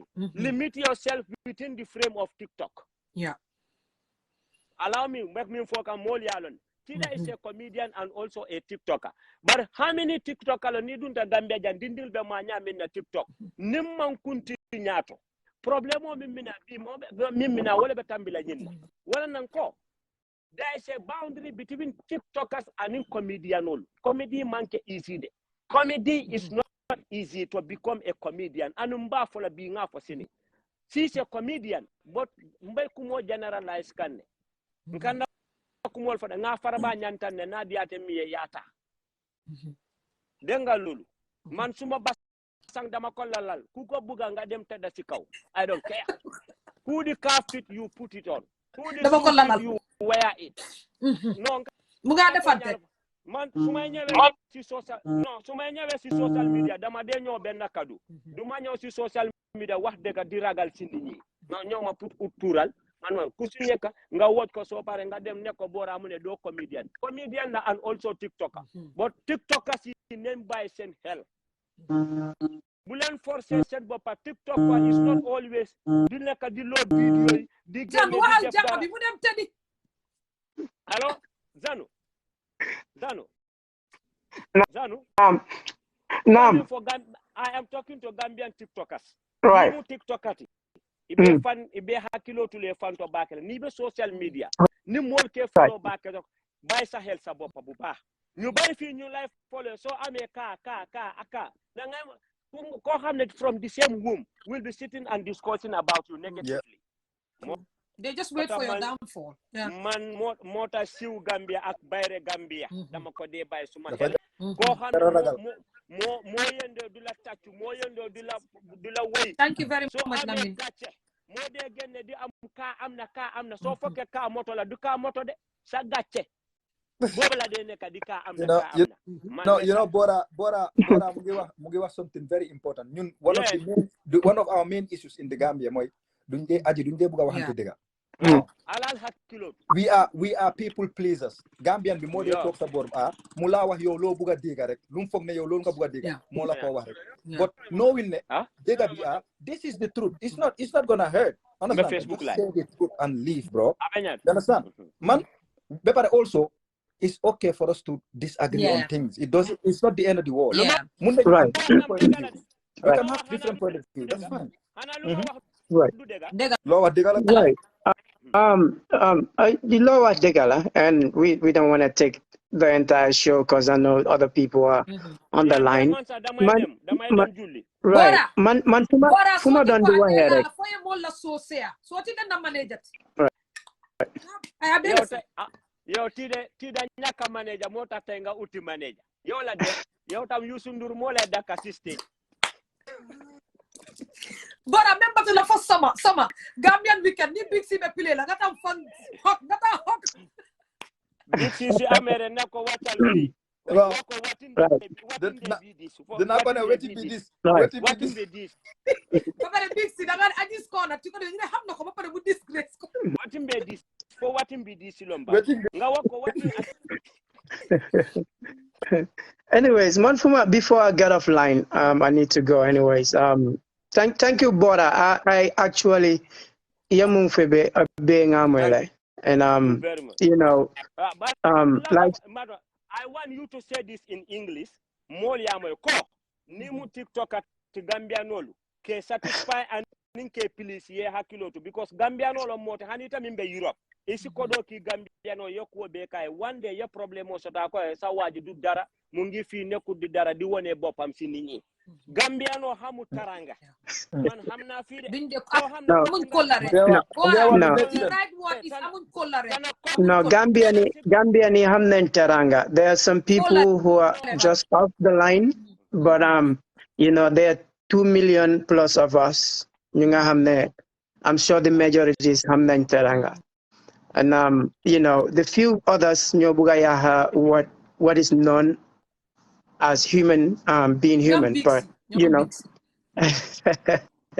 but of course, hell mom, in whatever you do, by hell. It just doesn't necessarily mean that you are a TikToker or you are just a push guy. Hamga to sulon mundi neka warngachi by hell. Hamga. Because at the end of the day, tamit nit regna. Mistakes would happen. Yo foi halate is not gonna be the same with kanen kifumi halate. Right? But that doesn't change the fact that doesn't change the fact that the lady came with genuine intention. Let us forget about these theories of mothers that could happen. The lady came with a genuine, honest intention. Did not yank the mic. Did not yank the mic from the guy. Did not harass the guy, following him all around. He came all the way to the guy. Have access to the stage. Mandem na. Bora, message on WhatsApp. Okay. Nala message to WhatsApp. Bye Sani. Jandi benina. All right, bye. Right. Okay, Sanusi, thank you. Bye. Thank you very much. Nankodoma. Yalanga aga for them. Sorry ngade. The move so be started. We get them. So to send a request, please, right. before them. Right. But you know, where I was. You were talking about the lady came on stage. The lady came, at least one video Muma said, and I'm basing my argument on the video I saw. I wasn't there. The lady came on stage. No act of violence. There was no act of violence. There was no act of harassment. There was no act of hostility. The lady came with a genuine, honest intention. Show love to the artist that I love you. That's why I'm here for your show. She's a fan. She's a fan. And if you go to her page, she's been sharing her show. She's been sharing this show without even getting any benefit out of it. And then you're like, can I please hold the mic? This is the mic, for heaven's sake. This is not something that's gonna ruin your entire career. This is a mic. And the guy being this hale, Akheli Halem, couldn't understand or differentiate somebody who has a genuine love for him and somebody kunga hamne is there to stay to steal his show. Hamga. And even Hamga, if I escalate, you can play both sides. They did not have time to think through this. You can say, everything happened so rapidly, so fast. But again and again, nit mom, sajiko, nila yaro, no melak nyinyi, foko dem dingo ko wane. And Roga wane na something of who he is as a person. Because loma nene yoranga o again put to come stand and dance for you on stage, and all of a sudden you felt threatened or you felt displeased by the appearance of another lady. Man, I don't think that makes sense. that was my contribution. And you know, I appreciate all of you. I have to go online. Nkodoma, sorry. Before you go, 1 second, please. Right. So do you know that Roger was unaware of all these things that you're saying? Roger doesn't know Tida. We have to factor these things. Okay. Roger is not man fogman personally the attack Tida Sibopam personally. Fogna is just an artist being on stage and then having a stranger come on stage after the greetings. No, brother, I'm sorry. It's not right now. She's not a stranger. He invited her to come on stage. There is not a stranger. Because, okay, yeah. Bob, can I ask you? Can I ask you what question? She is a stranger because let me explain this to you. Okay. The world #1 djembe player, Mamadi Keita. He came to Sweden here. Those years I was. Please, no guys send request. Mange contact Paos, but he's not there. That is my first year in Mama, you Sweden. have some beef after so. Toti, go ahead. That's my first year in Sweden. All right. This guy came to Sweden in that concert room. Everybody knows me there. Yevle concert because I am the one they will call to come and play. I'm a lot of Gambians don't know, but I'm a professional djembe player. Yeah. So they will call me all the time. They have cultural things and stuff like that with my group. We will go there and play djembe and stuff like that. So when they call this international djembe player, the #1 djembe player in the whole of the whole world, he came there with his band and everything. Before they play, I start playing. So when they were going in, this guy, he looked. This guy had the djembe, and he listened what I was playing. He knows that somebody is playing something that he knows very well. Okay? Then he passed by. He went. And then everybody was sitting, and then we packed down, and they came in. They came on. And they were playing something that is, they were talking with the drum. You understand? And I heard that they need a backup on the stage. You understand? But he was doing it with the djembe to see whether I will understand or I will not understand.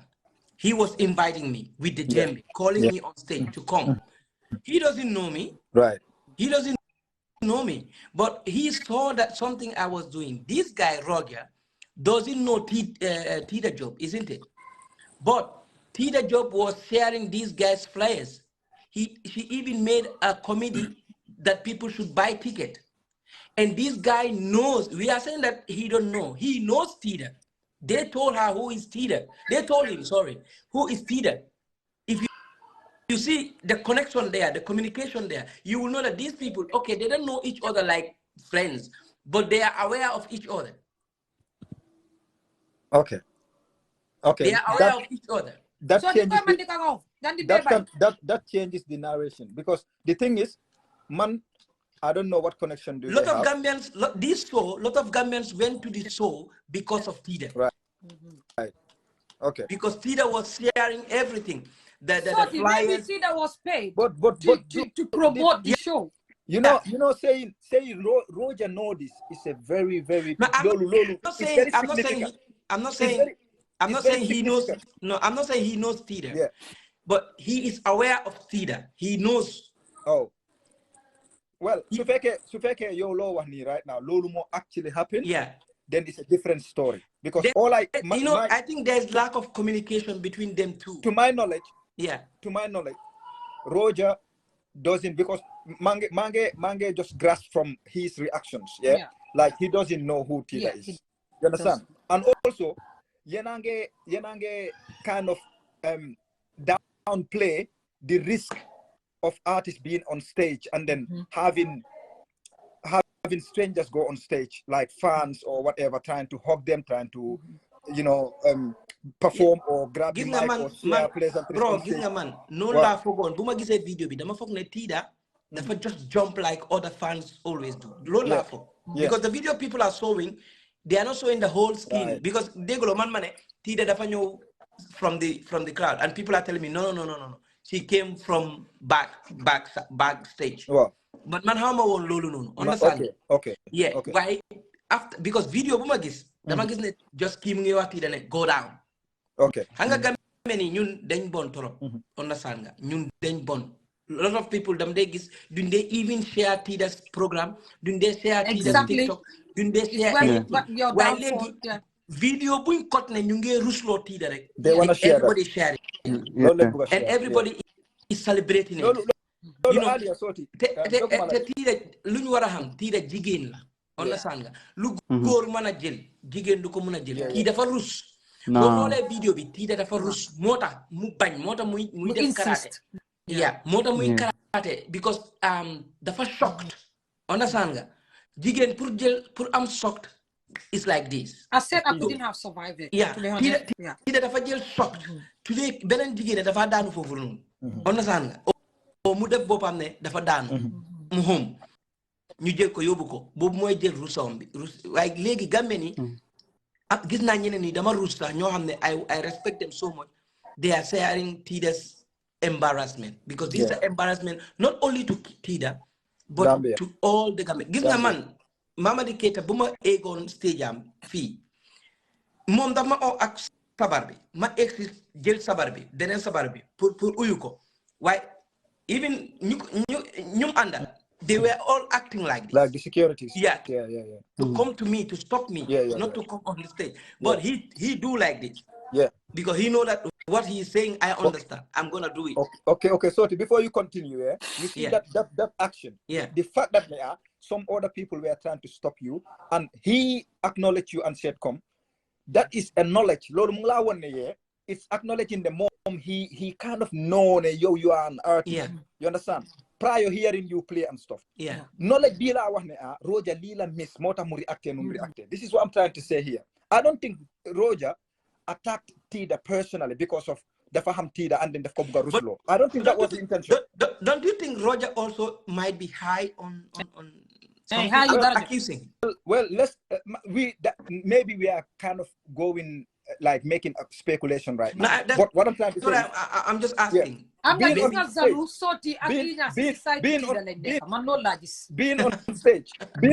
I am seeing everything here. I'm listening. Being on stage, I think Roger's behavior, action lumdef, it can also be translated as in just an artist who is trying to just be cautious because of safety precaution has to be put in place. Thank you. Number one. Yeah. Tida waruton na ega sa stage boom ega no basically because of security would have stopped her. Come soti lu wa make na sense because su fekul lol su fekene Tida dafa jok rek mu jump ci kaw stage bi that is like security breach right there. Yeah. But the fact that ne dem na bem ega be fu Roja neka where are the security ana ñon ñoo war xam ne ñoo war protect artist bi lolu maybe brother gis nga ma understand bala nga wa big si dafa am luma bëggona lifin man journalism la fi nekk man ma leen di impose questions. Okay. Dama feel ne Pa O said something before mu don génn mu ne Roga could sue the absolute to say ne ñëw naa seen lifin bi like mu turn the whole thing in the whole scenario to be more dramatic and get more money from it and say well ñëw naa seen dëkk bi I was not secured I didn't feel safe mu sue leen xaaral rek ma ñëw for a ransom of money. So man, I didn't know about this. Maybe Tida didn't know this, or all other Gambian celebrities, or who are not even celebrities who would jump on stage. Yeah. Do you think this could have been? This is possible. Yeah, that is very possible. That is very possible because I said this earlier when I first started. You invited the artist. It's your responsibility for them to be safe. Understand? Throughout their journey, because of you have a contract with these people. Yeah. And within that contract, there is a safety agreement there. You understand? You cannot put them on a stage where they are so exposed to everyone. Amun ben security. I'm not even you have UK. So organization so be the first thing priority. You have to come up with official security guards. They are there just to protect the event. You understand? Mansuma event buma organize Manchester fee. Yeah. Look at what they invite. Man invite them because man a top girl in UK. No, VIP invitation. I'm like, the man message, the man please, I want you to come and MC the program. This time invite man. I'm too big. You still failed me. So I don't know. Yeah, I failed him, so I need to make it up to him. Definitely. Borom venue bi lu ma njëkk wax moy regardless, regardless, you analyze ko dem tedi in my team, we had no, our dama own buga nga dugal pa mo maneka okay. Man dina may paus. Dedet. No man sa dedet. Dama buga paus feka ma fi. Man dina may soti. Dina may paus. Why mele mama dane rek. On my event here, borom venue bi lu ma njëkka regardless ñun am nañ suñ own security and stuff. We had to drop like official ones. ñoo xam ne ni they have the badge, they did the course in terms of experience. You understand? Because of maa ngi dégg Zanu lu mu doon wax. I think a lot of us underestimate how crazy it is being an artist nga nekk ci kaw stage. You know what? You are totally with you, you know. You are very vulnerable. Danga over vulnerable because xam nga yow. Nit mun naa pretend to be a fan. Mu ngi charge towards you. You understand? ñu nge nekk di consider ne Tida jigéen la and all that. Yeah, no one is here to no. Maybe you don't understand Zanu fu mo waxee de. Zanu fu mo waxee ak man fu mo waxee boobu mooy the same la. Zanu ak Inyasi. No, we are not supporting Tida. We are not neutral, man. Big C, hanga la gis naa fooy waxee de security and everything. Big C de, to be honest. Big C gis nga ñun sa fii doo mun a def programme even programme bu ndaw amuloo security ñu am badge pour ñu ñëw foofu by force police yi loolu lañu laa wax by force da nga am loolu da nga sign loolu it's a legal requirement. ok xam nga fooy miss fii Zanu fu lu tax bëggoon nga waxee nii mooy ne this Roger guy invited Tida. It's like Madam si Youssou Ndour. Youssou Ndour come okay bu ma wax Youssou Ndour Madam si Wali man imam laa de dama wax nii rek waaye duma dem so okay Madam Wali nii Wali gis ma si crowd bi mu xamut ma sax de waaye mu joxeñ ma ne égal leen kii Wali sax daf ko dee def égal Wali daf dee égal ni kooku jël mic si loxo Wali. So what about the narration? Buga nekadi. Hamga there's another saying going around. You know, the funny he wanted a dancer on stage, and then Tida came along. The Tida muntam si video mbi mungene ki dafa bugon fecha kat man nak comedian. So she did say. We cannot just rely on this speculation. No, this program is good. You know, this program is good for Gambians. For Aji to do this because you know why now there is a lot of information coming out misinformation lila nekadiwa because of yo lo nekadiwa su fekke lola dafa change the whole perspective of this whole the judgment of it just changed the whole situation su fekke ne Roger dafa ham Tida and then he personally requested Tida to come on stage and then this happened. Why Lolo tam su fekke lola it doesn't make sense because Roger acted like he doesn't know Tida. That's what I said. He does not. Let's just admit. So man luma buga believe moy Roger doesn't know Tida. I mean this is the narration that I want to go with. Roger doesn't know Tida. I'm not saying he knows. I'm not saying he knows Tida. I said he could be aware of who Tida is. Yes. Let me not knowing. That's not knowing. You see, like this is the problem with us, yeah. That's why I like this platform because we all come here to agree and disagree, but we all make sense and people learn from it. What I'm trying to say is, Soti, regardless of what happened, what is wrong is wrong. Okay, Sunekene Roja, the Fajis Tida, Muoko on stage, yeah. Munako na ñëwal on stage so dama bëgg nga xamne that does not give her the right pour mu ñëw ne this and that understand lu ma mean yo yaa ngi jéema wax ne moom moko o si stage bi comme kooku no war naa def li moo def no dafa o a fan su fekkee ne ko on stage fan la o so feccakat la bëgga understand nga o it ko ne defal li feccakat la bëgga xaaral la sooti let me laam Tida mu ne moom du feccakat. Okay, you know what? Tell him on the mic, I'm not a dancer. I want to do some little bit comedy. No, Aji, before Lolusa, don't even come on stage because mom dancer la buga. You are not a dancer. Don't come on the stage. Definitely. It's very simple. Thank you very much. Thank you very much. Big thing. Scenario bi hangal ñun tay bi la ñoo wax. Waaye scenario bi happen na Gambia exactly the same scenario. Okay. Wali sekala wo. Amande ngeen seen xel I don't know whether last year or a year before last exactly lu happen li Wali def na ko Gambian comedian naka la ko defee Gambian comedian bi invite ñu ko defuñ ko dara dafa ñëw mu ne dafa egg ñu ne ko doo egg sa tournée ko ci liste mu ne by force dafa egg Wally si boppam moo dem mu ne ko doo egg xamuma la xamuñ la understand nga exactly the same dafa forcer boppam pour dem si stage bi pour egg si stage bi perform fa but again that is wrong but you're not on the list pour kooku noonu laa wax nekku si list bi pour dem why would you go on stage to embarrass yourself so why is it so hard being a Gambian or nekut Gambian artist be here dafa am contract with the promoter to come and perform. That's his stage. They are very territorial. Some that's artists his stage. That's his stage. You understand? For example, Free Sosa artists perform even though Free Sosa they get upset. You understand? I'm the artist solen oye ngana perform a track. They get upset because then buga perform 2 or 3 tracks.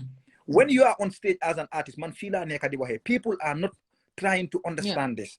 Being an artist on stage, that is your wall. Anything that comes with it, you are very protective of it. So now consider try and think about all these crazy things happening now to artists on stage. Simply because a security has been breached. Okay, na munge hole kine just fan rekla. Boy bro, so many crazy things are happening, whether you know it or not. I know. People can people can throw you a bottle of water or a handkerchief. Take a handkerchief of there are things you have they are detrimental to your life, to your health. Bro. I know. All you need to do is man roja fumo lumdef. I would have done the same thing. I am very sorry. You understand? I love Tida to bit, I would have done the same That's thing. why I have Young perform. Invite to local. There's no communication between Roger. Like clearly you can tell Roger was not aware Tida was coming to do that karate stuff. You understand? So all Roger was said, go down the stage. Big C, you're from your Manchester. So man, so for the love and respect I have for Tida, I would advise her to make sure situations like this not your responsibility. Buguma mujeleko in a negative way. Tida, my advice to her is like, I love Tida and she's a great person, you know. Gambia should be proud of her. I am proud of her. Don't take it on the chin. Don't take it too hard on yourself. This is not her downfall. It's not even a glitch to me as far as I'm concerned. Well, you did say Key dafa bugon a dancer, Tida do dancer, watching a Tida. You know, not a big deal. Reaction be more nekadi escalate this whole because thing. downfall. You understand? What Tida could have done? Gambians are making it tough for Tida. They are not making it easy. Which is wrong. People should be supportive. You understand? Li hapunna. Come nuko soti wahe. Na Tida learn from it. Next time, mom tamit as an sumako advice. Try and get a management. No matter what. No, even management, sir. No. Honestly, get a management. No, her caliber right now. Tida is no more a small person. Even maybe Amud Halis put fame management. You don't know how she's living, Nekut ne Tida advertisement you more def yeneni duñ ko defé daf ko def free just daf ko like rek comme gis na big si yangi wara def programme England mu gis ko rek mu jël ko rek yow xamuloo ko sa mom xamul la mu jël ko rek daf def lolu so even though jarut living mom si bopam mu xamne man Tida man dama am class. Thank you. Value yourself. Self-respect. Mom si bopam dafa wara xamne man Tida man soti ñoo xamne xawma dara munuma dara man dama de bal para ngente dañ dé am ñu bari yow Gambia pa la xam ñepp la xam you are a celebrity. What do you talking about? No, I'm not a celebrity. Hey, gis nga fi comme like so ma invite ngente sa duma fa dé dem because dama dé xamné suma fa démé ma toj fa kaas mala togn on sana Tida dafa wara xamné she's big dafa wara dafa war a def classe si boppam ne man sa lii sa programme bi sa dañ ma war a def si liste suñ ma defutee si liste nit du oo feccakat comedian mu egg it's little bit confusing. Thank you. Fii laa bëgg a waxee boy. This is xam nga nit su ooyee su dee loolu la def because man lu ma gisuma yooyu noonu waaye su dee loolu la wax ne moom feccakat la bëgga Tida warta egg because Tida nekkut feccakat. So to you watch Tida's video. Tida si bopam man I'm talking about mom si bopam waxam lungwa loolu la. Well, she made a video herself. She said the guy wanted a dancer. She's not a dancer. She got on stage and she was put down. You understand? That is not a big deal, Shima. Wachanga, Gambia ni dañ wara bay comme lo wax la ñun dañ bëgg di gis downfall jambo. We are the one making escalating this whole situation. Yeah, because hangalala because ti dem luta watu directly moy ne ti de dafa rus. Yeah. I agree. Li rek mo ta watu. We should not take it big on her. Sorry, dama bëgg la ci dara.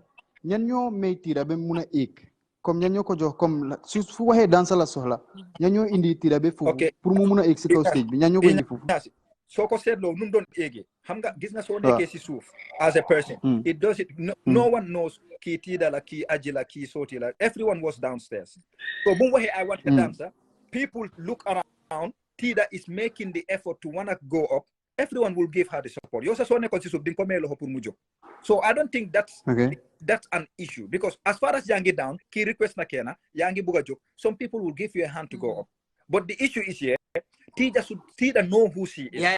She knows what her profession is. So Buki Oyene dafa buga dancer. I will not put myself in that position to even want to go up. Number one, number one, dama wara consider ni comme lu fi soté wa. You gis nga respect is earned. You understand? Niti do de wax niti ne yo dama wara respect dama wara li no.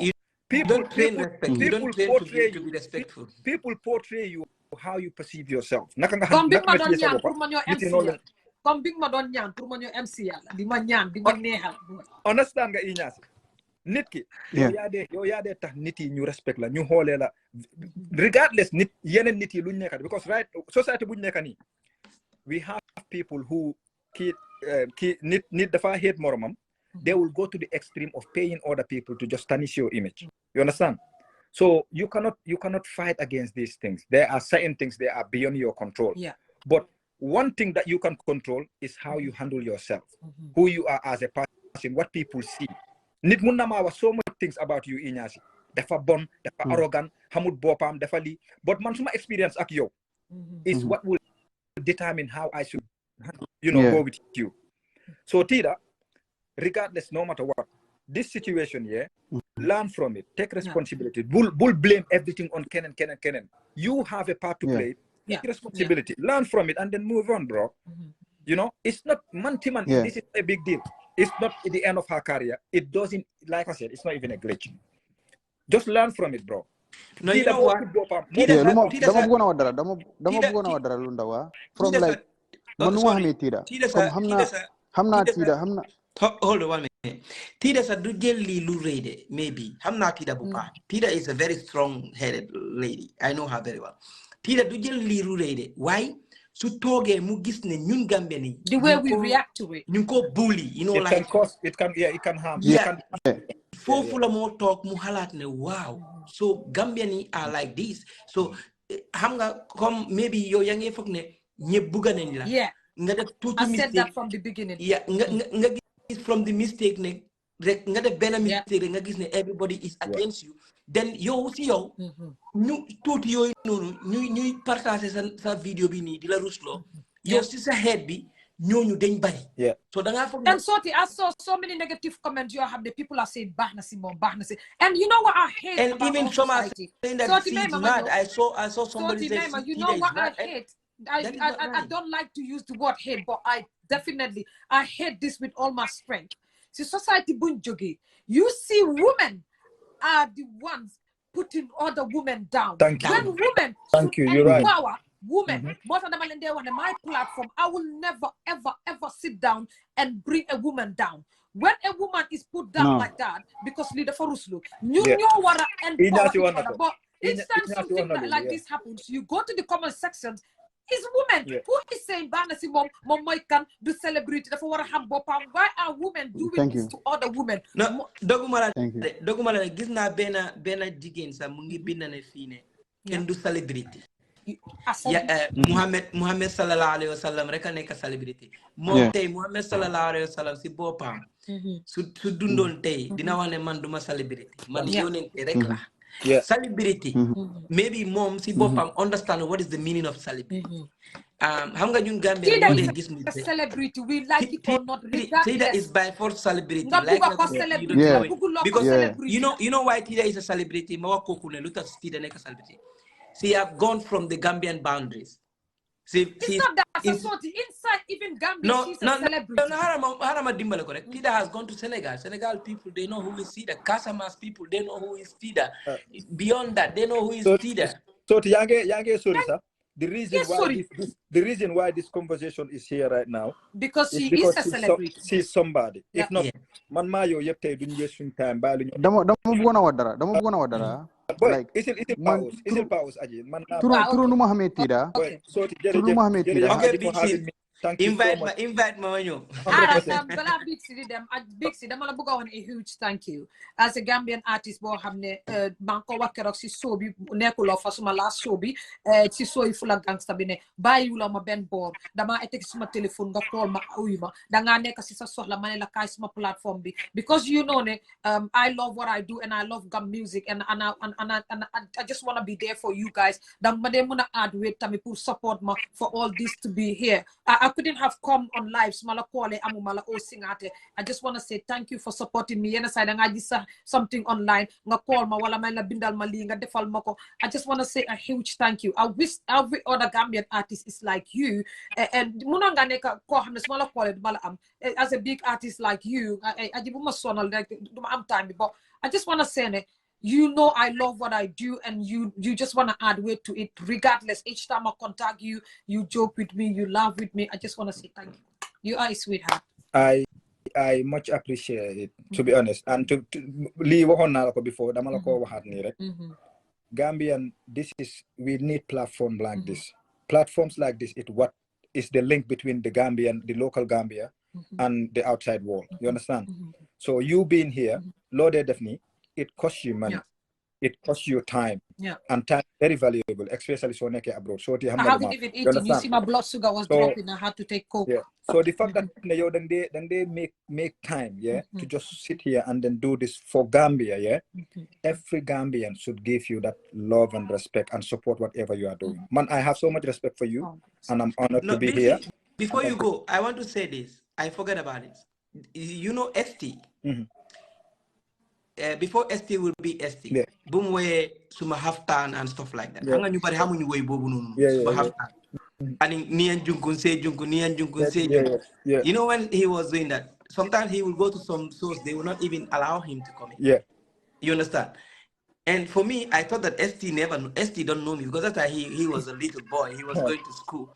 So he was playing, you know, these Swedish people goes, I don't know, one restaurant around Senegambia. Yeah. If Swedish people goes to semester, every Swedish go there. So it was not. So he was playing. Then I came. So I stand in front of him. You know, he was like, "Wow." He was shocked. You know, it was like, "Wow." He said, "Nakeba, microphone." I was like, "No, I'm not a singer." He said, "Boy, nail on the shorty on back of my hand." You did a famous song. We all dance.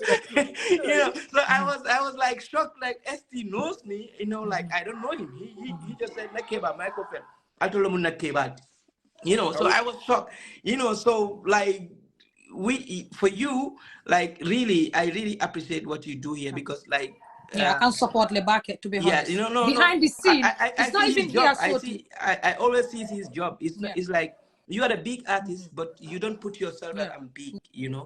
And like Gambian artists who people don't even know, you will invite them even they will say, if you don't give me this, I will not come. You understand? So mantamin manglawa jerejef linga indi sa bopa sisu ST fuka def fi niti hamun ko dafa respect everybody from the ground because useless person like me he was like I was so like humble like wow this guy knows me, you know, so this was in my head all the time. You know this is exactly what I was trying to say to Aji earlier regarding how people can perceive you and tarnish your image behind your back and stuff. Nitkia, especially us Gambians, we are very quick to judge. Yeah. You understand? Sanaye, so you don't know him. But try and meet him in person or talk to him in person. You understand? So sometimes people think we are friends because then they japale want to it's nothing to do with that. Mandama feel like swing energy, no relate. It's very much together. You understand? Man, I don't like even people calling big. I'm not big. I'm far from big. People like you, I learned so much and inspired. I was inspired from your song. Boy, it was the song that GRTS will play every single day without a fail. Yeah, when respect is due, give it. You like it or you don't like it. If so, Well, it's due. Just give it. Because munga talk ngane mane bugulo ham ku is, but you don't know him. Even so, Sulanit Hamutonsa, you were soft on people's face every single day, whether you like it or not. You understand? So for ST to recognize that and give you that due respect, that those are the time of things. No, that's why if people are against him, I think I said maybe they don't know this guy. Yeah, this guy is too humble. You know? I want to tell you something about Big C. Big C. Oh my God. Big C is a fan of Aji's Corner. When I was not close to Big C, or I've never said hi to Big C.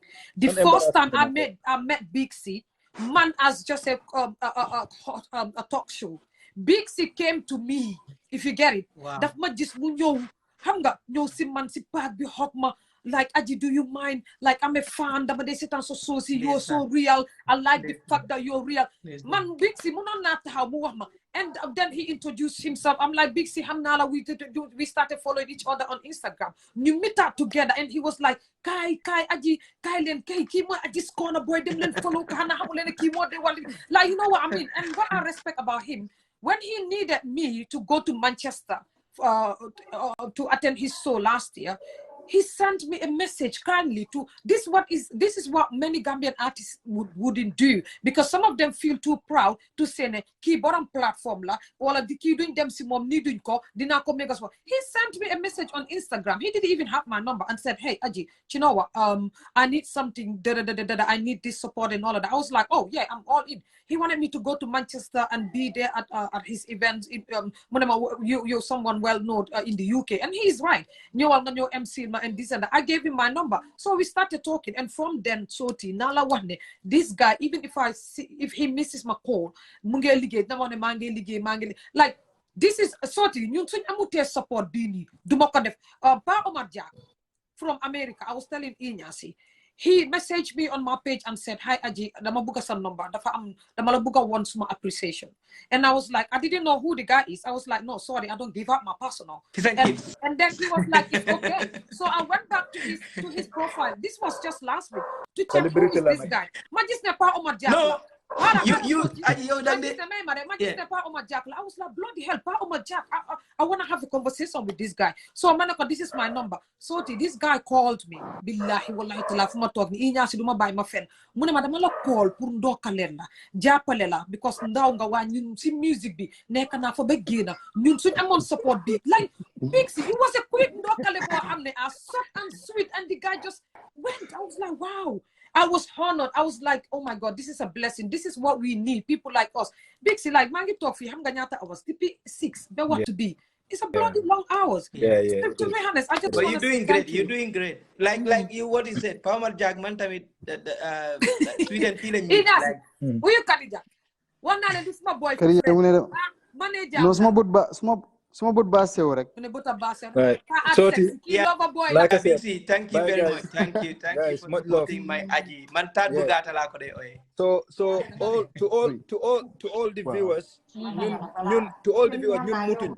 We are not perfect. So anything luñ ci wax lo xamne ni you guys might deem offensive, I am I'm very sorry. No, I am apologetic.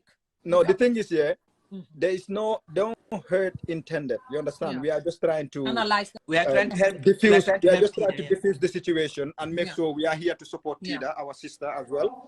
You know. Thank you so much, Aji, for having me again. You know, much love, respect. Thank you, Big C. Thank you. Inya si mun nga continue. Pa us send request nga duga then you analyze so. Inya si continue yang you want to fam no bugawa. Go ahead. Yeah, like luma bugawa moy like sinuma xamé Tida like comme xawma ko ci nit ne like comme ku buga yabate la wala ko xamne dafa xam nga comme ko xamne day daw yabate te gumna bopam gumna lu mo wana lolu ci hot seat like, tambi yeah te xamna ne nit ko xamne like du dem fen fuñ ko oy understand nga way tamit nit la rek nit da ngay mix be pare things def de mëna happen like nit yi dañu wax lu nekk right now ken xam sala story bi lu happen yep ken xamul na moom mit na ruga ñoom bokk na si ñu indi ruga bu si airport bi ken xamul cause Tida du am fit boobu rek ñëw egg si kaw stage bi noonu te waxu kenn waxu ko dara understand nga cause dofut amul fit boobu sax comme man du ma toog rek gis artiste di perform rek ma egg te amuma benn fa dem comme ak introduction maam wala leneen waaye tamit xam nga lu happen na rek soo mënoon fee nekk di wax Tida nii dañ koo gën a cause jigéen la already right now boppam bi lu fa nekk dafa bëri cause dëkk bi fa ngi wax si affaire am so right now lu nga ko war a wax mooy man moom lay defend lu tax ma koo defend mooy dama bëgg a bu mu feel ne comme lii mun na ko turu dafa des si ñun naka la ñoo waxee moom naka la ñu bëri ñu ngi post vidéo bi xam nga tey su fi Tida defoon lu baax wala mu win award mu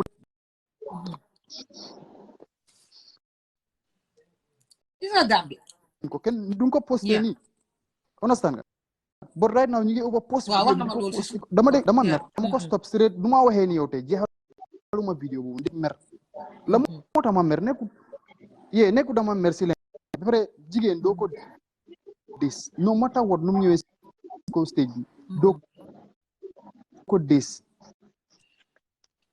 Gambian accent Afrique sel bi moom with respect nu mun di acté waxala moom nga def looy def mujjee waaye xam nga yéenay tamit xam nga la tamit nii itam lay nekka no matter what foofu lay nekka so man bëgguma lii mu nekka loo xam ne ko understand nga so like mun na see step mu dem si kaw understand nga like comme dafa des tam si ñun naka lañ ko encourager naka la ñoo waxee moom pour xam nga cause lii mun na koo sonal mentally so like nen xam nga right now leen war a nekk si booram cause Tida ñu leen ko ñun yëpp am na solo torop Gambian bi du dee xalaat people's mental health so lii mun na koo sonal so man foofu lay xalaate so man bëgguma comme right now lu happen na so nañ ko jéem a try encourage ko daal cause kenn mënu fee waxaat ba ting si lii nii ku nekk def see jàng rek mujjee soo nañ ko encourage wax ko ne lii lu ndaw la xam nga ruga la rek nekkut comme système bi Michael Jackson wala keneen so happen na so muy cool lan fii dara la fii da ngaa def lu bon wala nga def lu baax understand nga parce que fii yow doo fi wax ne tey imam bi sax dafa mistake understand nga so nit ki da ngaa mistake wala nga def lu correct noonu leen fi dañu indi si àdduna bi sax pour ñu mistake wala ñu def lu baax understand nga su fekkoon ñun dañoo def lu baax kese yàlla ñu génnee fii mu indi ñeneen ñoo xam ne dañoo mistake di def lu bon di def lu baax pour mu ñuy rectifiante understand nga cause loolu mooy nit da ngaa make mistake ngay def lu right tam yoonu nga dee ne nga xamee ne kii nit la so like man lu ma wax daal mooy happen na so lii du big deal lu ndaw la egg na si ko stage bi yaba am na kenn xamul naka la demee ba still moom lay gën a encourage ma wax de daal ruga moom mistake man moom lay encourage so man noonu la ko gisee so anybody koo xam ne gisee nga loolu leneen I'm sorry cause man Tida bu nekku ne comme ne like comme Gambia dama ko faral to be honest dama ko faral de no matter what. Well, you have every right because Mota, we're here to agree and disagree. You know, because I don't know. Feel, and we will have to respect that. Aji, you know, like yes, we can. Man, mom, jigeni. Aji, hamna, man. Wow, I don't go against jigeni. That's my life. I will never go against jigeni. Why nekuma di farle? Yeah, you know. Nekuma di farle. Why luma don't man? Because you know, when you are in this society, like in Sweden here, we know what is discrimination, what it can lead to. Yeah. We know how bullying it can lead to. Yeah, because Limuna put her self-esteem down. Yeah, we know how to embarrass people. Especially Jigen, they take care of that very well because they are very careful when it comes to Jigen. Because yalla si bopa mo wane Jigen aggo defar na len way nekulen bena. Yo ninga Jigen num de jele information. Aggo num jele information is a different thing. Jigen mu nga ko nekka diko naxesa, diko foyesa, mu jele ko lenen mu mer. Yeah. Gis nañ fi Jigen jël na naka diw bu tanga tour ko ci jëkëram jox daf ko ne dama la indil seet te seet boobu moto la nekkul ne jigéen la on a ça jigéen lu mu dee jëlee réaction bi ak ñun góor dafa mun na koo wax ne ana jigéen ak so waaye moom si boppam ne suma jëkkër léegi am na xaalis rek dem na indi jabar xalaatut ne suma jëkkër maybe daf ma jëndal dara loolu la moo oyee seet on a ça so moo tax man Gambien yi maa ngi leen a ñaan xam naa ne dama bëgg say something towards all of the Gambians and Tida, because I want us to also talk about Liso Ame, Noko Prevente, Walabul Ahmad, or send a message to all Gambians, because that's the whole of idea of my platform. We educate also the whole community. Haral ma bay Aja Samu koko ki mom dafa am hel bu mag la am. She's Sammy, I just want you to advise the general public and everyone, whatever you want to say. Parce que bu ma fi dugon Go ahead, Sammy. Sorry, confirm like. Anyway, my friend, because Big C, boom non wax man ko deglu bu baax a baax and mun nañoo underestimate point boom don try to make, but dafa overlap make sense. Understand? Because dañ nekk si aduna boo xam ne dara oratut. You understand? Ba pare gis nga artiste yi nii whether yow yaa ngi koo def o nekkuloo di ko def gis nga borekat yi ni ñoo sangee seen boppa artiste yi noonu lañ dee sangee seen boppa ñoom tamit, because there is a lot of jealousy within themselves. Understand nga ku nekk mu ngi bëgg a egga feena te just because ki naka la tuddaati Iñaasi xam nga nangu na nit ñëw close to him feature or jël micam ak doesn't mean that Big C is gonna allow it. Understand nga xam nga nit dañ different. Ba pare suñ waxee ne Big C lim noon wax ne xam nga anything can happen, mun nañoo jël micam or something, or mu ngi try to protect boppam. It doesn't necessarily mean ne Gambian bee ko def, because I don't think Gambian yi am nañ any interest si Ruga Boy. You understand? But xam nga jealousy daf dee jógee fu sori, because moom sax within dëkk bu mu jógee sax mun na moo jógee foofu noonu ñoo fekk fa ba fu moo dem play si beneen dëkk. Understand? So nobody knows what he was trying to protect. But pare artists in Nigeria, three-quarter be they play, they get drunk. We have to understand that. You understand? Most of them would be so drunk and high, so they just do whatever they want. Understand? Tida came up unexpectedly according Simon reaction of Numel, because like na koyo ya ne bakan. Understand? Mom time expect mom time react in a way that is not very nice. Understand? But at the end of the day, Tida biki don ut fecha kat mana buga Tida mo xamne ñun Gambien yi dañ ko égal fo xamne bëgguñ mu tuuti lo bopam. Understand nga fiñ ko invite bu try pour make effort, especially when it's international.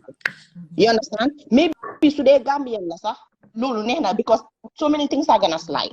You understand? Xam nañ ko, understand nañ ko, dinañ ko easily buy, but when it's international, understand nga nam bàyyi xelam bu baax a baax parce que ñun dañ ko égal foo xam ne ñooñu ñu égal ko fa woo égaluñ ko fa woo loolu seen affaire la. ñun Gambien yi ñun ñoo ko égal place boo xam ne bëgguñ ñu tuuti loo ko, because suñ ko tuuti loo ñun lañ tuuti loo ba pare ñun ñëppay rus àndaa moom. You understand? So that's why man bi ko kii waxee mu wàcca appreciate ma sax di fact ne sax dafa ay foofu noonu ko di ko laaj xam nga I'm just not happy with it. Because to be honest, affaire bi sax bu ma ko doon seetaan dafa xala fo ne man waaye bi ko waxee mu wàcca Tida bañ a wàcca sax dama ko fii, because dama xam ne dafa rus ma ànda rek.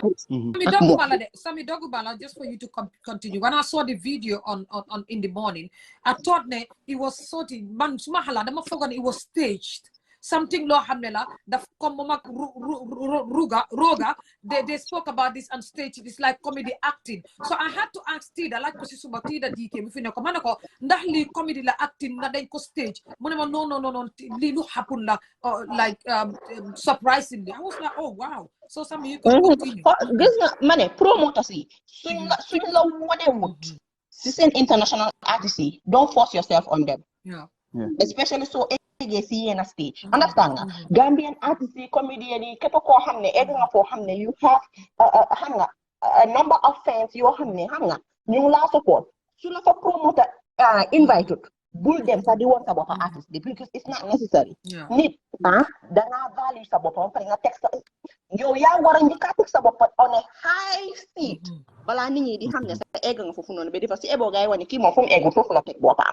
But you know what you can do. You know what you have.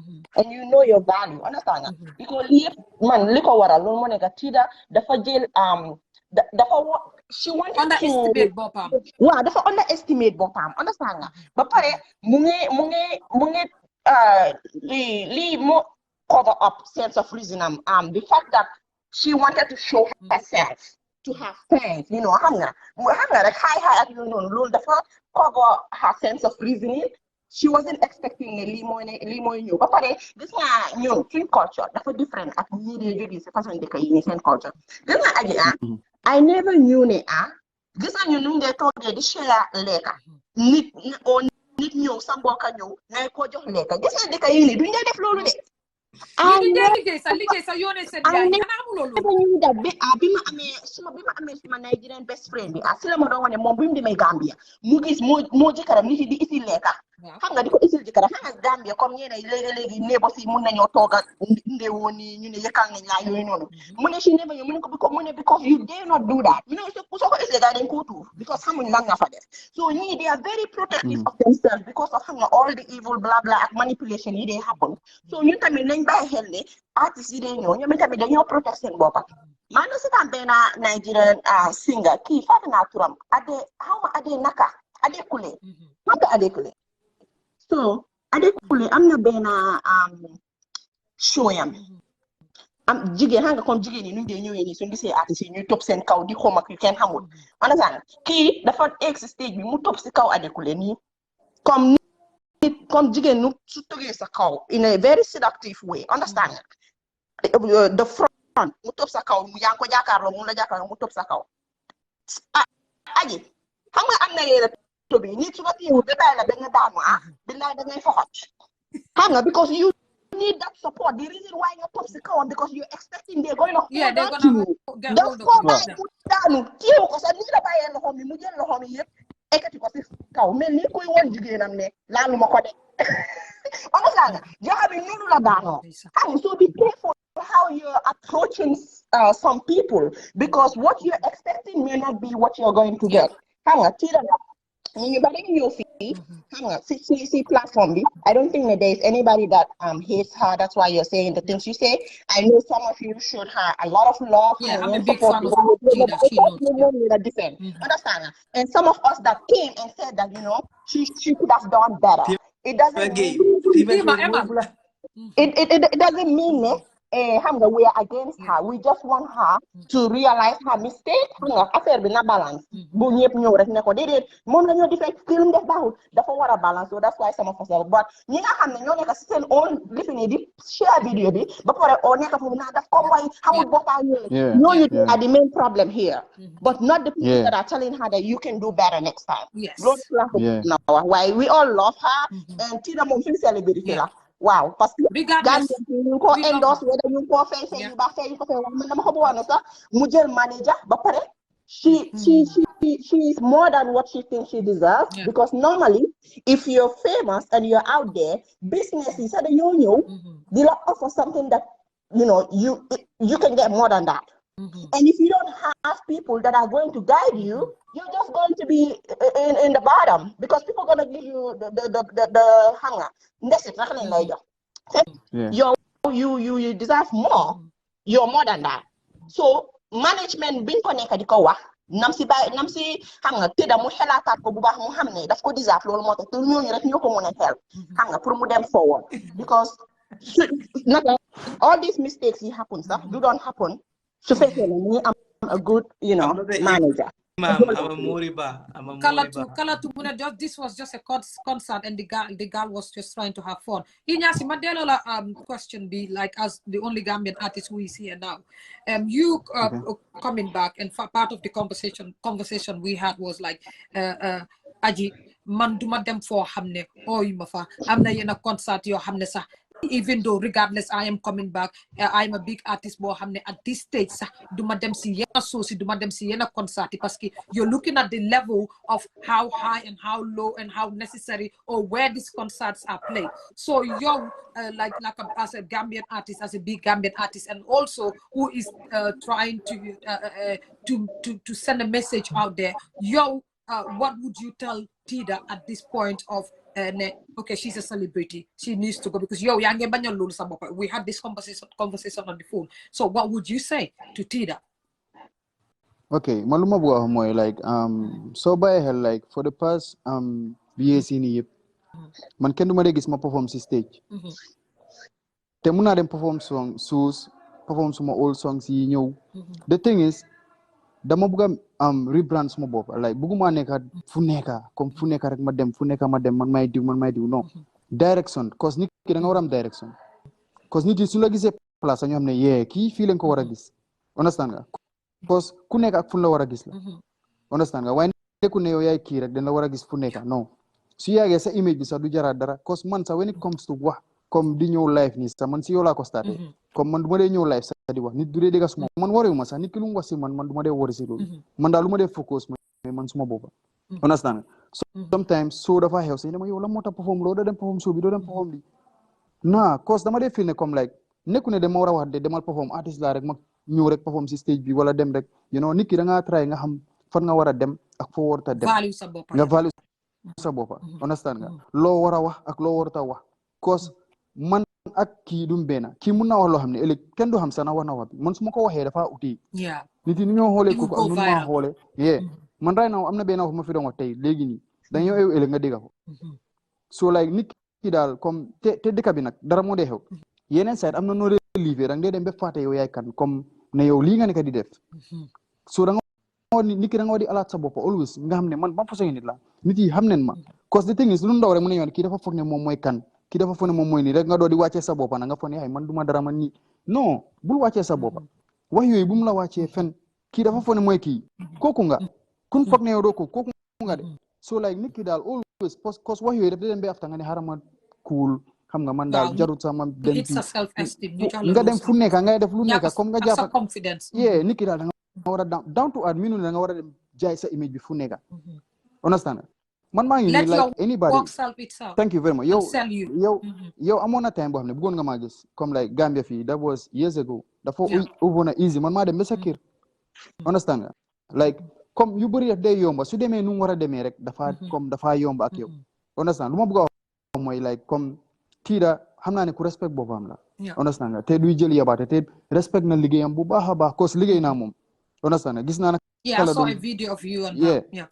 gis naa nu mu doon liggéeyee comme du dee jël nekkul nit koo xam ne sax dafa bëgg lu yomb understand nga te gëm naa ne like soo gisee mu nekk foofu noonu tamit nekkul ne foo xam ne dafa tup rek dem dañ ko fa invite man loolu laa gëm man she was invited as VIP guest cause su ko invité Tida du dof mu dem di def yenn yi non so like so ñaari yëpp bëgguma blame kii bëgguma blame kii understand nga but man right now su ma waree taxaw si Tida lay taxaw understand nga cause the thing is right now moom mu ngi dem through a lot loo xam ne mu ngi xew right now si man kenn xamul lan la moo xalaat lii mun na koo wàccee mun na koo ekkati so man pour moom moo tax man moom laa taxaw si borom laa taxaw pour moom rek like xaw ma kan moo right xaw ma kan moo wrong so like pour di ko encourage daal comme lii bu mu nekk dara na push understand nga still moom right now lii na ko jàngal na xam fan la moo demaat ak fan la du dem ba pare du ko jàngal moom kese de na ma jàngal man suma boppa sax naa xam man lan fan laa war a step ak fu ma war a step cause yu amoon na time yu no nga ma ne doo dem suuf bi doo dem perform fi may la non danga ma dee wax loolu sax perform fi may la non du ma perform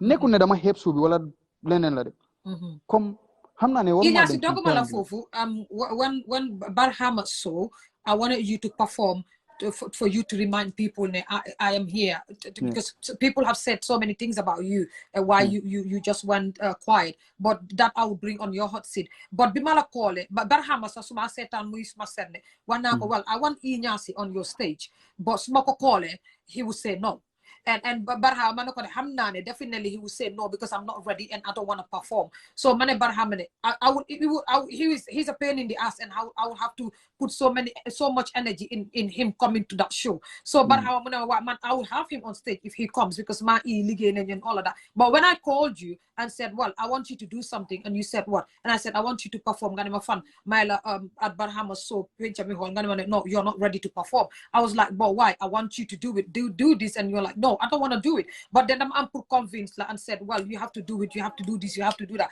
but then having to listen to me then you did it so dama bugat ni di xamne you're a big artist nekkoon nga fi ñëpp xam nañ la with the lonely with Kenen and all of that with Adama video bi yaa Tida Job yéen a fa nekk so dama bugat nit ñi xam ne like sometimes it's the way you value yourself as an artist te yow mënoon nga toog si lifin bi ne oh yow yaa big si yëpp because Nekulen Big C recently getting away. So why the last time you had a song, I think this is 2020. But then tey teguloo fo sa bopp foo xam ne hey man even though benn artist la maa ngi ñëwaat waaye dama am pour literally sorry for the word kiss people's asses to come to the industry again. Danga already value sa bopp ne regardless of me being quiet, people know me. And when I called Singate to say, hey, Singate, I have an artist. I want you to work with my artist. And I said, hey, it's Inyasi. He was like, oh my God, I want to work with him. Munema, Inyasi is not a small artist, so I want to have him on.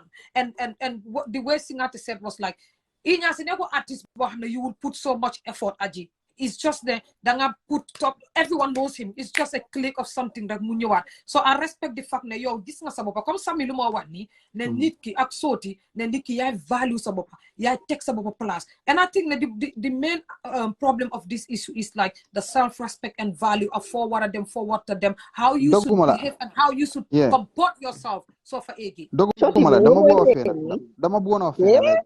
Amona time, amona dang mo de muna wane kom. No commenti. No comment. Okay, go ahead. Amona time dang mo wane like definitely.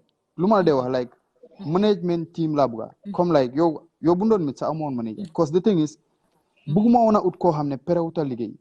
Cause pere na Gambia ñoo xamne dañoo pere ligay artist bi comme ne ki lay ligay la diw. Waye du nax nen def yo lo buga. Nax mën nañoo def sa yo lo buga.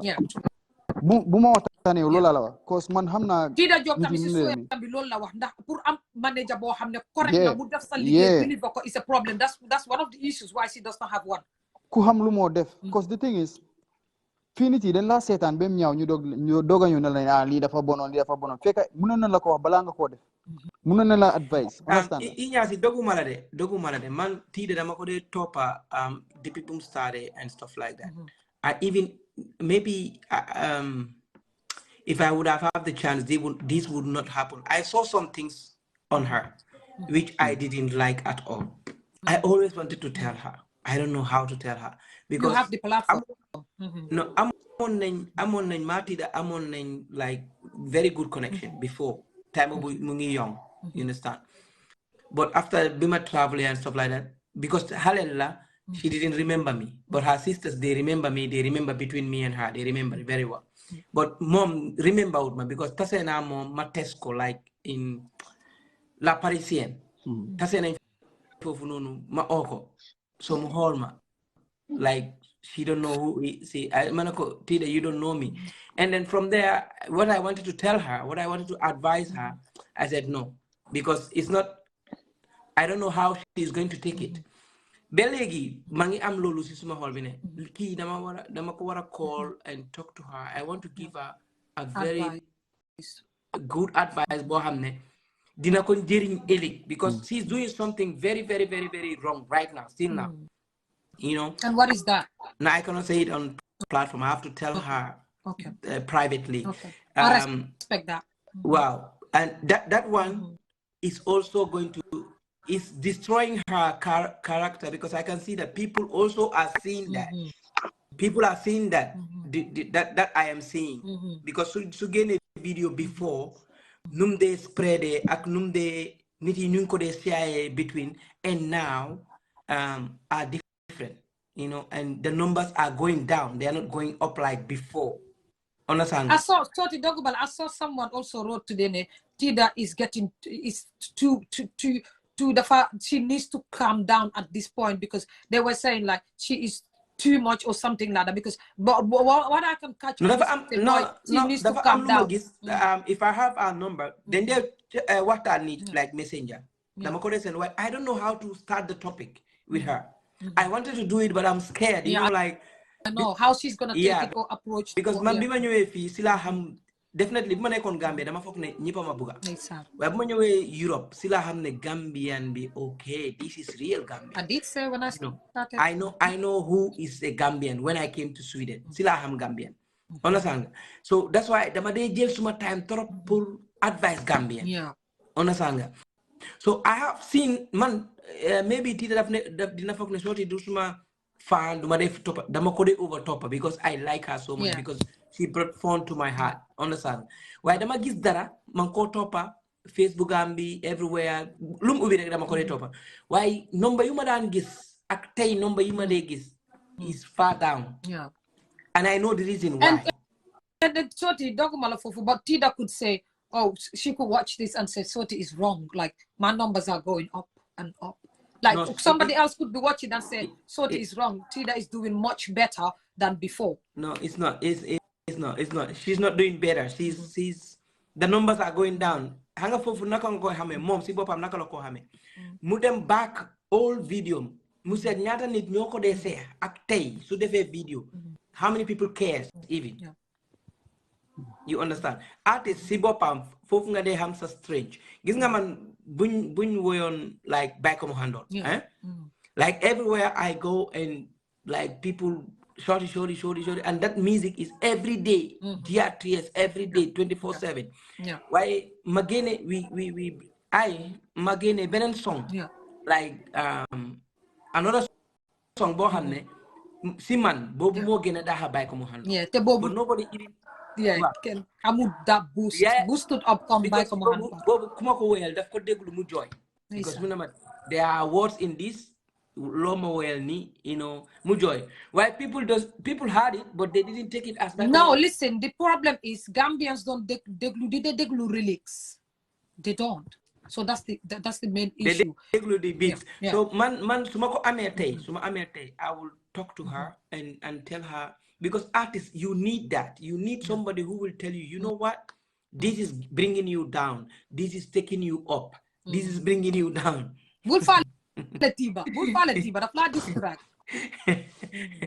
Inyasi, I know that you have a connection with her.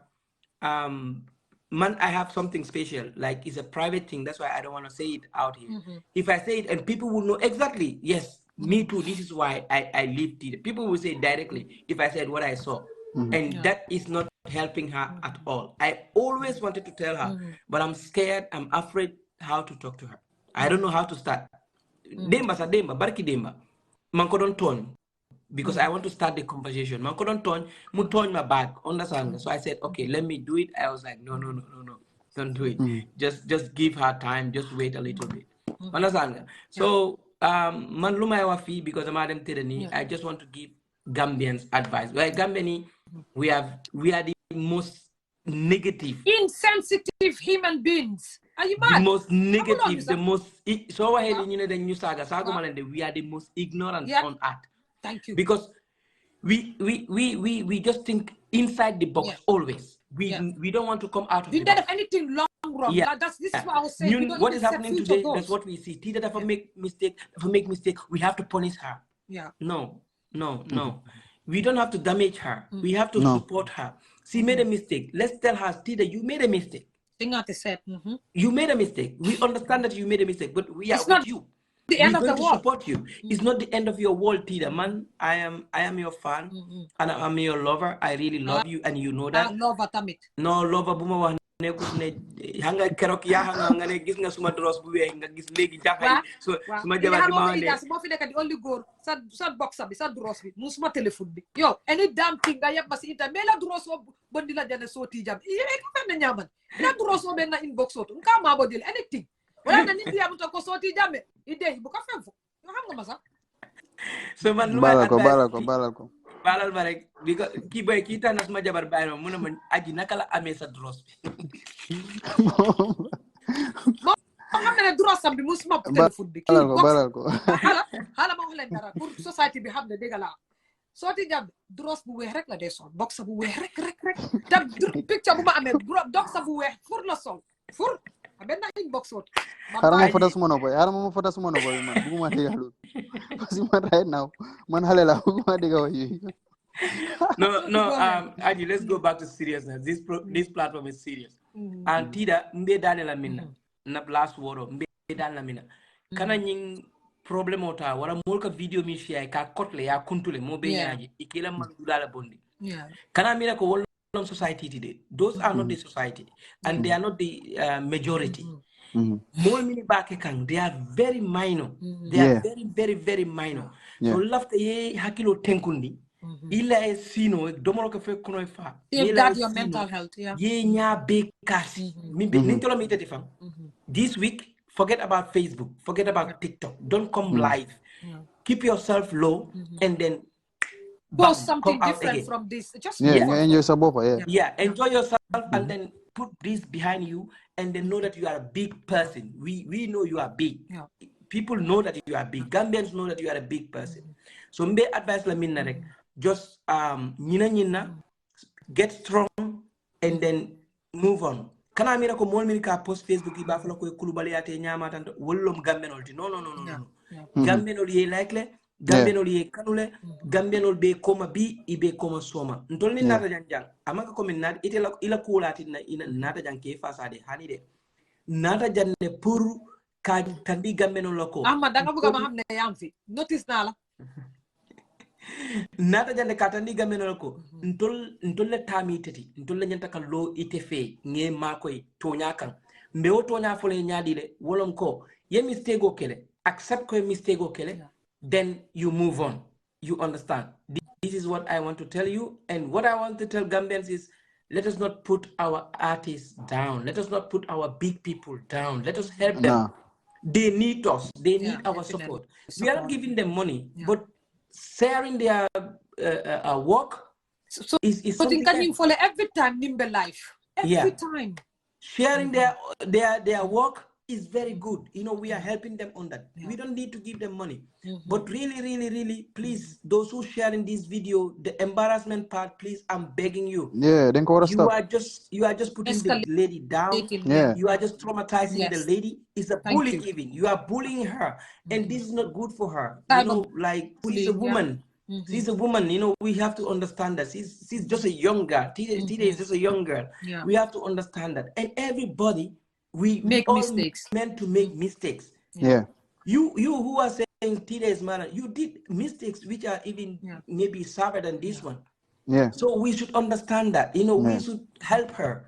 You know, come to her feet again and know that, yes, I did a mistake, and people told me the truth that I did a mistake, but I will not make this mistake again. Let us assure her that these mistakes should not be happening again from her side. You know, and Tida, left them in again. Kungo ke fongola, yejio ke fongola, yalon ko mumu baleti de. Kaka kidi doro yeta momu dawda dia eta. No. Ifongo sign kabonyina.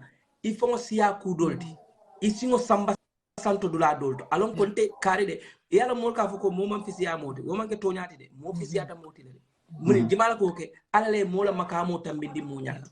Momo ya jala makamo ba modole nyato. So momo ka mo ko momam fisiya moti dron ikafani ale fo. Mo fisiata moti la momo ya jama muna na mbebe ka Lamborghini borondi nimma fisiya nyoti. Mina na mbebe ka jisma mi nimma fisiya nyoti. Mina na bi Gambia dolka subodo ba nimma fisiya nyoti. Dolka nunto banjun every Thursday ka supakanya tabil bari bi supakanya boka tabiji fisiala keta dol fisiata dol mon fisia so moka fisia motile momo ka fe ko mo boka fisia bot fan yalo woti o mo hadama di yalo woti ka fe ko mo boka fisia wot bari coming makamo mulna makamo be nyonyatol mo ka fisia so tida itela makamo be mo jama bala nyato so nyinom kala advice ko dile ifanka koy makama ba balo bi gat nan tol bebe sirin jabbi fankala kofo niaje bin tol be na time ta inte so mambe wulla 4 o'clock le so suto be ajel uniform wala bambari hale sai bari nlafta min fole wolon ko ntoli ye kanule niaje be sirin ngi kanule pour que support ka tande aji manyi programme ok pour que tinyale wala ka molna fe nan ye negative kumo foye tima man trajang aka kumol min fa ka tonyala fo man ka komin abijande ka foye ko sima sorry ka fotima sima man trajang ka foye ko nyin kele mistake ko le coming alafte put that down no aka tonyala foye ayna foye ko mbe ko ma bi mbe ko ma soma just lafta ka tonyala foye coming yemin ke mistake which is important what important ko ala fo ya fo ko ibadingu a fasa tonya kam bari tonya fo ibadingu na boyta so ni boyta mbe tonya la fo le muma fo ko boytal de nte aji nyami nte la side wala na aji ka fo ke fasa maje ko boyte imam fenki miscommunication leketa inin rogalombang alman nyole understand so aji man lila am pour advice tida lila am pour advice gambeni nañ ko support nañ ko wax dëgg rek waaye buñ ko saaga anga gis naa saaga yoo xam ne I was sad you know like lu tax ñu ko def lii you know like it's not necessary you know you can she is our sister no matter what she is our sister regardless you know regardless of what waaye man suma amee number I will ask her on her messenger I would want to No, advise I'll her send some. her. I'll send you her number Yeah, later I want to because I'm sure advise her she'll be something okay with because that. that one I saw that it is taking her numbers down, and it's something very important for herself. You know. But I respect that sort. If I'm Jandi Besila Janka for more be I think you get in touch and say, well, this is because regardless, we all need each other. We've worked together. I said this over and over. Me doku tale kabrin 2016 for Sani and the nene mambula hani du becek du ngon du gudi. Wala nanka for alaji bora ko soti ila number dilna. So inte hani momo hani coming for big C. So ite hani suto funding message sometimes aji yalla mu ne ni so kutale but I want this on my platform. I want you on my platform. Or I need this. You understand? Ikanale yemma koi ye support and ite so I know the fact that because I've worked with you since 2016 dawada ikamuso neo dole dame kamuso put down dame I know ne ite buka continue ite fangale ka molje muso put down ka ika finti ka foko you're disappointed when women should support women but then they put in other women down and I respect that from you so tinte every time on the hot seat ninga momo need ite fango kanale ka fonyo ko aji nyim fena am afele ba for alaji boray ko a share e muntubale binala hot seat auto I just want to say thank you. I will call him tomorrow. He will come. Yeah, I just want to say thank you very much for supporting Aji's Corner, regardless Yendele Koila sister. Aji, no, Hara. I have to clear this one. Tima Gay and Mohammed Guy. Tida is my wife. I can Muna ko chase, no problem. Suma jabara depuis bu mu haleke halen. Yaya mayna mako lolu ya kan dute. Family ya mayna mako lolu. Why suma defe fisa box abi. Suma defe suma platform bi tak la soti jamme boxers. Bye. Okay, good night. Thank you for joining. Bul fale ki. Okay, thank you. Nice to be in the same platform with you. Yeah. Bye, Thanks, man. Bye. Where is your music? Because I was listening to your music long time, and like since 2020, I didn't hear anything from you. So man sama waru si Inyasi bi. Be man ni de bëgg faté sax. Man mo faté na sax. Bu nekké won Gambia Inyasi mo do neexal GRTS. Yeah. Why legite man wara gene because like 2020 like get a dig as a music. So yeah, you're right. Yeah, my thank you very much. Yeah, thanks. Yeah, thank you.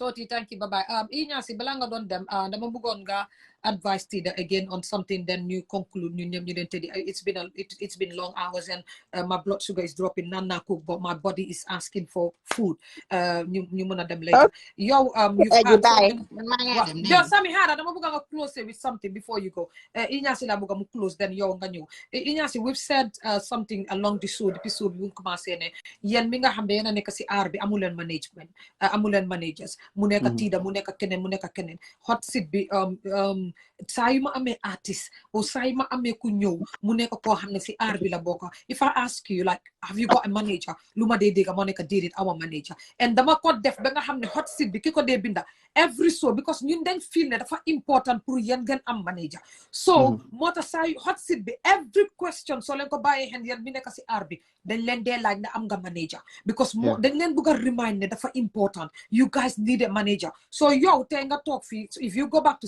Tida's video the hot seat man ko laaj and I emphasized and insisted that she needed a manager, but she also insisted that like the management team, if you need it in Gambia or something. Yo, langa am pour advice Tida as an artist, Gambian artist,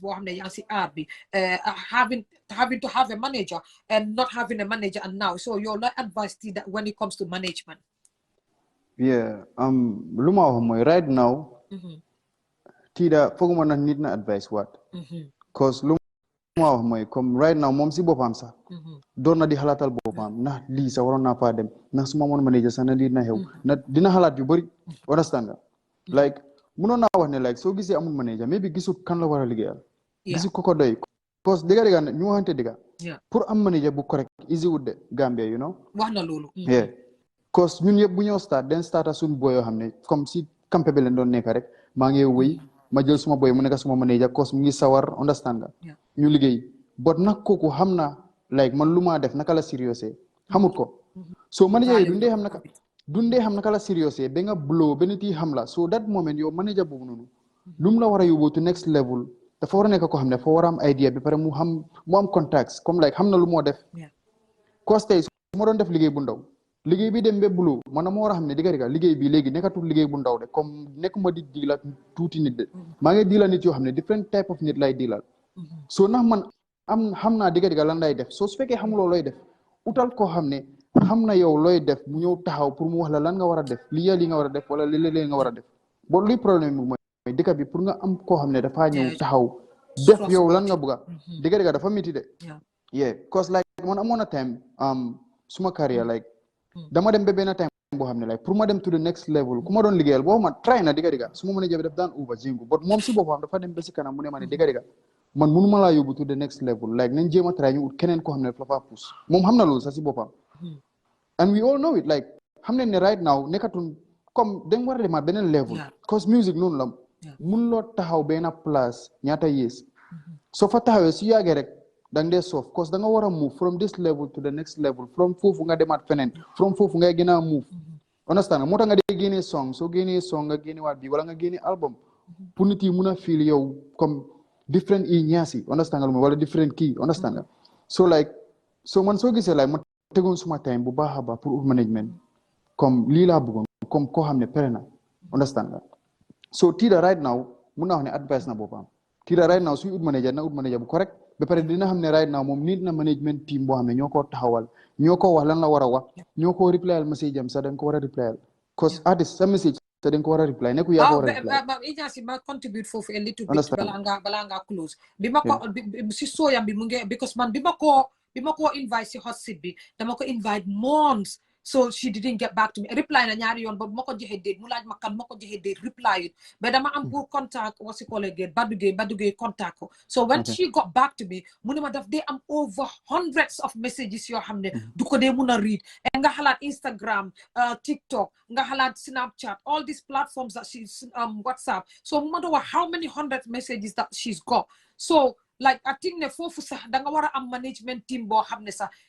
they would follow up all those messages and because these are messages yoo xam ne yaa ngi ko fa bàyyi but they're important messages I think it's important ne laal nga foofu so Ignace yow lan nga am pour wax right now general public bi and what advice you would throw at everyone including Tida and everyone who is sharing the video and everything that is happening right now and what you think Tida should learn from this then you move to Smith then we close the show man foog naa nit yi laa bëgg a wax comme like ñun ñëpp like lii Gambia la ñun ñëpp benn leen understand nga soo gisee Tida di def lu moo def pour nit yi la koo defar pour Gambia te Gambia la moo represent fu mu mun di dem understand nga te tam dara la da nga war a xam ne Tida nit la comme bu ko jàppee ku perfect dafa mistake soo xamee loolu rek su defee mistake du la beta understand so like nañ jéem a try daal ñuy gën a like push positivity understand nga du ma min like comme ñu gën a comme like ñu xam nga like ñu gën a supportante daal cause tey xam nga su dara lu bon xewee nu mu dee spread def day gaaw trop su ko doon def si lu baax digga time bi romba neen fii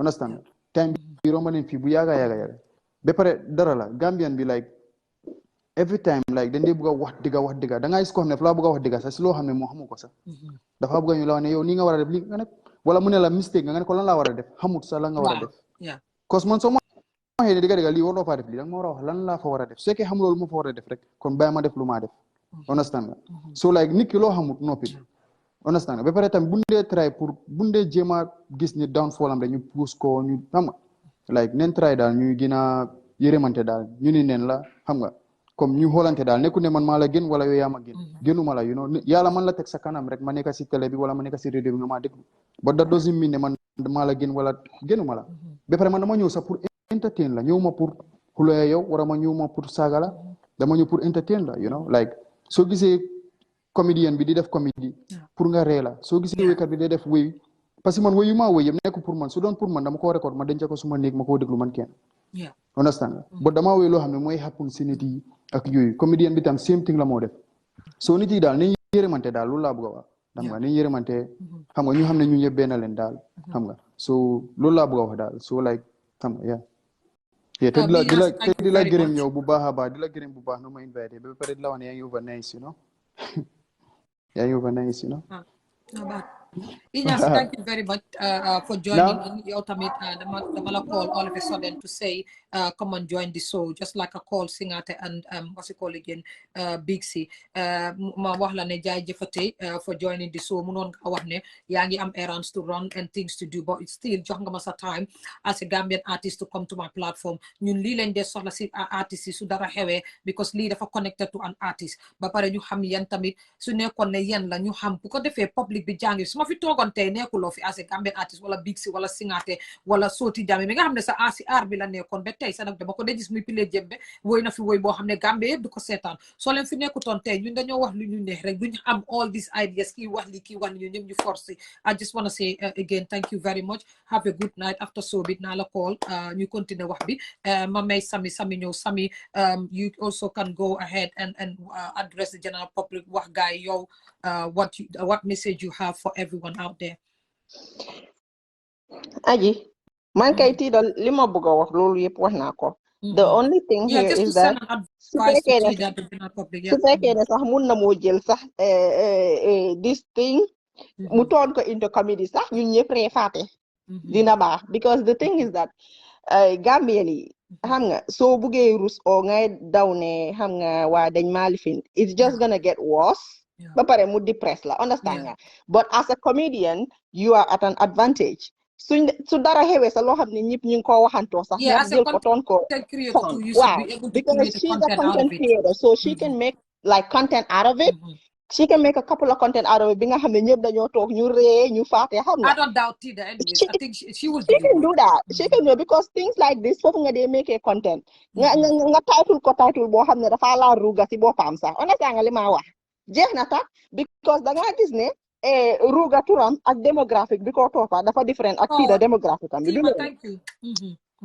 So I wish you could just make a content out of it. Let's all laugh and forget about it instead of ñu naan waaw xam nga, because affaire bi nu mel di moo ñu ngee wax xam nga ñeneen naan daf ko moy dafa ëppal dafa def nii daf ko gën a depress. You understand? Waaye moom dafa war a xam ne moom she's at an advantage, whereas she's a great content creator. Ba pare moom comedian la bi nga xam ne moo ñu dee reeloo biir Gambia moom ak Aisha. So just make a good content out of it. Let's all laugh together. Mu xam ne rek she's better than that. Waaye man moom dama bëgg rek next time su demee programme mu xam ne ñun fiñ ko teg dafa sori, so bum nangu kenn tuuti loo ko waat.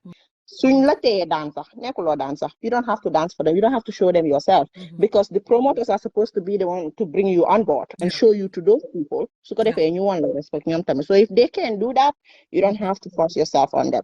Loolu rek la. Sami, thank you very much for joining the show. You're with Nathan. I just want to Mumbai loco Ben Bor. I just love the fact that each time Najisma on live, you don't even wait for me to invite you. Like I said, women empowering women, you're always here, regardless what you say, diga duga, support and say what you think. Namade one it in a free platform be like Alaji Bora himself said.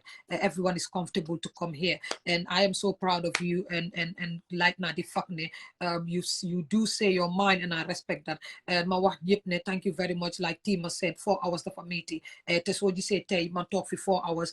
Being diabetic and my blood sugar is fluctuating right now because I can feel it in my body. But again, I have passion for what I do, and again, I love dama buga suma dika buga bañ lu xew suma dika te ken du ko address because tay Sami so nit yi dañ dee toog ba for some yini mu gënal li fi ñu invite duñ la dee invite sax su lu am problème ba pare ñan media nga gis ñoo talk di sa di ko lifin because dañoo gis loolu rek ñu romba ko post the part that it happened, but no one would come and say, oh Tida, this happened, defee ko nii defee ko nele. Like I said, Tida is a follower of Addis Corner. She is here. Dina gis video bi, she might watch it. Na jël li nga xam ne am na solo mu make good out of it because tey soo gisee ñu talk fi di wax because she's a public figure and a content creator and call you whatever you like. You might not call her a celebrity, but she is my celebrity. And some of you like or not, Tida's change so many Gambians through laughing and change their life and makes them happy, even the depressed ones. And Tida for change the comedy game of Gambians because Gambian we more have a sense of humor, but you see Tida, you laugh. So every time I want danga change ñaata comedian Gambian ñoo fi nekk but demuñ fu Tida dem because she's good at what she does and I want to say to her to mu continue lii du dara ku nekk dang di am some moments si internet bi sami 2020 you were there the people spent two days insulting me and still meekut ma who them they didn't take me to the level they wanted to take me to stop doing what I love and this is something like loo xam ne daf dee mun a hit sa self-esteem hit sa num tudda sa confidence but Tida you're Tida and we know that lii du la hit sa confidence carry on with what you're doing we love you and we will always love and support you I love you guys ñi nga xam ne toog nañ fi 4 hours and Sammy everybody that joined the show thank you very much ak ñi share and everyone ñu ñëw later thank you very much we love you and Tida we love you and ba tey dinañ la support and we will be there for you regardless like I said ñu ñëpp a dee am moments internet bi and fame comes with a price and you have to pay for it today is your day last week or 2 weeks ago barhama la woon and here we are next week balaa nga koo xam Gambia ni moo dee teel a fàtte sax in 2 weeks time ñu ngi wax keneen fàtte nañ sa bit to be honest you guys have a good night and I love you guys I'm gonna go eat something